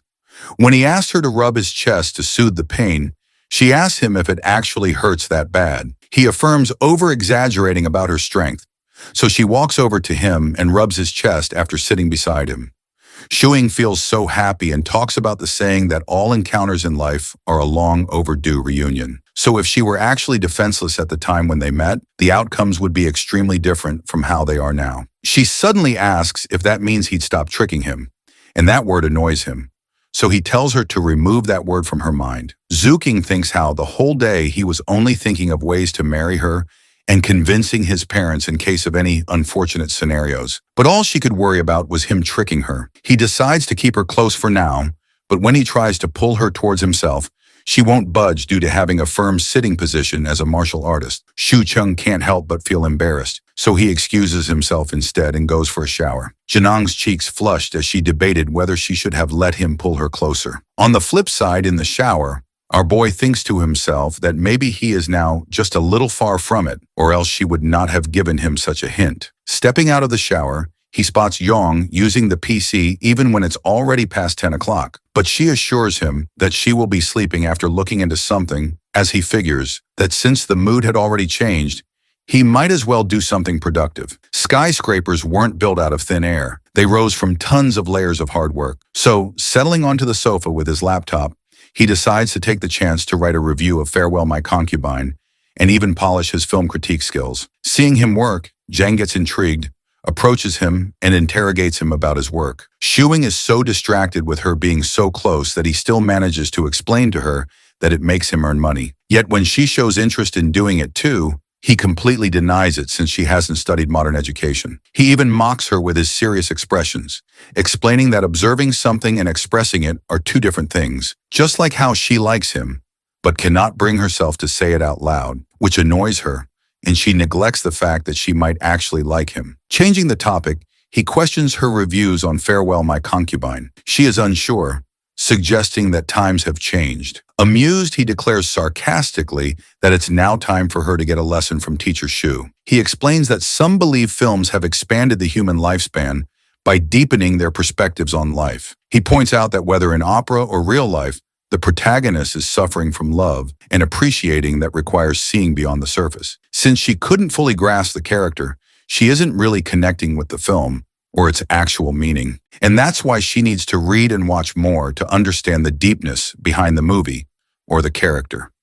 She is listening to him carefully, but obviously Shuing can't really hold on to a serious conversation and wants to express his feelings towards her. So, in his teasing, playful tone, he asks if she enjoys looking into books. But when she is unsure of her answer with a grin, he challenges her to guess who enjoys looking at her. This confuses her. Before she could comprehend without hesitating, Shuing demands a hug.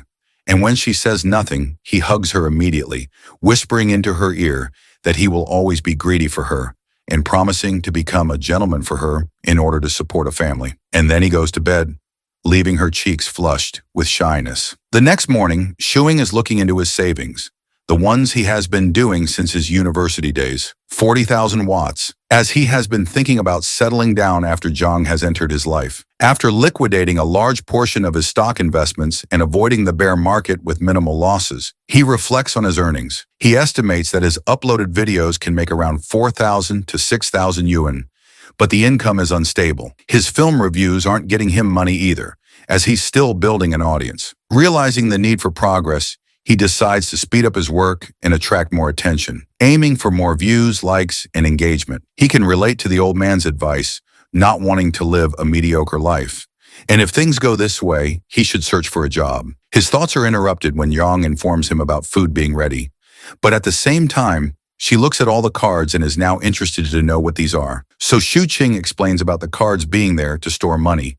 So he links his account with hers. After some time, both Zhang and Shuing are ready to go out for a walk, but Melon starts being clingy, so they end up taking him out with them too. Our hero could see the decorations being up. It's almost New Year, and since it's Jung's first time, our guy decides to make it a special and memorable one for her. However, just then, Melon angrily seats himself on the ground, thinking that our guy's about to abandon it since he picked it up from a nearby trash can. He assures him while patting him that he won't do it, and they didn't go by that lane. After that, while holding hands and talking about random stuff, they wander around, but just then, they see children playing around. Jen can't help but think how peaceful all this is, though Ching recognizes one of the kids, Auntie Chong's granddaughter, Zhen Han. As soon as Shi Han sees our boy, she quickly runs towards him and hugs him. The hero even makes her greet Zhang and Melon. Then Zhang gives Melon to Shi Han, while she and her friends play with it. Shu-Ching and Zhang sit at the corner, and he explains to her how his neighborhood is pretty nice and kind. He acknowledges the fact that An Cheng's a gossip queen, but at the same time, whenever he was locked out of his house in his childhood, she looked out for him to take him back to his home. He further elaborates he moved to this old apartment after getting admission to college, but he moved to a new house back then. Nostalgia is hitting him hard. This area is filled with his childhood memories. However, Zhang knows Shu-Ching made her greet that little girl because of some reason. So our guy confronts her rather than beating around the bush that he wants her to get to know more people. Otherwise, she'll be a loner. During the conversation, Yan suddenly runs up to them and asks if Yang is Shu-Ching's girlfriend, surprising him with how much she knows. Amused, our guy playfully turns the question back on her. Yet she becomes embarrassed and shilly explains that a girlfriend just means a female friend. This makes Ching grin, though he assures her that she can come by more to play with Melon if she wants, and even with Zhang He. As the kid leaves, our guy changes the topic, revealing that he is a hand freak, meaning he likes hands a lot. But this confuses Jing because he has been obsessed with them from the start. But deep down, our guy knows he has limited permission, and if not, he would have shown her what kind of a pervert he really is. Later on at home, Jung trains our guy in martial arts, explaining that Tang Fist focuses on empty-handed combat, speed, and targeting vital points to end a fight in one strike. Shu King is frustrated, not wanting her to demonstrate it since he hasn't learned it, but sigh, realizing he couldn't escape martial arts after all. While they are training, they hear a knock at the door. Upon opening the gate, he spots Yan Han with her homework. She wants to play with Melon. She greets Jian and immediately goes to Melon, who is sleeping. After waking it up, she is playing with it. Although the hero sees that she hasn't started her homework yet, he gives her the option to do it with Melon. Meanwhile, the little girl is doing her homework and Chang is editing on his laptop. His gaze shifts to Zhang, who is staring at Yan Han. So he suggests she take a look at Yan Han's language work due to the fact that she should be able to recognize the words inside it and might even solve some questions. Yet she has already completed most of her questions, but some left are explained by Shu Chang to her. Looking at him, explaining to Yan Han, Zhang gets a reminder of the accountant in the village who taught her how to read. But obviously our bro is way more knowledgeable than that old man. However, it is already late, so Ching offers Yan Han to have dinner before leaving. After having dinner, Ching tells Zhang to send her home, which is just upstairs. Though the little girl insists on going alone, Ching makes Zhang go with her. At the apartment door, as soon as An Chong opens the door, Zhang freezes. But when she sees Chong being nice and friendly to her granddaughter, advising her to thank Zhang, she feels a little ease. An Chong even advises her granddaughter to complete her homework with our bro more often in order to hang out with her. After getting back to her apartment, our guy has showered and suggests she take a shower and sleep quickly as they will go out tomorrow to buy New Year's items. In that case, she is quickly leaving for a shower but stops when Ching asks her if she wants food as he is making some. So even after having dinner, they end up having supper too. Even after eating, Zhang still feels a bit hungry, but Shu Qing teases her about turning fat like melon if she keeps eating at night. He jokes about checking her stomach to see if she's full. And though she pretends she isn't, her belly indicates otherwise. Qing playfully insists on checking himself and going to sleep. He reminds her not to sneak into his room to do freaky stuff to him, since a full belly leads to impulsive desires, making her cheeks heat up because of embarrassment. The next day, both Zhang and Qing go out to buy New Year's items. That is when the hero greets Uncle Zhao, who is smoking. Before they leave, our guy advises Zhao to stay away from smoking. But that old man is already close to dying, and only cigarettes are keeping him alive. While hanging out, the hero glances at girls who are in skirts and glances at Yang, who is in thick leggings, so he gives her the option to try them out. But Zhang prefers these because they are warm, not understanding how these girls don't feel cold. However, taking her hand, he informs her to hurry up. They have a lot to do today. Since it's New Year's, firstly, he wants her to change her hair a bit. At the salon, he meets the barber, informing him about getting their hair done. Upon seating herself, she is nervous, not knowing what to do or say. So she shows her urgency to our boy to let her have a haircut like his mom's, but he quickly denies, guiding the barber according to himself. After her haircut, it is all thinned out, and her fringes are neat too. Qing can't help but grin while looking at her, because she looks prettier now. Now they are heading out to a mall to buy her some new clothes and shoes since he wants her to wear a new outfit from top to bottom on New Year's Day. As they head out, they run into a dog which looks pretty angry.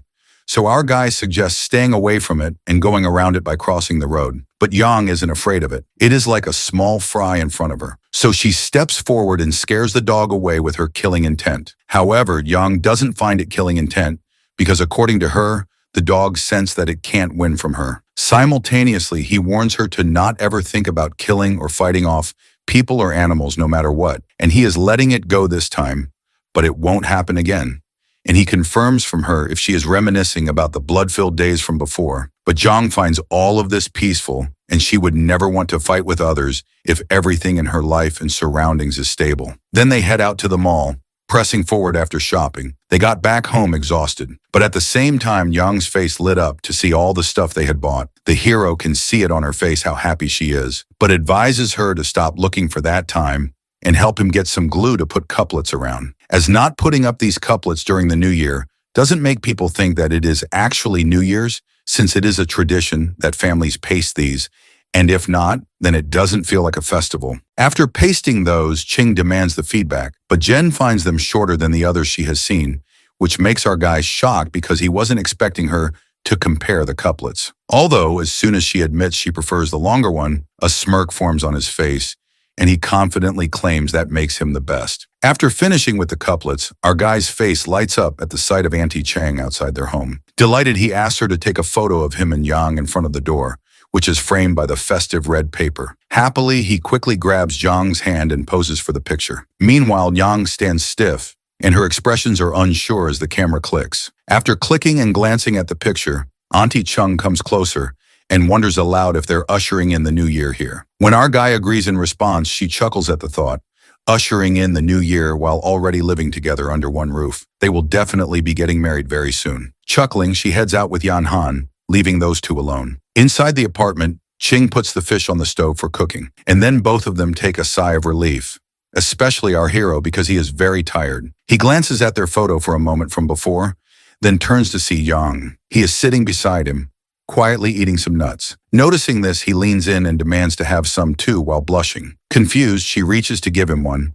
He suddenly opens his mouth, expecting her to feed him. But instead of feeding him properly, she tosses the nut straight into his mouth, shocking him. However, he shows her the picture too. John quickly notices his wicked smile in the picture, but then the hero makes her notice the seriousness on her face too, though he decides to put on some filters on the picture to make it look vintage. Not having any idea about filters, Jen looks at our guy with confused expressions. At the same time, our guy texted his family group about bringing Yang to their house and letting his mom teach how to make dumplings. Afterwards, at his parents' place, while making dumplings out of curiosity, Qing's mom interrogates her about what they generally eat at home. So Yang innocently reveals that they have porridge or noodles in the morning, while she makes some quick food for lunch and dinner. She even mentions that they have supper at times too. This shocks the hero's mother, as her son never woke up till afternoon, but now even wakes up for breakfast as well, even having 3 to 4 meals a day. But then she glances over at the beautiful girl her son has,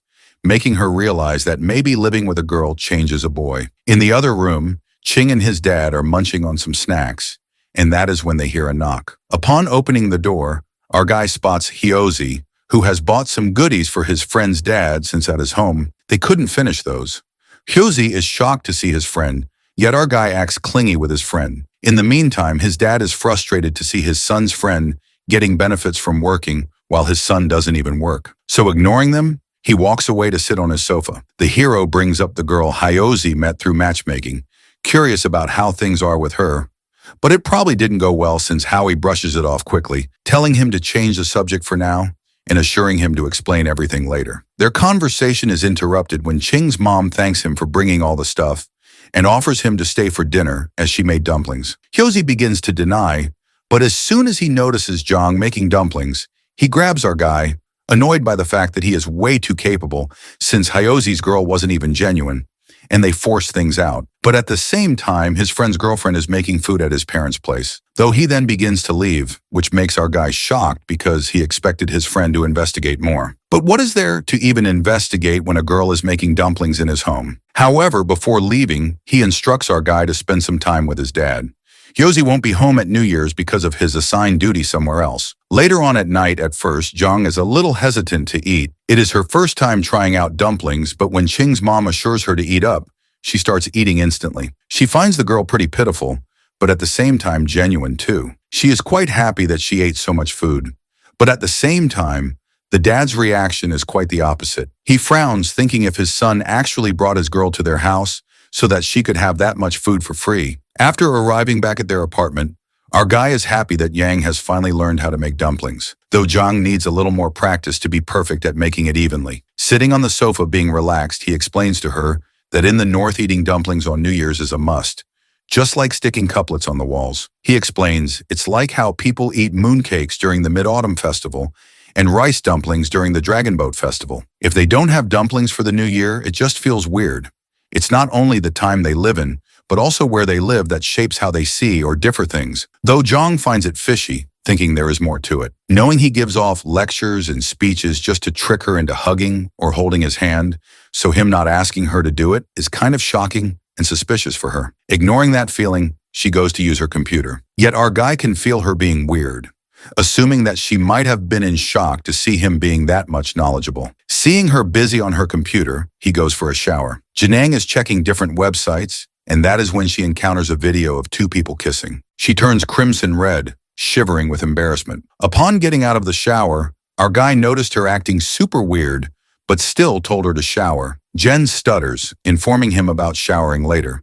The hero could see the tint of red on her cheeks but doesn't understand what is wrong. He looks into her computer and finds her looking at the new, confused if that made her blush or something. Not digging deeper into it, he works for some time and then heads to his room to sleep. As he slams his door shut, Jen can't help but feel this void inside her. He didn't even touch her hands before going to sleep. Instantly, the door of his room opens again, and he wants to know if she won't shower at this time too, since it is too late. After he gets to know that she will wash her hair, he waits for her so that he can blow dry it like always. As soon as she gets out of the shower, he blow dries her hair. Noticing her being quieter than usual, he interrogates the reason behind it, assuming that she might have been upset about him not blow drying her hair earlier, assuring her to just say it without hesitating, because if she won't let him, then obviously he will not get the hint. She can't help but think of beating that teddy bear because she is so pissed at him. Yet it is obviously not the reason.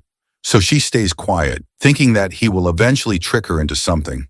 So there is no need to make all that happen right now or to confront the reason. The next morning, Young is making fish while looking at its recipe on her phone. When our guy walks to her, she expresses how modern she feels about herself and is quite impressed about hiding her true self. Even his family yesterday didn't get the hint about her difference. This statement makes Ching a little suspicious because hiding her true self, what is that supposed to mean? He wonders if she is still planning to run away. Although his thoughts are interrupted when he sees her being all red, while blushing and revealing that she likes being with his family and loves when the four of them are together. Ching has literally removed all the old stuff and replaced it with the new things they both bought earlier. And he is pretty impressed by himself. He glances over at Zhang, who is on her computer, thinking that it is like she has been reincarnated or is a newborn since it is her first New Year's ever. However, he then suddenly remembered one of her statements from last night about feeling modern. Curious about her search history, because he would have figured out what she meant, but now she is smart enough to remove it. He approaches her, and that is when she innocently points out the person on her screen, wanting to know what that is. Like a child, the hero explains to her that he is streaming to earn money. It is like him playing a game and people watching him play it. Finding it interesting, she reveals wanting to do it too. But when Ching denies because of her identity still being sensitive, she confronts her about her research, explaining that her research tells her that she can purchase a fake identity from remote places. However, our guy isn't in the agreement for anything illegal and suggests she obtain an actual identity card. Though she has no idea if there is really a way to get a proper one, our guy assures her that a solution will naturally occur once she knows how to properly live in this world. He then goes over to the sofa. While playing with Melon, he realizes that Zhang has actually improved. Before, she always listened, being confused, but now she is actually discussing her problems, which shows her character development. Later on that evening, Yang has decided to make some dumplings. Seeing her busy, he decides to look into her search history, assuming that maybe she has forgotten to delete it, but instead she has put a fake alarm to alert him that she already knows that he peeks at her search history. This makes him utterly astonished, and with shocking expressions, he goes into the kitchen again to help her. He suggests she season the ingredients, and he will mix them all. Seeing him help her, Jen just wishes that this type of life continues without any pause. On New Year's Eve, as instructed by Hyozi, our guy meets Uncle Chin. He is looking forward to seeing our guy and his girlfriend arrive at the annual dinner. That being said, he even gives him an idea of a separate mini hot pot gathering too. So Chin quickly agrees, but at the same time advises them to leave quickly because his parents are waiting for them. As they leave, our guy notices Zhang's eyes shine while seeing Uncle Chin's pet, realizing she likes dogs. But according to her, raising a dog as big as Uncle Chin's requires a lot of food and attention, and she is quite satisfied that they have Melon with them. The hero agrees, but at the same time, he realizes that she called Melon hers too, which makes him giggle in happiness. Back at his parents' place, Ching's focus shifts to the fruits that Hyozi bought earlier. So he immediately opens the box, and it turns out that there are passion fruits in it. In that case, he quickly cuts the fruit and offers all three of them. When they eat those, their expressions change, making him realize that they are pretty bad, so he decides not to have them all.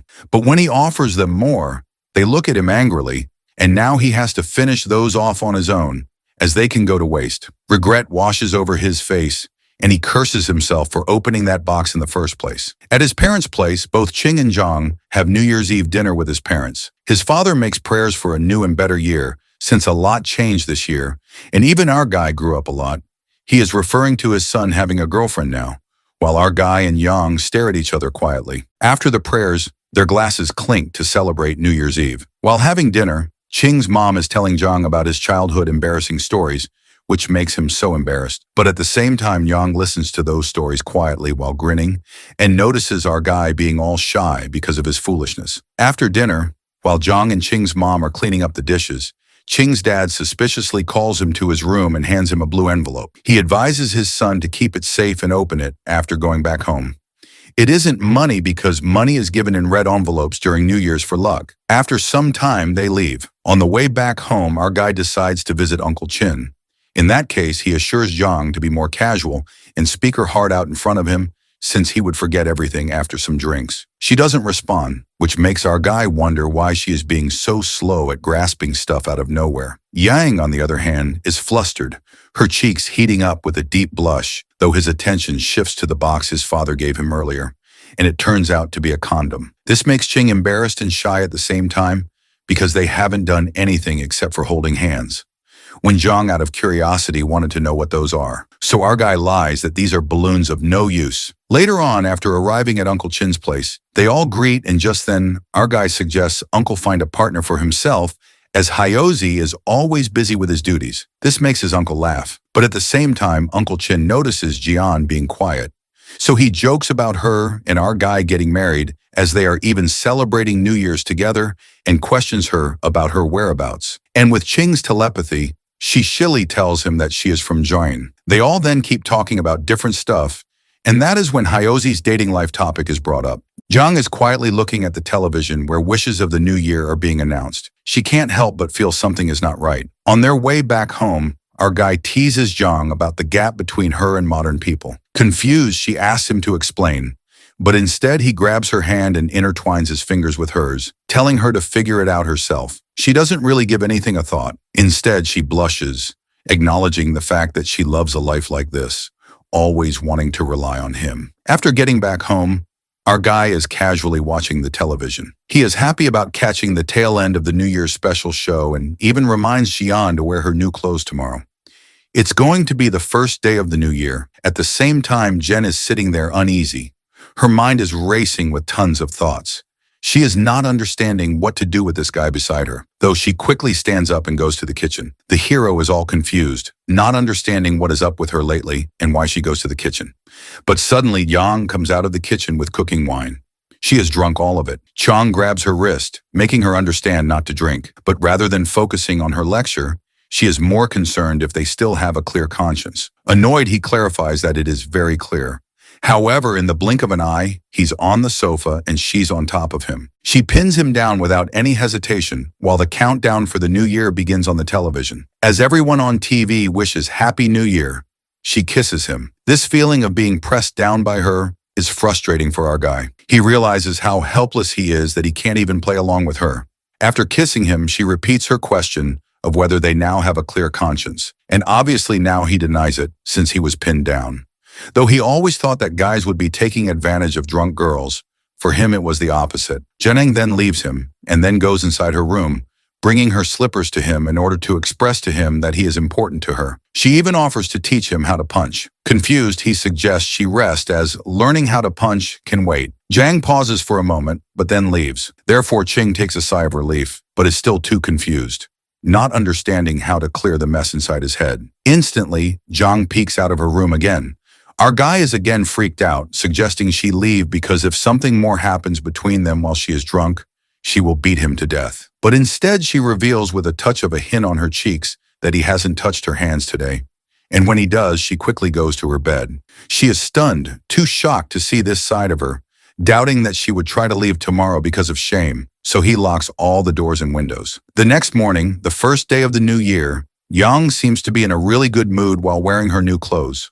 On the flip side, Ching secretly watches her from his room, finding her being normal more weird. Gathering all his courage, he approaches her and questions her if she remembers what happened last night. The question makes her blush, but she still manages to tell him that they no longer have a clear conscience. Ignoring that, he spots her dressed in her new dress and realizes that he went to bed like that and didn't even shower since yesterday. In that case, he decides to shower first and continue this conversation in a bit. 20 minutes later, they both are sitting on the sofa, and Ching questions her on a few things like how she held him down, suddenly got drunk, and kissed him. He wants to know the reason behind all these questions. Hesitantly, she admits that she wants to rely on him. This makes him more confused, and he remembers about her bringing her shoes to him. So he asks the reason behind it too. It turns out that she has a misunderstanding about him having a thing for shoes, assuring him that it isn't an illness. This makes him realize that she has been reading weird stuff on the internet and doubts him, but he clarifies that it was because those shoes were the ones she wore when she came to his home for the first time. So, he thought to keep them as a memory or an antique and sell them later on. However, she instructs him not to sell it, and he agrees and reassures her one last time about not having anything for shoes. He then jumps up to the next topic while rubbing his bruised hand from earlier, because of being pinned down. She said about relying on him, so he questions her about whether relying on him means pushing him against the sofa and kissing him. Yang narrows her face. Her face turns crimson red, and she declares that they don't have a clear conscience after a kiss, and in that case, she is his girlfriend now. Hearing that, Ching also blushes and now can't help but demand a hug from his girlfriend. As he extends his arm, she slides near him, and they finally hug, the actual hug that Ching always wanted. While hugging her, he acknowledges the fact that his thinking about relationships is quite different from hers. Zhang doesn't really put a deep thought into it, because what they have right is what she wants forever. And Ching agrees to her, but at the same time, cupping her face, He confronts that he wants a modern. Jong has his wife, not someone confused who will be having children just for a stable life. He even hopes that she learns how to smile. And when she hears that, she tries to smile forcefully, which is totally weird. He acknowledges the fact that she has a pretty smile, but she doesn't have to force it.